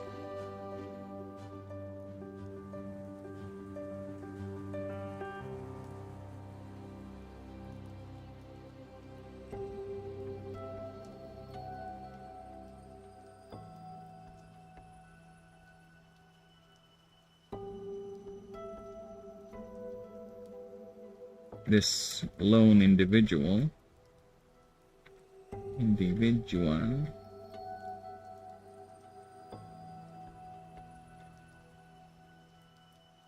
this lone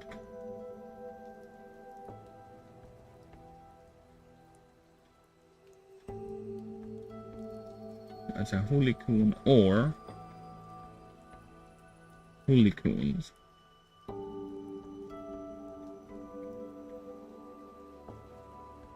As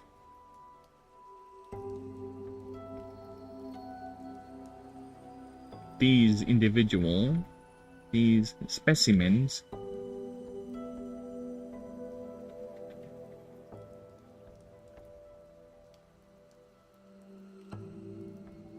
locate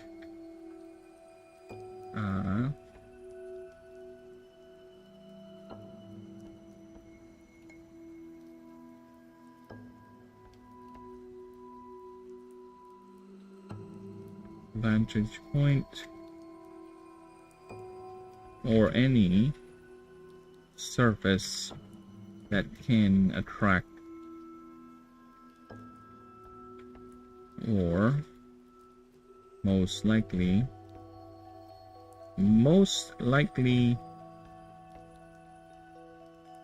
get hit by a lightning strike.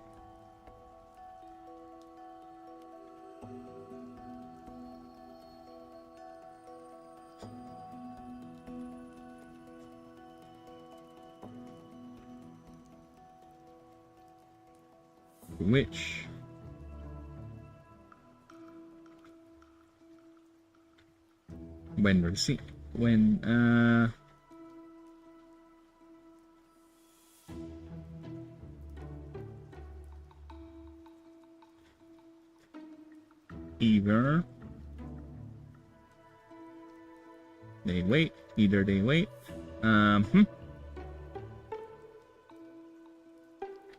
in the event they get hit or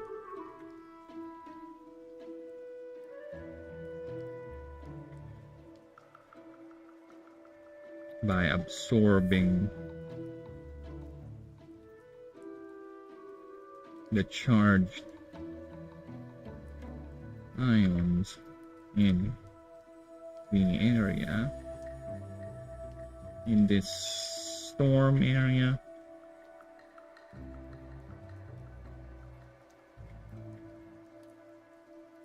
in the storms area, okay?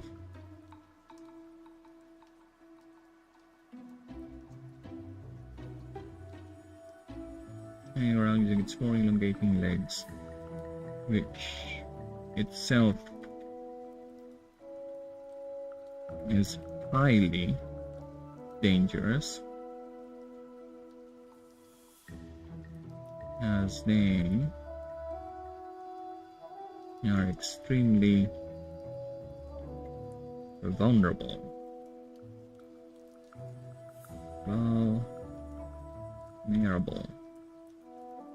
without their colony's support.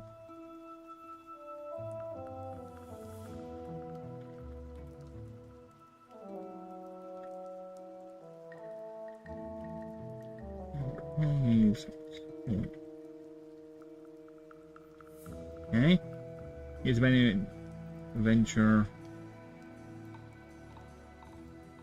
venture to locate vantage point or any surface that can attract or most likely get hit by a lightning strike.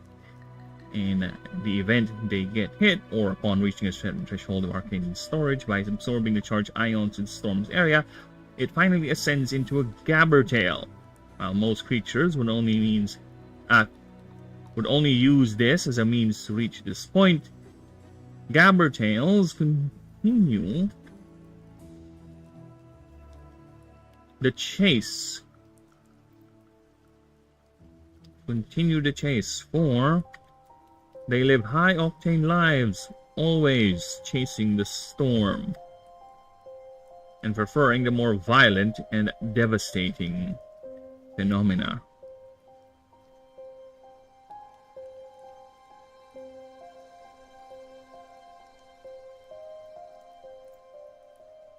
This behavior has an exceptionally high risk rate, estimated to be at 10% chance, or increasing with the severity of the phenomena. They are okay, so it doesn't say here, so that's the case.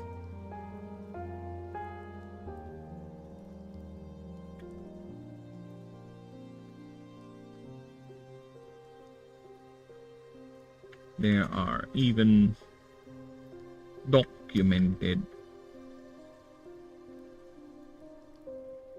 cases of an entire colony ascending by just getting hit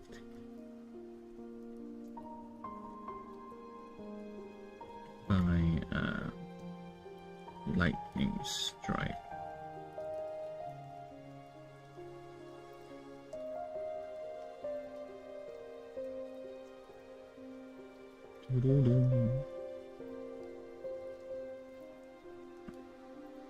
Alright. Getting hit by a lightning strike. While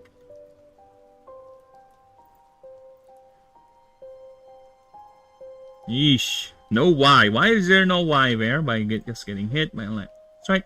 While most creatures would only use this as a means to reach this point, gabbertails continue to chase the storm, for they live high-octane lives, chasing storms and preferring the more violent, devastating phenomena. This behavior has an exceptionally high risk rate, estimated to be at 10% chance, increasing with the severity of the storm. They are seen going for miles offshore just to chase the most powerful and violent.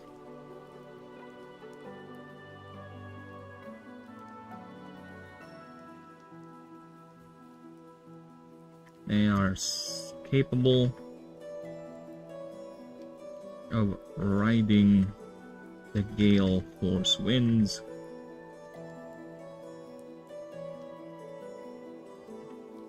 rather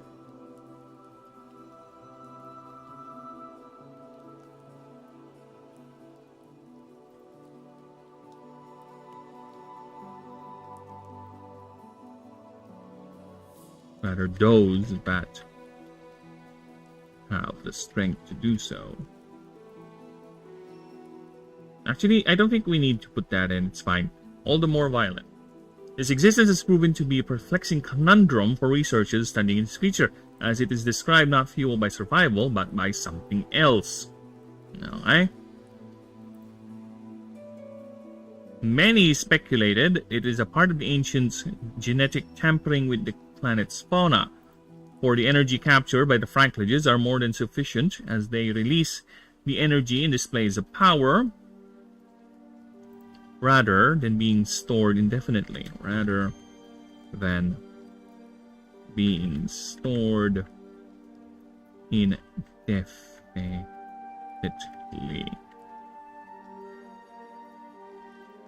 These displays are used to attract mates and to show dominance over other males.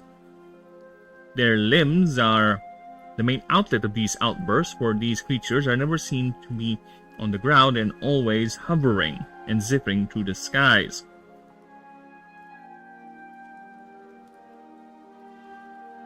With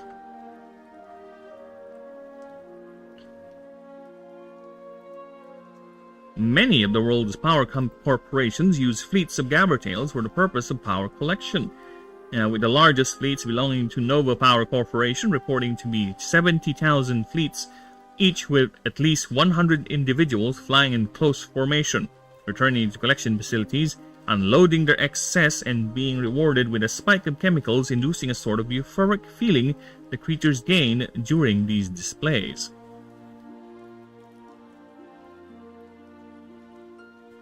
Yet,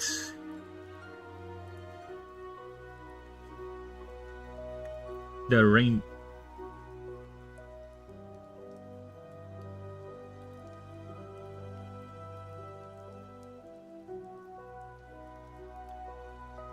Yet aside from that,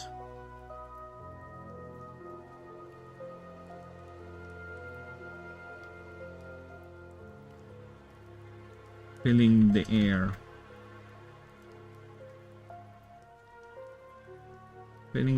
with their loud buzzing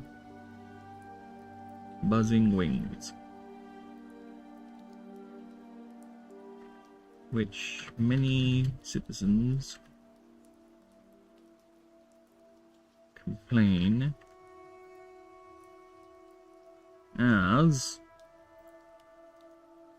many of the world's power corporations fleets of Gabbertails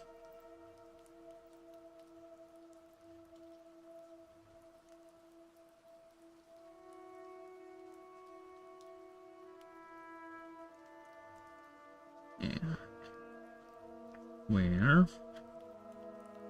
due to these many complaints,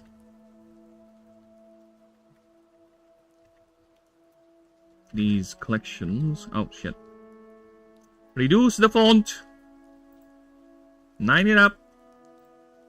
Many complaints, these collection facilities are now housed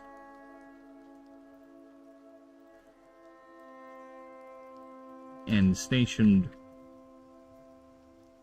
outside the densely populated city centers.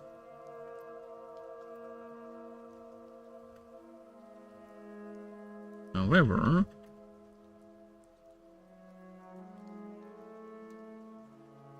a Gabbertail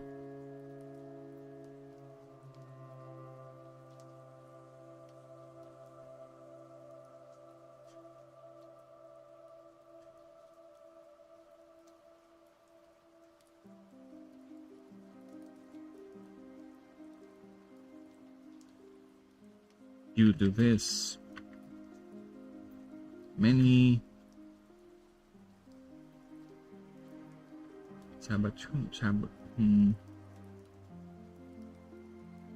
attempt to steal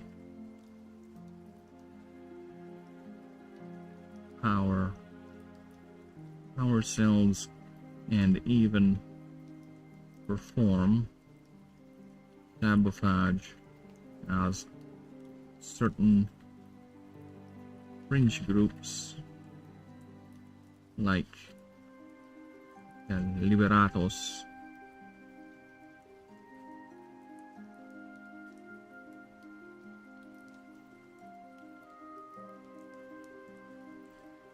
see this as a means of exploitation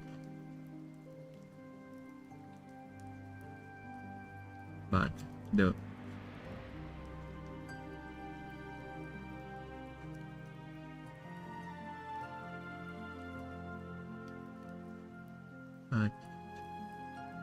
many of the companies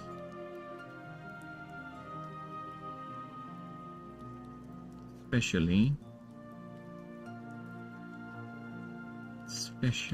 Nova Power name this is always this was always the creature's purpose as made by the ancients, by the god of industry, Horadses, which ancient documents and excavations support. Regardless,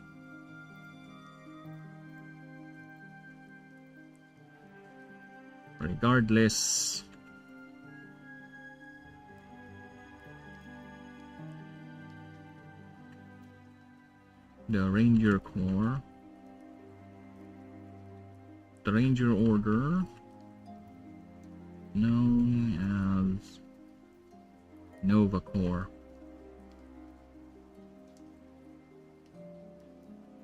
gay. No, I'm not.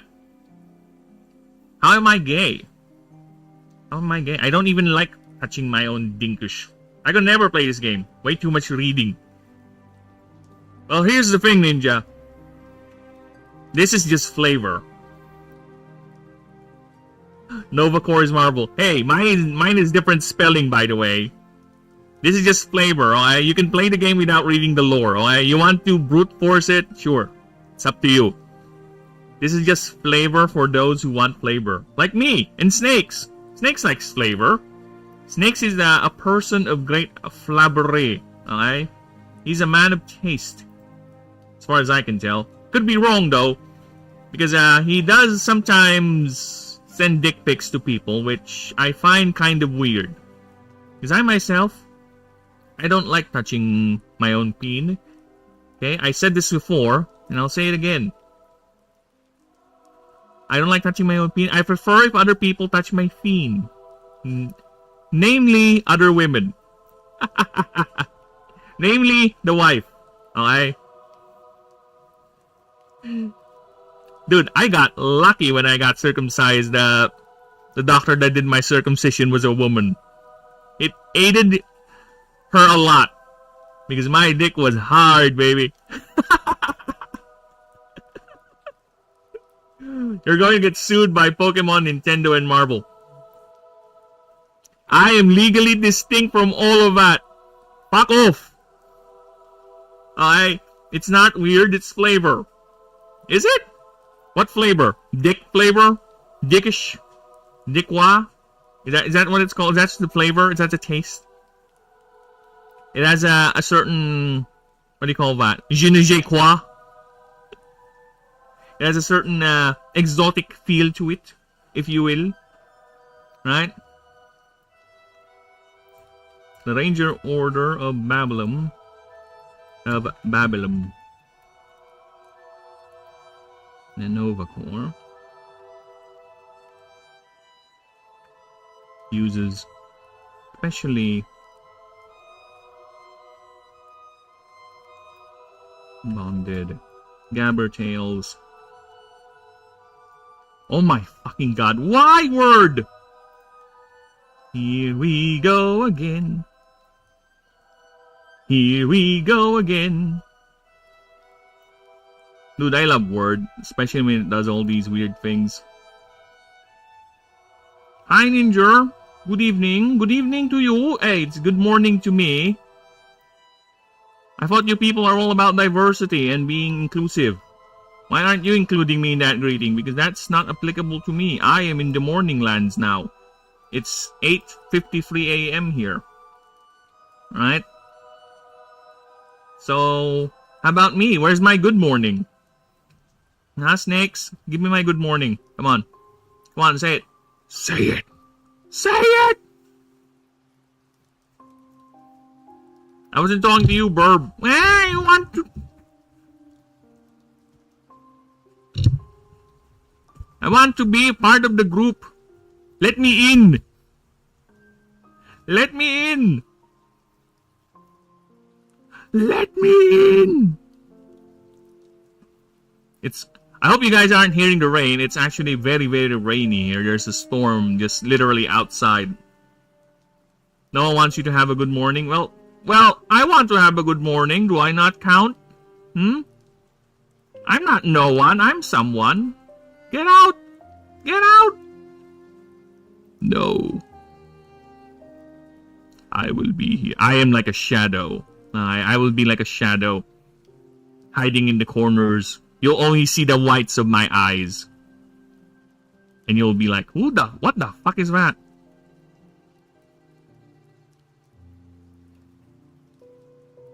Enjoy the rain. IML?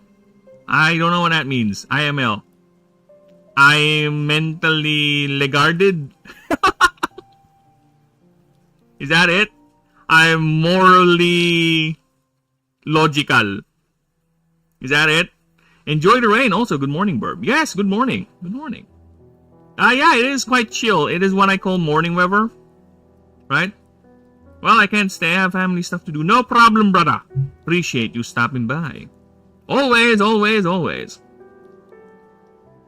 So, yeah. It is sleeping weather. Actually, it's so much of a sleeping weather. I'm lucky. I am lucky. I have not fallen asleep yet. My brain is still cooperating with me. Because last time I attempted to stream while under the influence of this weather, I only streamed for 4 hours. I can't do the stretch. I can't do the stretch for 5 hours completely. I was super sleepy. Like, my brain is literally collapsing. Because of how sleepy I am. Because of how cool and nice this weather is. As long as you're inside the house. If you're outside, you're fucked. As long as you stay inside the house with this weather, you're good. Typo, I enjoy the rain. Oh, of course you'll enjoy the rain. You're a snaky boy. You love the cool droplets going down your scales. It's very chill, right? So yeah. Especially bonded gabber tails that are used to perform both reconnaissance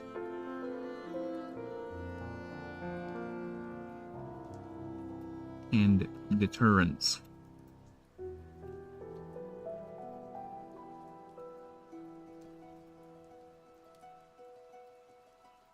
Or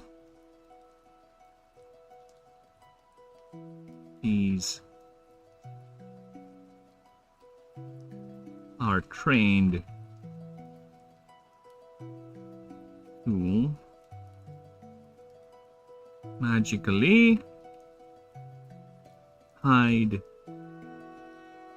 this loud buzzing noise. There.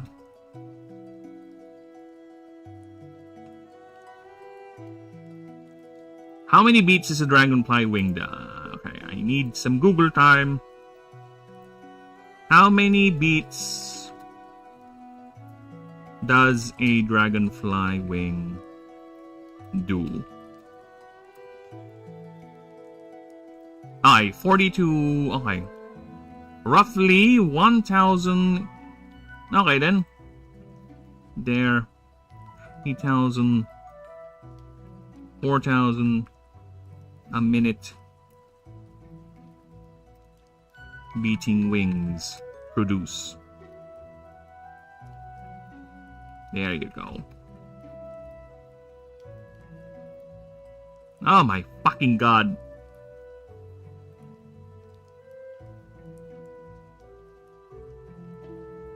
Okay.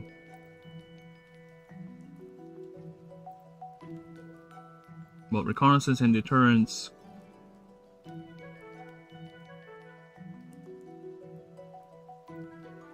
Protecting these sites.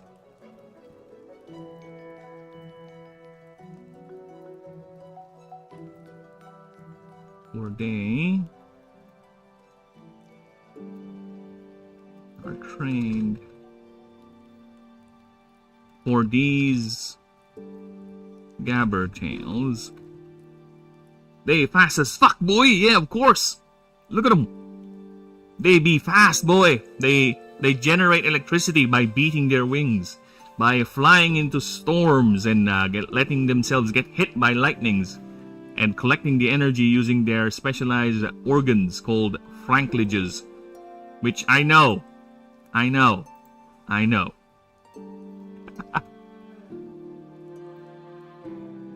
Who invented lightning rod? Yeah, that's why it's called franklage. Buzz off.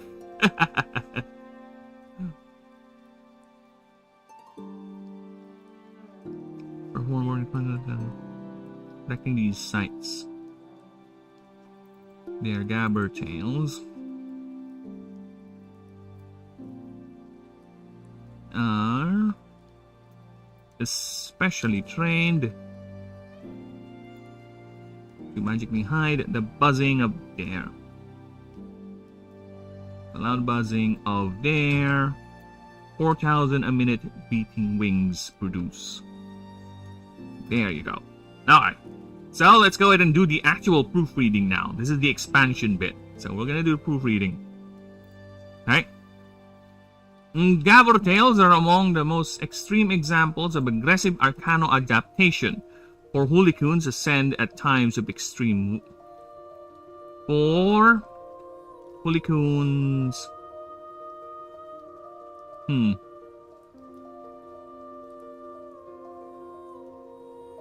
Ascend during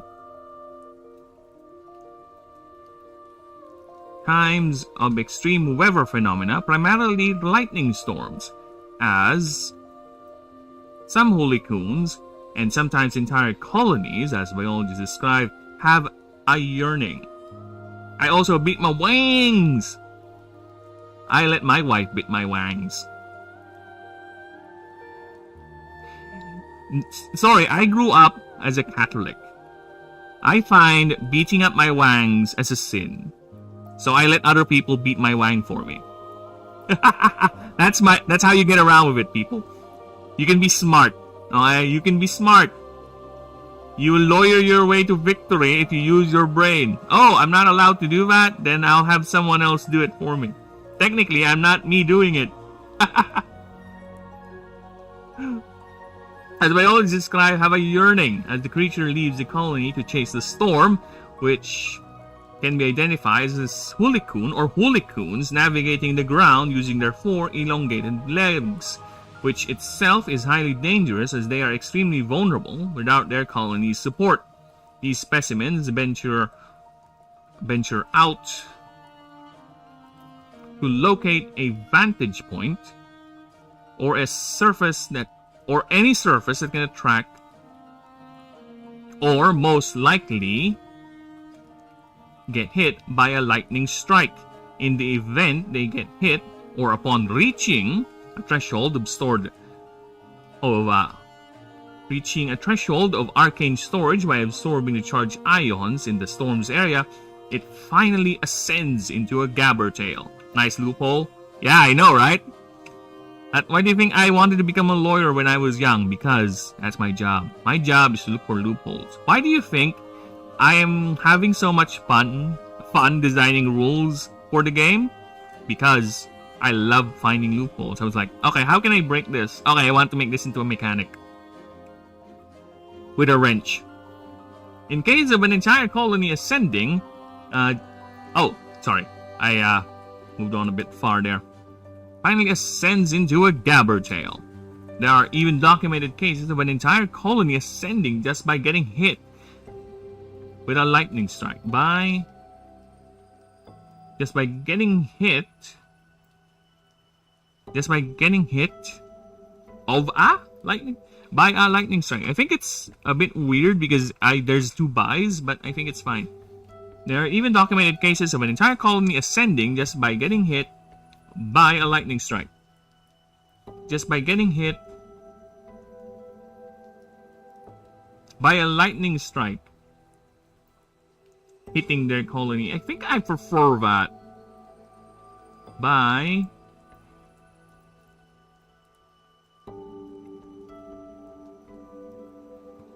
a lightning strike hitting their colony. Side by side, stuck the middle to it. Wow. See a shadow moving. See, quiet. See, Mr. Toot.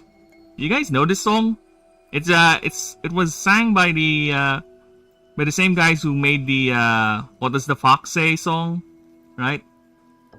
This one is a fun one. I wish I can play it, but I think I'm gonna get hit by copyright. Maybe I'm gonna sing it a bit. Alright, but yes, it's called Mr. Toot by Ylvis. It's a quite little parody song. I like it. Istanbul, lands of carbon, spice and carpets. The tale of Mr. Toot, Gary Music Man. How you play that toot and resist this rhythm. The Sultan side by side, dancing with Mr. Toot. Down, is it him? Is it she, a shadow moving? Quiet, body, quiet. You hear him, Mr. Toot. Bum, bum, bum, bum, bum. Bum, bum, bum, bum. I wish I can play it, but you know how it is nowadays. So I wish I can. But if you want to hear the whole thing with music and everything, here's the name of the song. It's Mr. Toot by Ylvis. It's, again, the guys who, if you guys are old enough to remember, that song that infected the world called something like the What Does the Fox Say sort of thing. Alright, where were we? Entire colony ascending by a lightning strike hitting their colony. While most creatures would only use this as a means to reach this point, Gabbertails continue the chase, for they live high-octane lives, always chasing storms and preferring the more violent and devastating phenomena. And the more devastating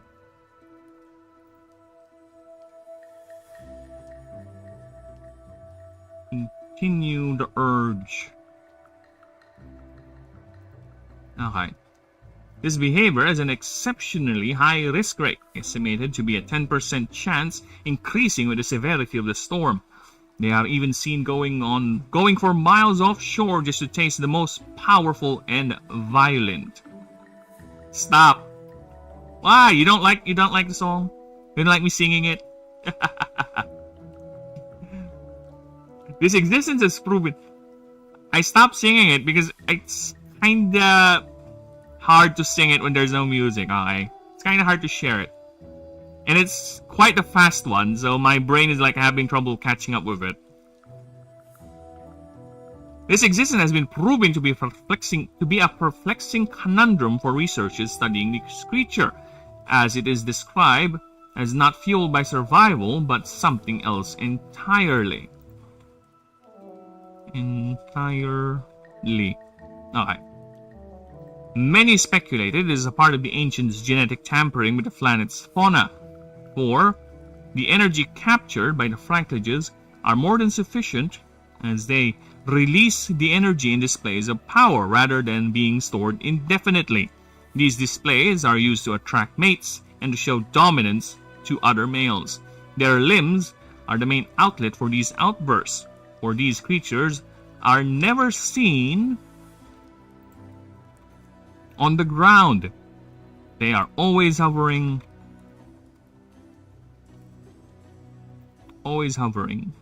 Never seen on the ground or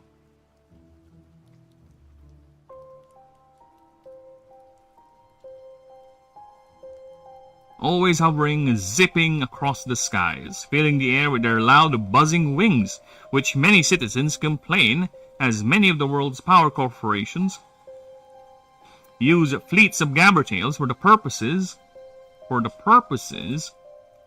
of power collection, with the largest fleets belonging to Nova Power Corporation reporting to be 70,000 fleets, each with at least 100 individuals flying in close formation, returning to collection facilities, unloading their excess, and being rewarded with a spike of chemicals inducing a sort of euphoric feeling the creature gains during their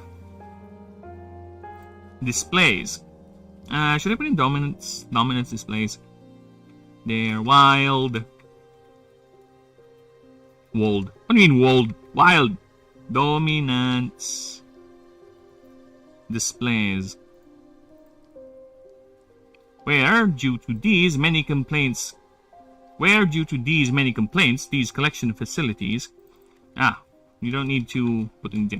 Due to these many complaints, many of these collection facilities are now housed and stationed outside the densely populated city centers. However, which has increased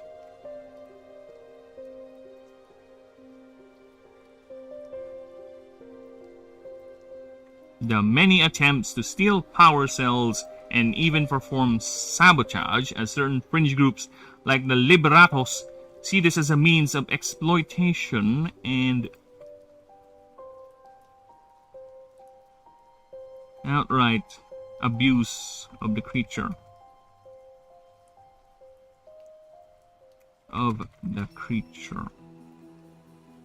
But many of the companies, especially Nova Power, claim this was always the creature's purpose. This was always the creature's purpose as made by the god of industry Horadses, which ancient documents and excavations support. Regardless, the Ranger Order of Babylon, the Nova Corps, uses especially they're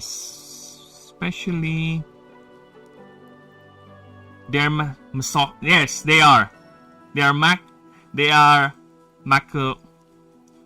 macohistic. Putang ina. Why is my brain frying trying to read that word? Right? Masochistic. Oh my god, there you go. Masochistic dragonflies. Yes, exactly. They are masochistic dragonflies who fly through storms to collect the energy and go ahead and just go collect more. I kind of blame you on that, Snakes. I think you spelled it wrong. Is this how you spell masochist? They're masochist? Yeah, that is how you spell it. Masochistic. Masochist. Why? My brain was burning. It's frying. It's literally dying. You know why? Because I've been doing this proofreading thing for almost 6 hours. So I'm close to calling off. I'm close to calling it a day. Okay? But I have to continue this just to make sure we're good with this one. Okay, see, this is a means of exploitation and outright abuse of the creature. But many of the companies, especially Nova Power, claim this was always the creature's purpose as made by the god of industry Horadses, which ancient documents and excavations support. Though many still do not believe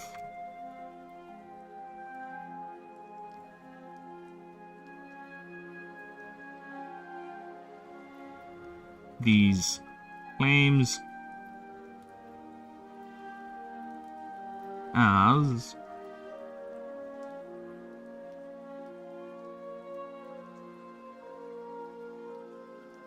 actually no.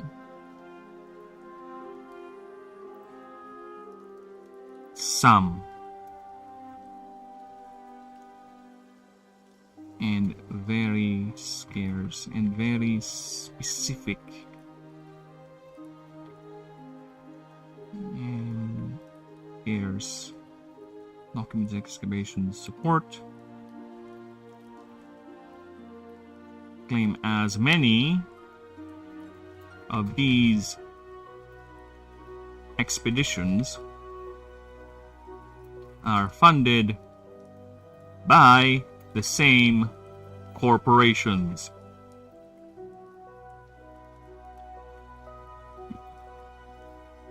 Regardless, the Ranger Order Battlum, the Nova Corps, uses specially bonded Gabbertails to perform both reconnaissance and deterrence, protecting these sites.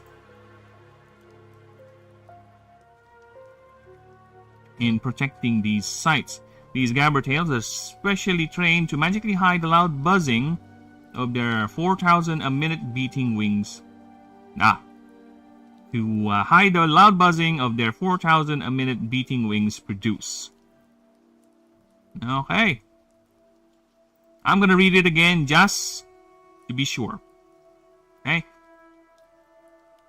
Gabbertails are among the most extreme examples of our aggressive Arcano adaptations, where Hoolycoons ascend during times of extreme weather phenomena, primarily lightning storms. Oh my god, I really am tired, goddamn. Some Hoolycoons and sometimes entire colonies, as biologists describe, have a yearning. And put open and close parentheses on that. Alright. As the creature leaves the colony to chase a storm, which can be identified as a Hoolycoon or Hoolycoons navigating the ground using its 4 elongated legs, which itself is highly dangerous as they are extremely vulnerable without their colony's support. These specimens venture out to locate the vantage point or any surface that can attract or most likely get hit by a lightning strike. In the event they get hit or upon reaching a threshold of arcane storage by absorbing the charged ions in the stormed area, it finally ascends into a Gabbertail.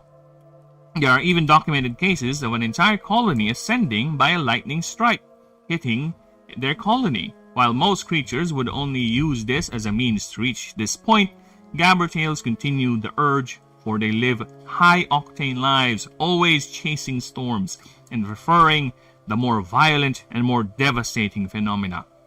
This behavior has an exceptionally high risk rate, estimated to be 10% chance, increasing with the severity of the storm.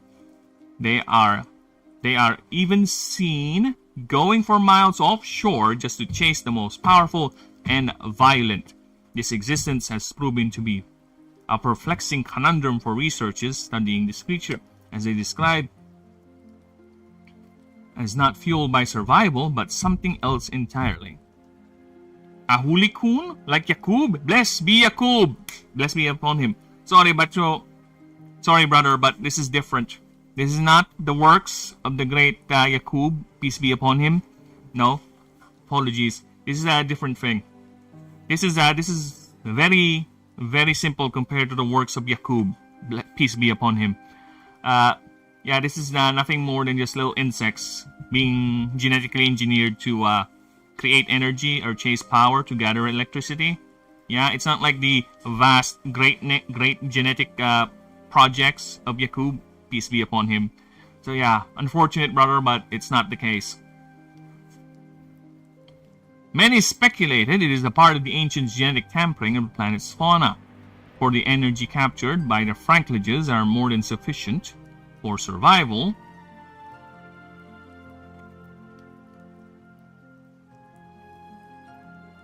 and are released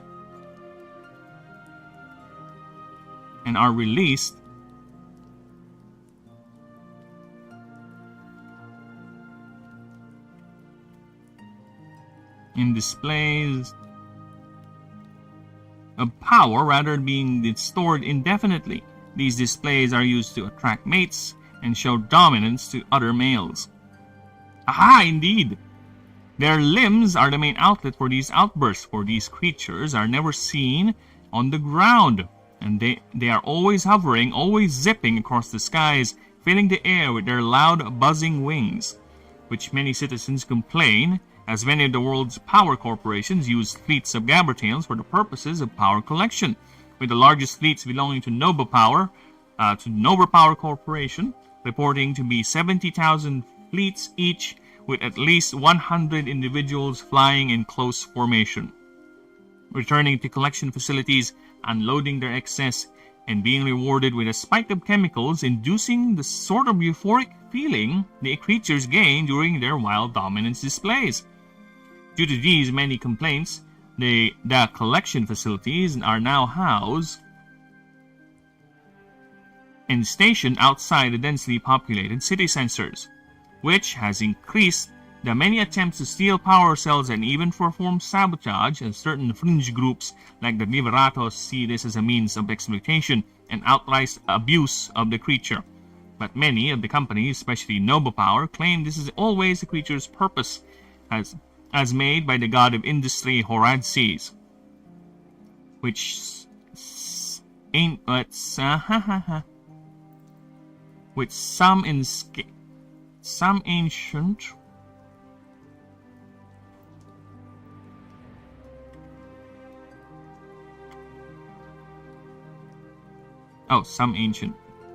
some ancient document and excavations support.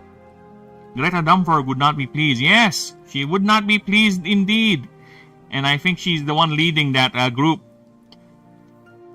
Yeah. And you know what? I do not support either one.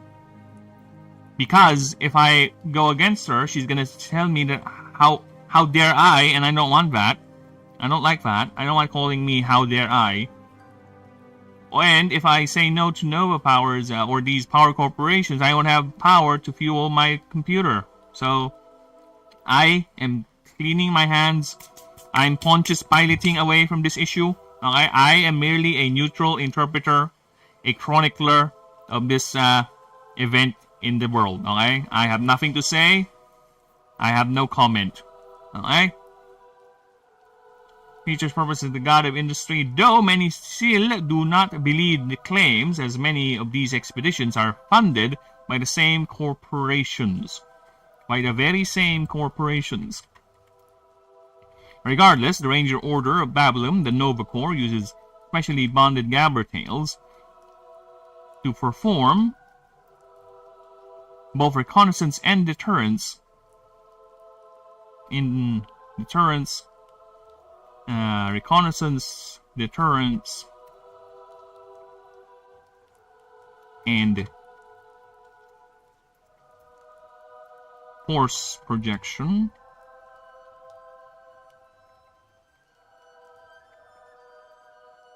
If need be. In the name. In protecting these sites. Oh my god.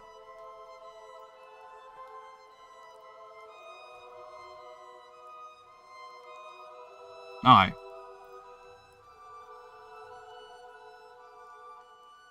In protecting these sites, their gabber tails are especially trained to magically hide the loud buzzing of their 4,000 a minute beating wings produce. The loud buzzing of their...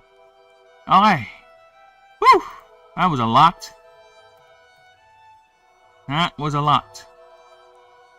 I'm gonna fucking call it there. Okay? I'm gonna rest my mouth, my throat. I'll continue this tomorrow. And hopefully anytime in the future, as we continue to 100% the project. But we shall see. Life has a certain way of making things become annoying. But we'll see. That's a lot of flavor. I know, Snakes. I told you. Flavor is my thing. This world has a lot of flavor. And I will keep adding flavors to it as we both build the flavor and the mechanics. Okay, so we'll see that. And thank you. Snakes, Ninja, everyone, Gourmet. Thank you for stopping, Gargantuan. Thank you, Denisium, everyone. You lurkers out there. Loves you all. You have a good one, okay? Take care, Roonies. Bye-bye.